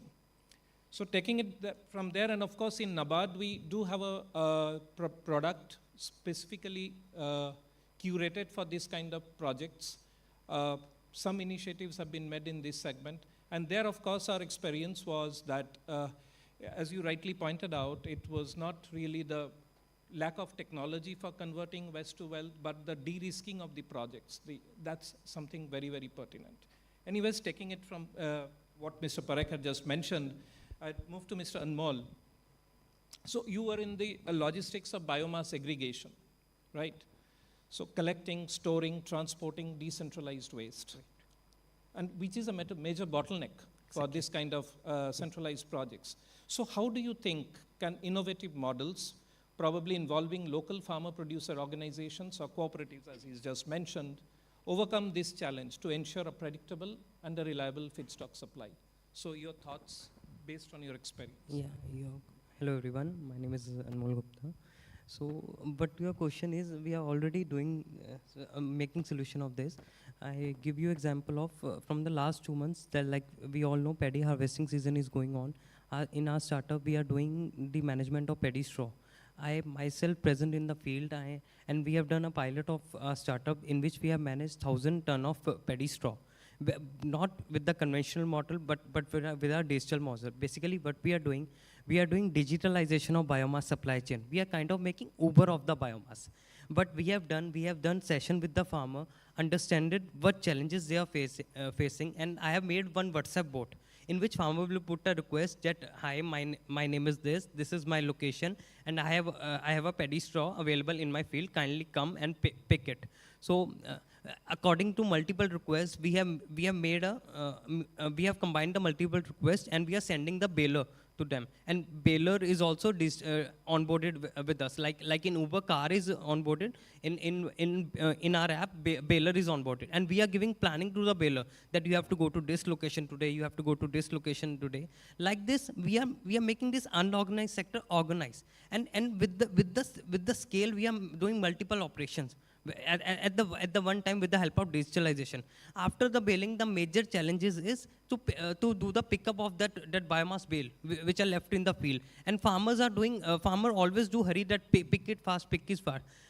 In conventional system, what happen is that it all depend on the call. Farmer are calling to the local biomass aggregator, and they come according to them. But in what our model, we are saying, we are sending message to the farmer that your baling will be done on this date, your biomass pickup will be done on this date. Like this, farmer is having also assurance that my biomass will be get picked at this date. And with this, we have done complete digitalization from end to end. We have made a cluster of 15 villages in which we have collected the biomass and put it in one storage center. I have leased the land of 4 acres near to this 15 villages where we have collected this biomass. So with this, what happened that we have collected biomass quickly and stored it. And from that storage, there is a reliable supply to the industry. So best part, what we have done, we have collected the biomass in the organized way, and we have assured to the industry also. Industry can see live on our platform that this much biomass has been aggregated, this much biomass is on the road. We have also placed GPS tracking device on the combine machine, baler, all the trolleys which are transporting. So all things are getting monitored by us also and by the industry also. Like this, we are making complete traceability. And what motiva biomass aggregation is happening earlier also. But what we are doing, we are making it a organized sector. It's very fragmented and on the call. So digitalization, I think digitalization are key to achieve to solve this problem on a scale. And with this, we can help industry to switch from coal to biofuel. If industry is giving reliable supply of the biofuel, I think no industry will use coal. And like this, I'm also very happy to say that I have created more than 20 plus employment on local village level in this pilot. Like I have onboarded that supervisor, farm supervisor. I have onboarded tractor driver and baler driver. I have onboarded security guard for my storage center. Like this, I have created more than 20 plus employment. And once fixed KPI has been made, this model can be replicated to whole India. Doesn't matter which crop is there. It can replicate to wheat straw, paddy straw, mustard husk, and sugarcane trash. Right now we are working on sugarcane trash. Like as the paddy straw season over, it doesn't mean that our shop is closed. It's working to manage all agriculture waste. This is where our entry is coming into the field. That local aggregator only stick to paddy straw. But there is an opportunity in other crops also, which I have seen myself present on the ground. So, and any industry want that. The best part is. So this is all about, I can say.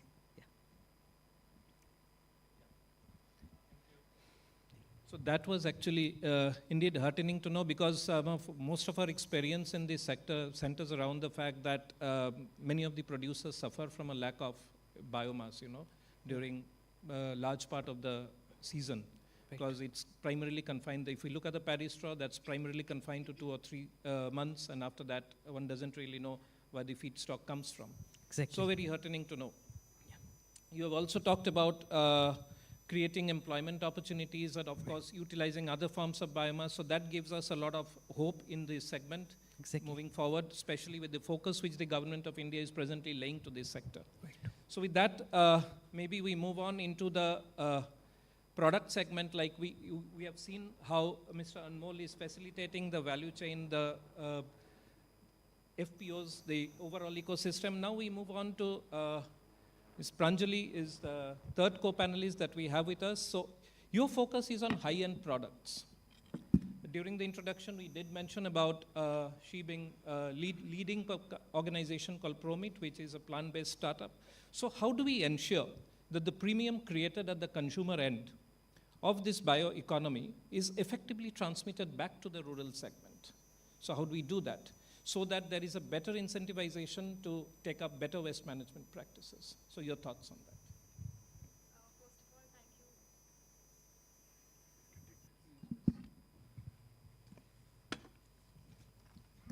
First of all, thank you, Sanjay sir, and NABARD team for inviting me for this panel. I'm very, very grateful to be here with the esteemed panelists. So a quick introduction about myself. So I run a company called ProPlant Foods. Our brand name is called ProMeat, where we create high-protein plant-based products from India's indigenous crops, including mung bean protein, pea protein, soy protein, wheat fibers, and oat fibers. So now I think how exactly us as a brand can give value back to the farmers is something that we have actually worked and thought about a lot in the last 4 years of us being in presence.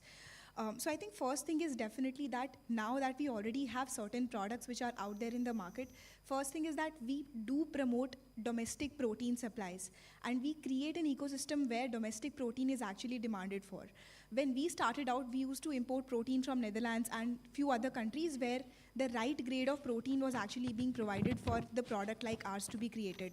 So we use a process called extrusion to actually create our products, which requires a very specific grade of protein, which would add the texture to the product. So now these kind of protein sources which are essentially required to create value added products is something that is not really available in India at this point of time. There are very few players in the protein industry who are creating products which are sports nutrition certified or which have the right purity. So majority of protein that is domestically made in India is actually having a purity of between 80 to 85%, whereas imported proteins have a purity of about more than 90%. So there is a clear demarcation in terms of the right quality of ingredients. And I think how exactly we can give back to the farmers by creating this demand is that we as companies who are in the protein space, we really need to work with agri researchers to find the right ways and the right protocols on how exactly to create high protein yielding crops. And then we give this information back to the farmers is something that really needs to be done at this point. And I think another very, very important thing is that right now if you see any grain which is high in protein that is sold by farmers is somewhere around, you can say 45 to 60 rupees per kg, and the protein that is imported from outside is actually 500 rupees per kg. So I think there is a huge value gap that we can actually fulfill in India at this point of time. There is a very big protein market out there which can be easily tapped by the India's indigenous crops. There is a huge potential, but I think there is a very big gap in terms of value creation. Another very important thing is that if the government can actually fund certain pilots on a village level and make sort of the value addition of grains decentralized in terms of if the farmers are actually able to take the soybeans, do the dehulling, and do all the basic processing that is required between the crop and the value addition. And if the farmers are doing at a village level, I think that would give them a much higher value and actually a value bump of almost 3 to 5x compared to them just selling the soybean itself. So I think that is where us as brands can actually increase the demand of protein, put a pressure where these decentralized units can be put on a village level, and then we can get a value-added grain itself. So that would also like give sort of incentivize farmers to actually create high-protein yielding crops, and it would also benefit us because we won't have to really rely on imported soy proteins. So I think that is definitely one thing. Other than that, I think there is also additional cash flows that can be generated in this segment for the farmers as well. Because right now, if you see, there is like almost 500 million tons of like crop residues are being generated annually in India. But almost like 140 million of that is actually going to waste. 92%, like 92 million tons is actually getting burnt. So there is a lot of value that can be added there. On those terms, if farmers are actually producing high protein crops instead of burning, the government can actually provide certain, sustainability premium to them for actually avoiding that and like creating grains which are actually, value added. So I think that is where us as a brand can promote India's domestic protein instead of going ahead with imported proteins. And I think that's what we are trying to do at a brand level and at a trying to promote Indian proteins. Thank you. So that is actually very exciting. So we just heard a talk about the huge value gap, both in terms of the volume, both in terms of quantity, and as also the price realization, the price gap that could be possibly harnessed by our farmers, as also looking at the opportunities of high value crops and how government policies could possibly incentivize it. So we'll have a quick round of questions, like one. Yeah, please. See, I totally agree with you that actually the value addition is way forward for Indian agriculture. But the problem is that we have said that actually the farmers to do the value addition or processing. The unfortunate reality is that actually in case I have to invest, right? If you see the past 20, 25 years, the private capital formation in agriculture is decreasing. One of the reasons is that actually the waivery policy itself. For example, I come out and set up a plant costing 200 to 300 crores for extraction of protein from pulses. Yeah. Now suddenly government actually would come and intervene, either banning exports, right? Opening up imports, right? Now suddenly my raw material which used to cost me 40 rupees a kg, that goes to 80 rupees a kg. Now I'll default to NABARD and 50 crore CBI, right? And then actually I'm running post to pillar just because of change in the government policy. I'll just give you an example of what has happened. We supported sugarcane based ethanol. Then we stopped diversion of any syrup or molasses to production of ethanol because we thought the prices of sugar will go up.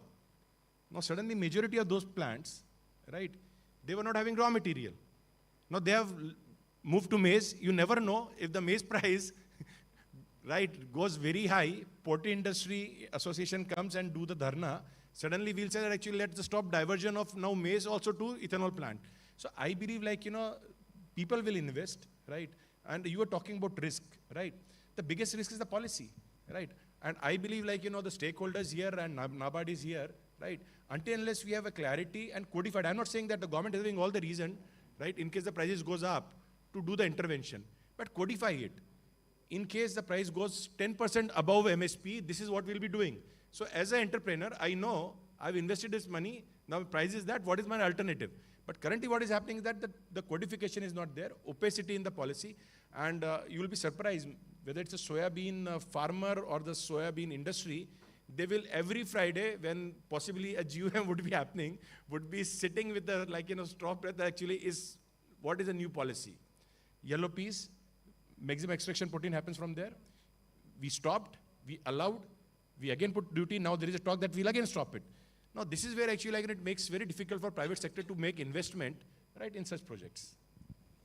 Yeah, very pertinent. And I think Mr. Parekh has just mentioned something very relevant, and it could be a very decent takeaway from this discussion, the policy consistency and some option that you have suggested to address this. So do we have time for a quick round? We can? So a quick round of questions, you have been mentoring, I was personally very keen to know about this, you have been mentoring a lot of agtech and climate tech startups. So what kind of solutions do you see could be closest to changing the landscape in the rural economy? A quick response to this. Yeah. Biorefinery. Every waste is having so many things which can be extracted, right? It doesn't need always to be seen as a mass which need to be burned. We can extract from high value amino acids, right? We can do a lot of different type of extraction, and these are not very high cost technologies, right? It can be decentralized. We have to start looking waste, biorefinery, rural engagement, training, and cooperatives. This completes the cycle. Thank you. That was very well summarized. Mr. Gupta, from your experience, you have been in this segment for quite some time, been working with a whole lot of stakeholders. So from your experience, which type of biomass or waste to energy products, maybe out of biogas, bio-CNG, power, heat, that seem most practical and scalable in the context of rural India? Quick response on this. First of all, government is pushing towards a paddy straw. Industry is also supporting to switching to paddy straw. If I give example of a big company like Vardhaman is setting up a paddy straw based boiler so that they can get rid of coal and switch toward the sustainability. And like this, many companies are also going into this. The place where I am supplying the biomass is the ethanol plant. That Hygiena Life Science, they have a mandate to do all the operation around the sustainability. So they are using paddy straw based boiler. They are using solar energy for the electricity. Like this, they are switching to a sustainability. So the question which you have asked me, which would be the technology, or which would be the segment that you think would be the most scalable in the context of rural India, from your experience? I mean, using it in a boiler. Okay. I think it's the most scalable because boiler is everywhere. We have to do just adjustment changes because that biomass produce ash. So we have to do the management of ash also because it's having a silica present.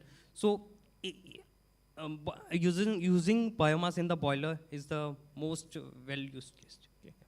Thank you. That was well summarized. And a quick question for you. So for companies like yours to source from rural India and reduce the agri-waste, what kind of partnerships or infrastructure support do you think would make the biggest difference? I think for us, a major part of the operations is actually sourcing the raw material, which is in terms of the right crops. So I think in terms of infrastructure, the best thing that could help brand like ours source better materials would be actually having FPOs who can provide us with the right grade of materials, right grade of crops that are required by us. That would only happen if there are, the quality standards of these crops are defined really well. So I think that is one thing. And on another level, I think there is a requirement of quality testing on this level, on the grassroots level, so that we have the right grade of product with us at all times. We don't have to go looking for more labs and more tests which are required for us to get the right grade of ingredients. So I think those are the two key supports that would be more beneficial. Yeah. Thank you. So as we move on to the closing moments of this discussion, a very, very exciting and enriching discussion, one would say. But if I would like to request you to point out one challenge that you see, one specific challenge that you see for the sector to grow the way we envisage it to grow, what would you pin it down to? Yes. Yes. So I would say just one challenge. I would say definitely it is the policy. And also investment and funding, right, which is, I would say, dovetail to innovations and efficiency rather than just the comfort, right, what we are doing today. Thank you. Same question, Mr. Anmol. Yeah. Yeah. And the most important challenge which I have faced is the behavior change of the community. Like farmer is looking that agriculture residue as a waste, but ultimately it's a valuable product. We can make value. Farmer can improve his economics with that. Industry can switch to sustainability with that agriculture residue. They can rid of the coal.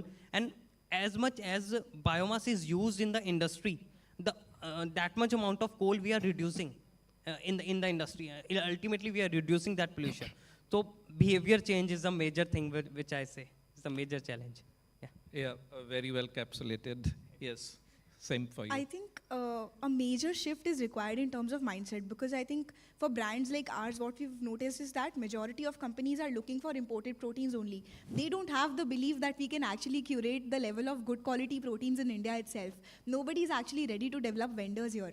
So what we as a brand are trying to do is we are trying to work with local protein manufacturers to actually, develop the right grade of protein. So I think it's the mindset shift that is much more required. I think government is already doing a lot in terms of providing the fundings and providing all of the schemes. But I think brands on a mindset level that we have to use Indian ingredients and we have to develop mentors, like vendors, is something that's really, really important right now. Yeah. Yeah, thank you very much. And I think very, very important challenges that have been covered. We just heard them talking about policy consistency, the importance of financial instruments addressing those challenges. We heard about behavioral changes, and of course, again, she mentioned about the mindset changes. Again, a little bit about the behavioral changes. So with that, we come to the close of a very, very exciting session. So a big round of applause for our panelists, please. Thank you, everyone. Looking forward. Yeah. Thank you. It was indeed very insightful session. Thank you, everyone. Would like to invite on stage Shri Rajat Mohanty for the felicitation of all our panel members.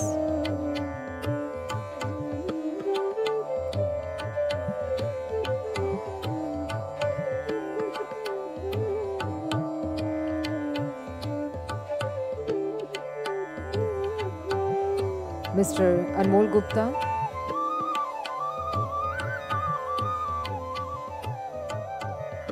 Mr. Deepak Parikh,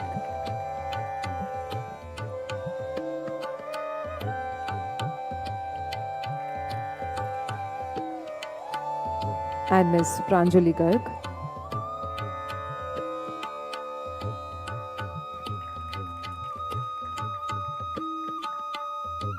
Thank you once again. Requesting all of you to kindly come forward for a joint photograph. Please, ma'am.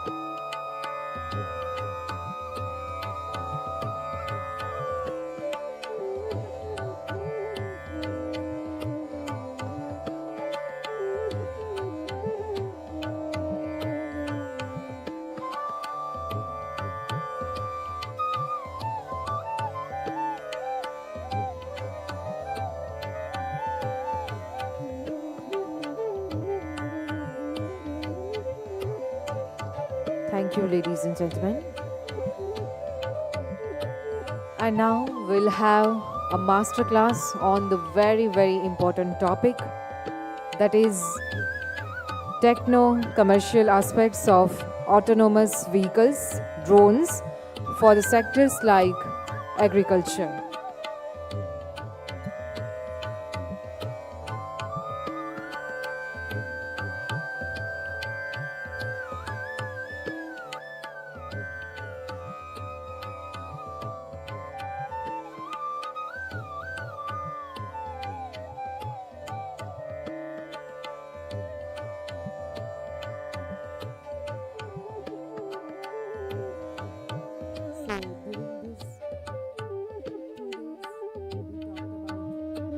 Rural finance, digital innovation, agri-tech, climate action, etc. And now we are moving ahead to the very important topic, that is techno-commercial aspects of autonomous vehicles, drones, for sectors like agriculture. And for this, we have with us two very special and eminent speakers with us. They have joined us virtually. We can see them on screens. We have with us Professor Nakul Parmeshwar, Assistant Professor, Department of Entrepreneurship and Management, IIT Hyderabad. And also we have with us Dr. Sanju Kumar, NT, Technical Officer, Tihan, Indian Institute of Technology, Hyderabad. We extend a warm welcome to both of you. Good evening and welcome. Can you hear us?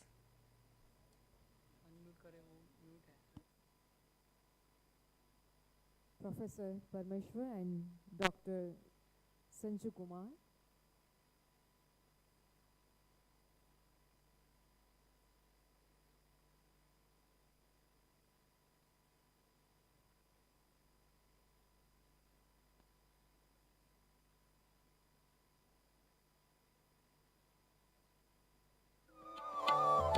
Yeah. Ma'am, can you hear me? We are not able to hear you. Are we audible to you? So we are not audible, ma'am. Uh, Sir, you are audible to us. Madam, are you able to hear us? But we cannot hear you. One second. Yes.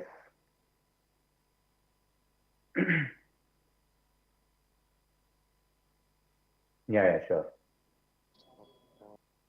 Hey. Can you hear us, sir? आवाज आ रहा है हमारा? No, not through the phone, not through the system, but through only the phone. Hey. Sir आवाज नहीं आ रहा आपका? Yes, it's not audible, ma'am. आ रहा है? Yes. Hello. Am I No, audible, can sir? you people hear us through the? Okay. So how do we go about this? Should we start the presentation or should we wait for this? Sure, that's also fine. Separate. So I think आवाज Madam has आवाज already पूछिए। introduced us, right? We couldn't hear that. So we can go ahead with the presentation. आपको आवाज आ रहा है Dr. Sir Sanju, अब? you can share this presentation, share the screen. Sure. Yeah. Sir. ओ, नीचे जो blue colour का shirt है Yeah. So Dr. Sanju is sharing the screen. You need to So confirm whether the screen is visible. my screen visible, sir? Can you just confirm? Yes, I think you can go to the first slide. Yeah.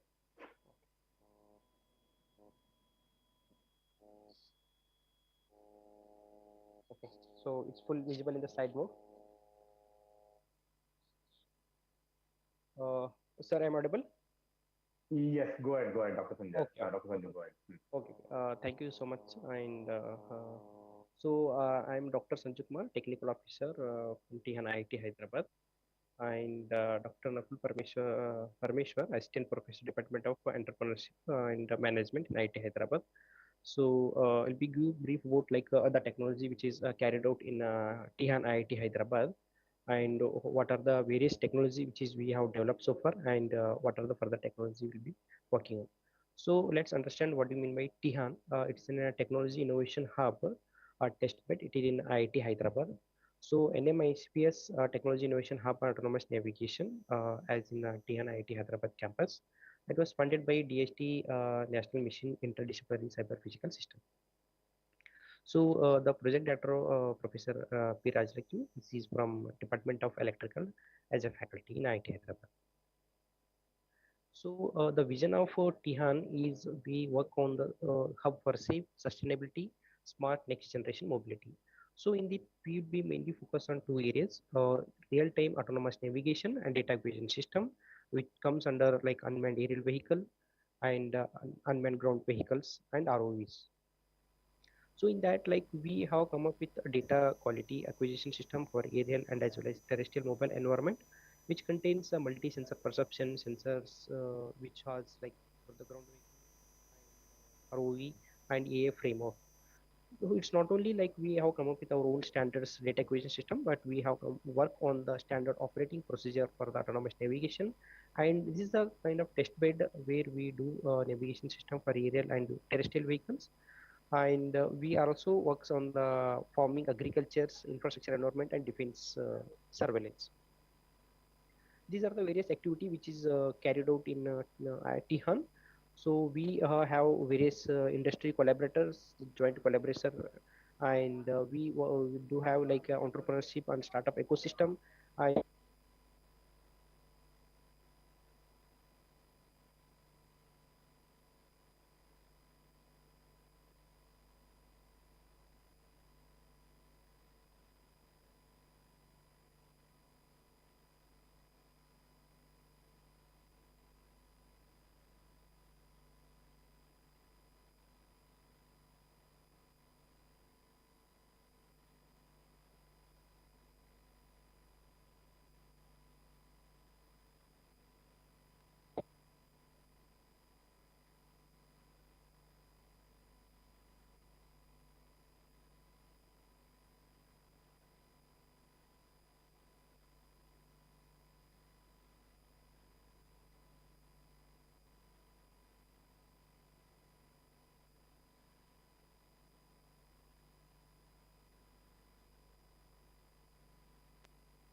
Yeah, they are here. They are here. I will.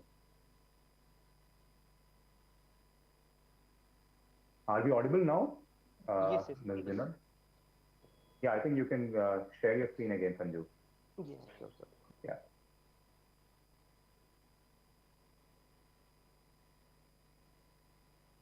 You were on the second slide, Yes, third slide. yes, yes, sir. I mean, that's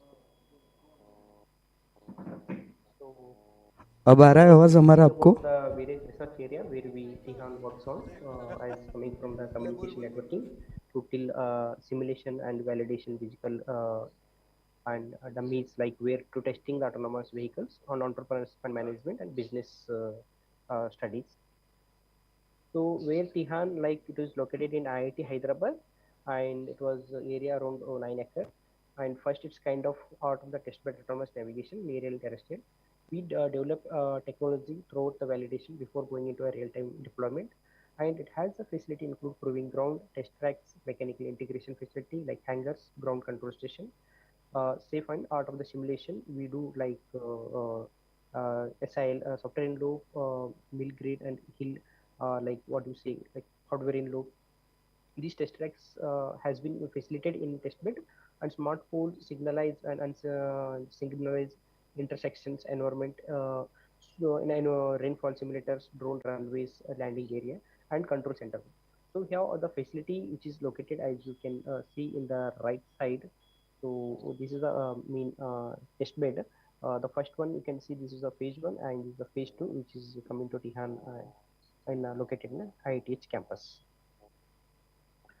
So coming to the some of the features where the autonomous navigation facilities can be tested, various ADAS features, where we have a runway from more than 1 kilometers continuously in the state way, where the autonomous ADAS features can be tested, like EEB, yeah, adaptive cruise controls and various test cases. And we have various other curves like a D curve, S curves, to understand the behavior of the various curvature, what is the navigation of the ADAS features. And coming to here, we have a facilitated rainfall simulator where we can test developed vehicles in various weather condition in the foggy and rain condition. And also during the night time, the behavior of the vehicles can be tested and validated. And we also work on a 3D motion capture system based on motion based how the system can be navigated in the indoor and outdoor environment. And we are also have an work on the next generation mobility called eVTOLs, vertiports, and the passenger carrying drone. So as the tested testing scenarios includes, like we have tested the traffic maneuvering, how the vehicles can understand when there is a traffic and what kind of signal it is based on whether vehicle to move or not. And there is a various roads geometries. So if any other vehicles are coming in other direction, how the vehicle need to understand whether it can keep sudden brake or need to take the deviation.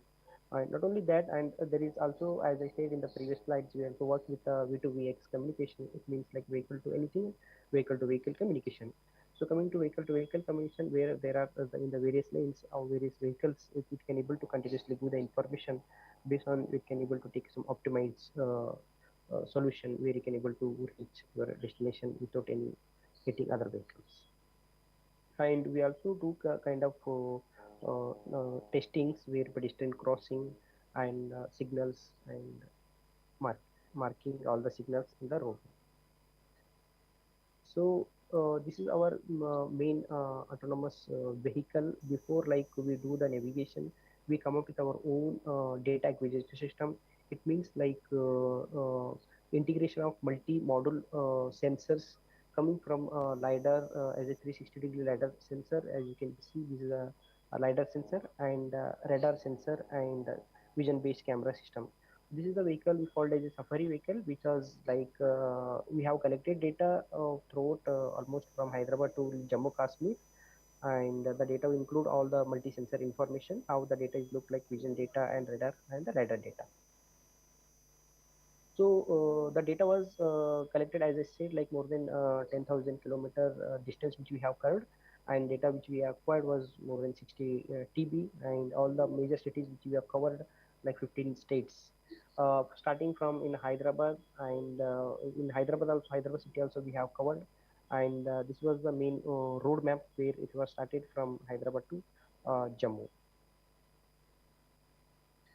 So once the data collection has been done, like what we do, like we have come up with our own data annotation and data pre-processing, where how the AI modules and the algorithm can be worked and to identify what kind of vehicle it is and what kind of action can be taken care. So initially the raw data will be having a lot of noise. How we can capture the main features. As you can see, this is the radar where the object was in vision and along with the radar camera has been fused.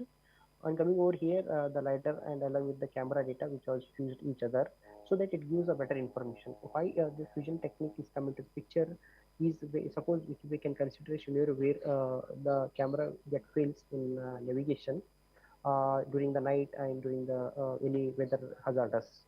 In such scenarios where the lidar come into the picture, it can play a major role where it can be taken some of the features in before like going to hit the vehicles. So we develop a autonomous stack for ground vehicles. We have initially, like as I said, the sensors data will do the in the simulation, how each sensor can use its own information, and based on that we come up with our own like software in loop. As I said, in software loop means what are the various environmental conditions where we can consider in the software loop, like with this traffic system and ego vehicles and pedestrian, various sensors will consider.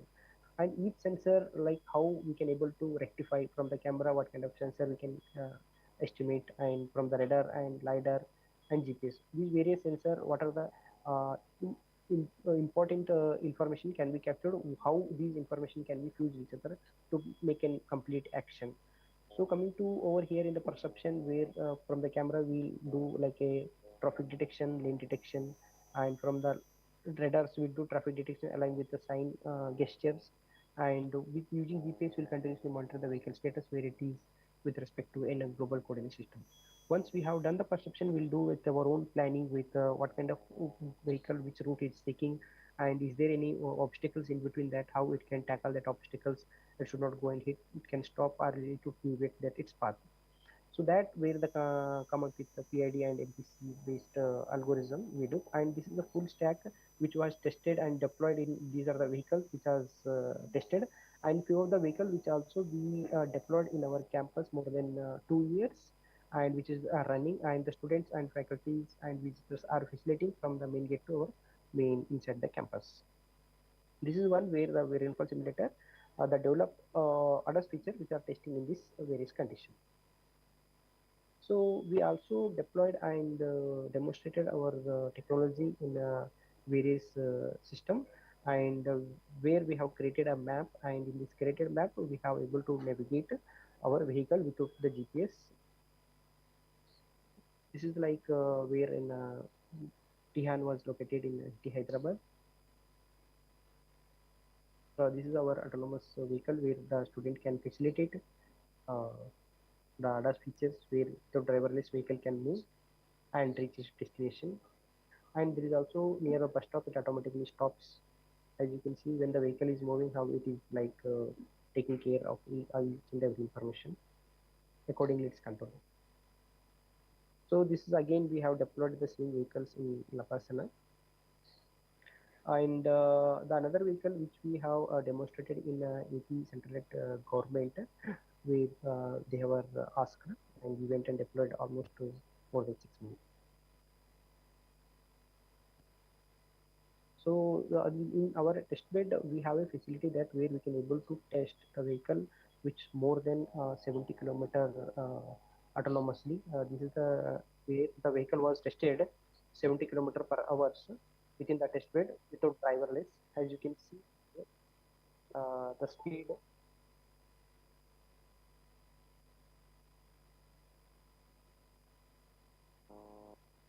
So we also have collaborated with Suzuki Motor Corporation. This is a vehicle where we have received from a Suzuki Motor Corporation, and we have given a software stack we have developed from the sensor developed, we have based on the sensor data, we have developed a software stack which contains like detection of potholes and speed bumps and lane detection and the various objects with along to the Indian scenarios.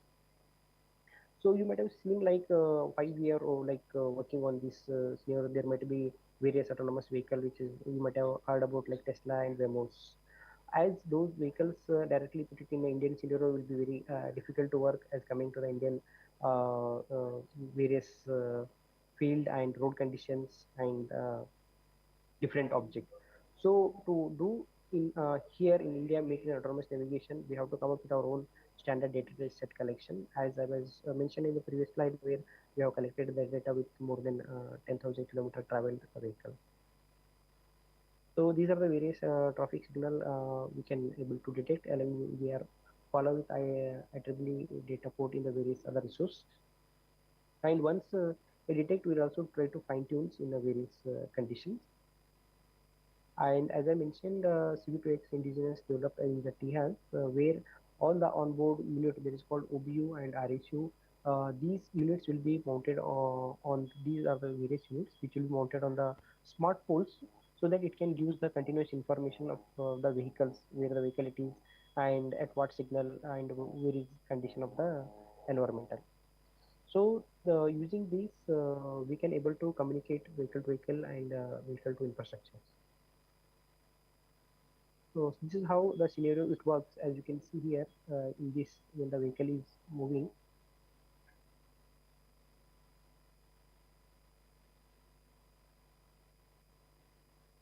Sorry.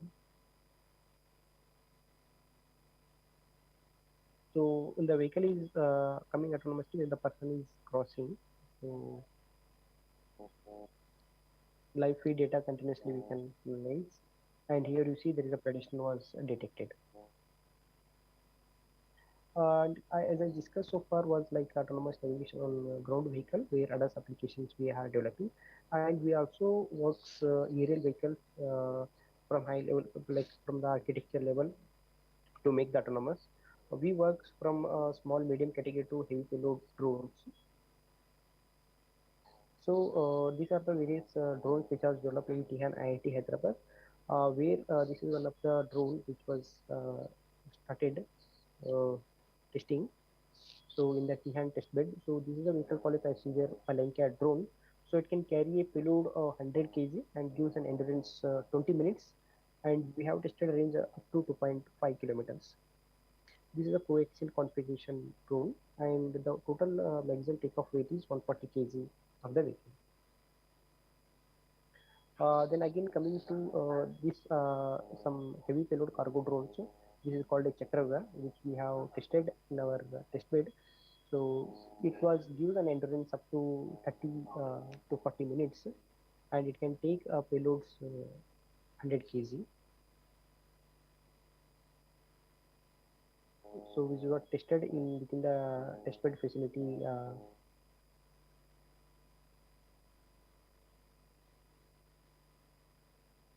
So we have tested even this vehicle even nearly around 100 meter altitude. So we also develop our own flight stacks. Comes like we said, we have named as a T circle, and this is the flight controller where we have developing in Tihan IT Hyderabad. So we are coming with our own like tunings, the parameters where already existing device where it has some limitation where we are coming with a heavy payload drones. And this is called with the T-Hercal testing has been done in the small category of drone. And we also developed our own Tihan fly control system where person who have basic information where he can able to operate the drone with knowing its own language. It supports the various language and the basic commands he can able to understand like take off and fly in 10 meters 20 meter distance. And there is also one of the unit which we have worked on that is called a waterlog detection unit. This is we say as like a surveillance and spraying drone. It means that the initial drone which goes and give the clearance of the waterlogs detection, then the spraying drone it go exact that particular location and do the spraying instead of like wasting the time much, and instead of taking more time, it goes particular precisely that where the only waterlogs are there, that particular place it can go and spray, and it will come back. So it can also be used in scenarios where like a precision agriculture. So it means that we, instead of to spraying the whole land, so we can identify only the particular area. The drone one can go and do the inspection, and we can send a drone to where it can do the proper spraying.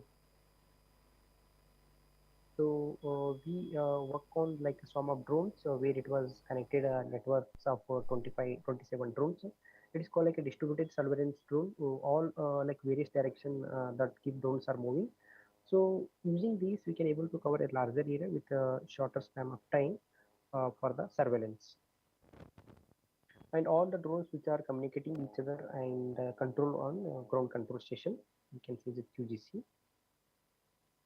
And in our campus, we have developed, this is like uh, beyond visual line exit drug delivery drones, where we have tested more than 2-3 kilometers, which gives the delivery from hospital to inside the campus hostel, where the student can facilitate. So we also work on the like autonomous payload dropping drones, that is called, we have given a caller. This is a drone which can carry a payload up to 15 kg. We have demonstrated this in Ankur, Jammu Kashmir. This drone, what it does, it carry a payload like the real testing was been done in Jammu Kashmir, where the main payload was as a dropping mechanism of the bomb. So we had collaboration with the Indian Army, where which was dropped exactly on the located area and exploded. So it supports both 81 and as well as 51 motor bomb precisely drop on the target army located. And also the Tihan works on like where indoor navigation. These drones will be used in like inspection, and where there is a GPS will be disabled. In such scenario, vision-based navigation will be work. This is the main stack of the vision-based navigation, uh, developing based on the SLAM technology. So without GPS, the drone is like doing the maneuvering inside the indoor navigation. This is a small scale drone which is having a payload of less than 2 kg. And we also work on kind of teaming. It means that where there is a ground vehicles, it has communicating to the drone, and the drone can give a continuous clearance to the vehicles, so that the vehicle can move. This is like we can say is in a military defense commanding vehicles, where it can continuously move without any disturbance based on the given information of drone 1 and drone 2. If two drones are there continuously, those the vehicles information can given to VIP convey, so this can be moved without any disturbance. This is what, as I said, like there is a leader follower configuration mechanism which can be able to control and monitors remotely based on the Wedge Cloud platform. So it should be having internet connectivity. So these drone can be controlled anywhere. So when the leader is moving, the follower also following within certain distance and altitude, which has been predefined in the drone. So as we work on from e-bicycle and settled vehicles, unmanned vehicle, and the passenger carrying drone and autonomous vehicle, as I said, ADAS features. And we also have some the requirement in underground vehicle testing. And I would like to wind up from here, and I would like to like the rest will be taken care by our Professor Rakul. Thank you, Dr. Sanju. Am I Okay. audible to you? Yes, Yeah, you are I'm audible. audible. Perfect. So You should I can go to the continue? next slide. Yeah, you can continue sharing the slide. You can continue sharing the slide. You can go to the slide. Yeah. So as of now, Dr. Sanju was primarily talking about the high-end technologies, right, which can be used across different domains. And I'm sure you must be thinking that how will these technologies be helpful for agriculture? So just to contextualize and look at the agricultural context, we thought that each of the technology can have an adaptation, right? You make the technology amenable to different scenarios, the adoption will be much more higher. Dr. Sanju, next slide.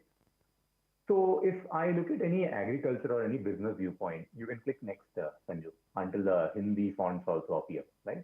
So for an organization, for a kisan, for a vyapari, for a vyavasai, they have primarily four major entities that they need to interact with. One is customer, supplier, complement, and substitute, right?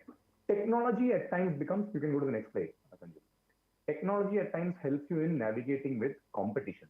So, but what is competition? It's not just with your competitors. Anything and everything that can cause a trouble in your path to solve the problems can be competition. So herein, can we look at autonomous navigation technologies being used by Tihan, being developed by Tihan to be adopted in agriculture? So we did a ground study to understand what are the adoption possibilities in agriculture. Next, Sanju. So we realized, next, again, click next. Yeah, so we realized that, this way, yeah. So we, previous slide, Sanju. Yes. So we realized that across the value chain, from supplier to customer, the technologies developed by Tihan can be adopted, right? Just to make the discussion easy, if you look at drone technology, right? So Sanju was mentioning regarding movement of medicine. It can be used for different activities as well. If I categorize the major steps in agriculture into four, one could be pre-sowing, where we can use drones for seeds, right? For sowing the seeds. Next, Sanju, just click next. Yeah. For transportation, for mapping, for surveying, and for assessment. And Tihan, as part of their endeavor to support entrepreneurs, are interacting with startups across the country who are in one way or the other involved in drones or in ground vehicles or in underwater surveillance, be it in autonomous or in non-autonomous way. And Tihan is trying to provide for the technology of autonomy, which will enable them to further garner business. Go ahead, Sanju. So if you are looking at precision farming, right, it helps you in yield enhancement. And if you look at post-harvest technology, you can even look at monitoring and surveillance. Now, for a farmer or for an agriculturalist who is looking at across the value chain, the real sense of adopting a technology comes when the customer provides any extra value, extra premium for it. Sanju, next slide. And for that, if the modern customer is expecting end-to-end visibility, how do you provide it? You would need technology, right? And that technology can be right from AI till autonomous navigation till what Sanju mentioned in terms of stack development to communication across systems. It can also be in terms of higher quality, right?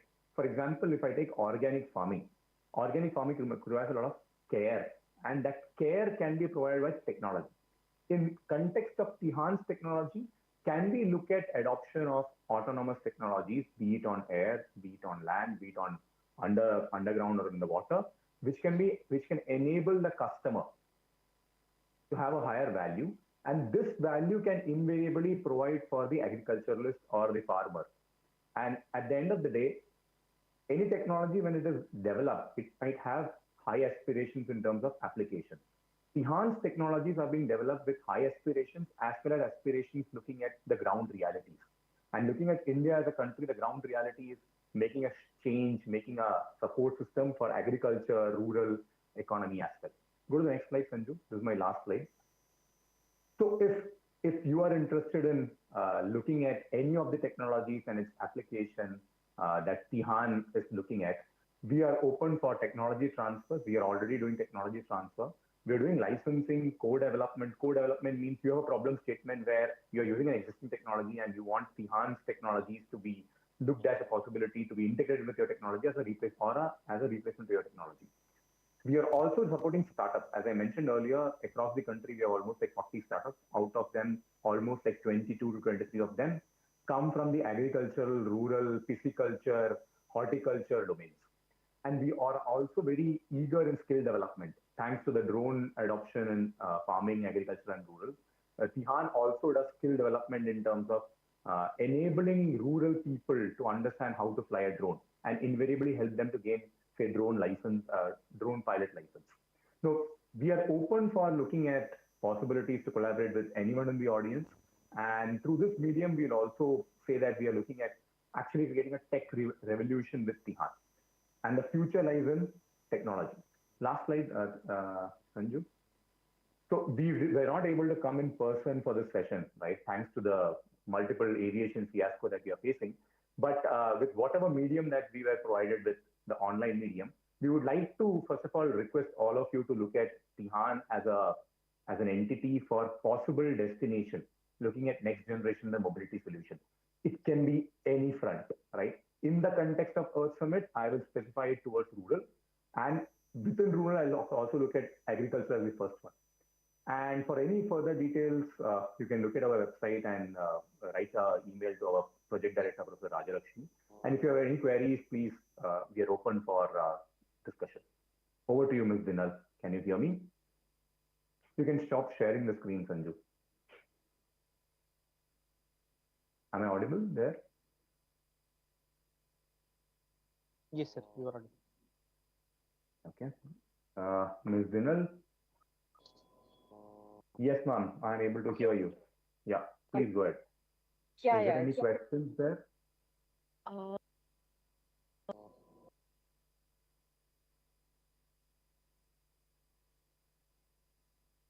Perfect, no problem. So do let them know that we can be reached out through email, and we'll be more than happy to look at further interactions. Perfect, that's it. Do we have any? Any questions? Perfect, sure. Yeah, sure. Yeah. Hello, hello. Hey. Sanju, they don't have any Hello, questions. hello. So thank you very much. Thank you to the organizers to accommodate our request to have this online session, right? And apologies from our end that we couldn't make it up there for the in-person session, right? Thank you. Have a great day ahead. Thank you so much, sir, for giving this opportunity.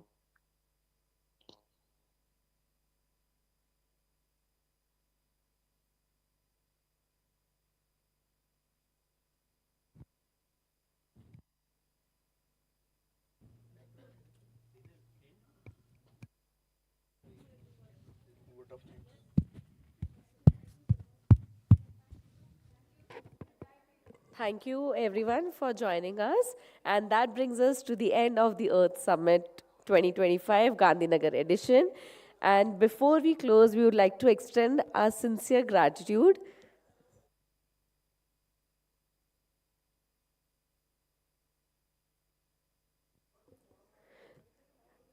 we would like to extend our sincere gratitude to Ministry of Electronics and Information Technology, Ministry of Environment, Forest and Climate Change, Skill India, Ministry of Panchayati Raj, Office of the Principal Scientific Advisor to the Government of India, Reserve Bank Innovation Hub, and Pusa Krishi, ICAR, IARI. We also express our thanks to our partners, our diamond partner, Infibeam Avenues, lanyard partner, Ride Data, credit insights partner, TransUnion Sibyl, gold partners, Rugra FinTech and Amnix Technologies, silver partner, RNFI Services, bronze partner, Recordant. And with this, we end with the Gandhinagar edition for Earth Summit. Thank you so much and good evening.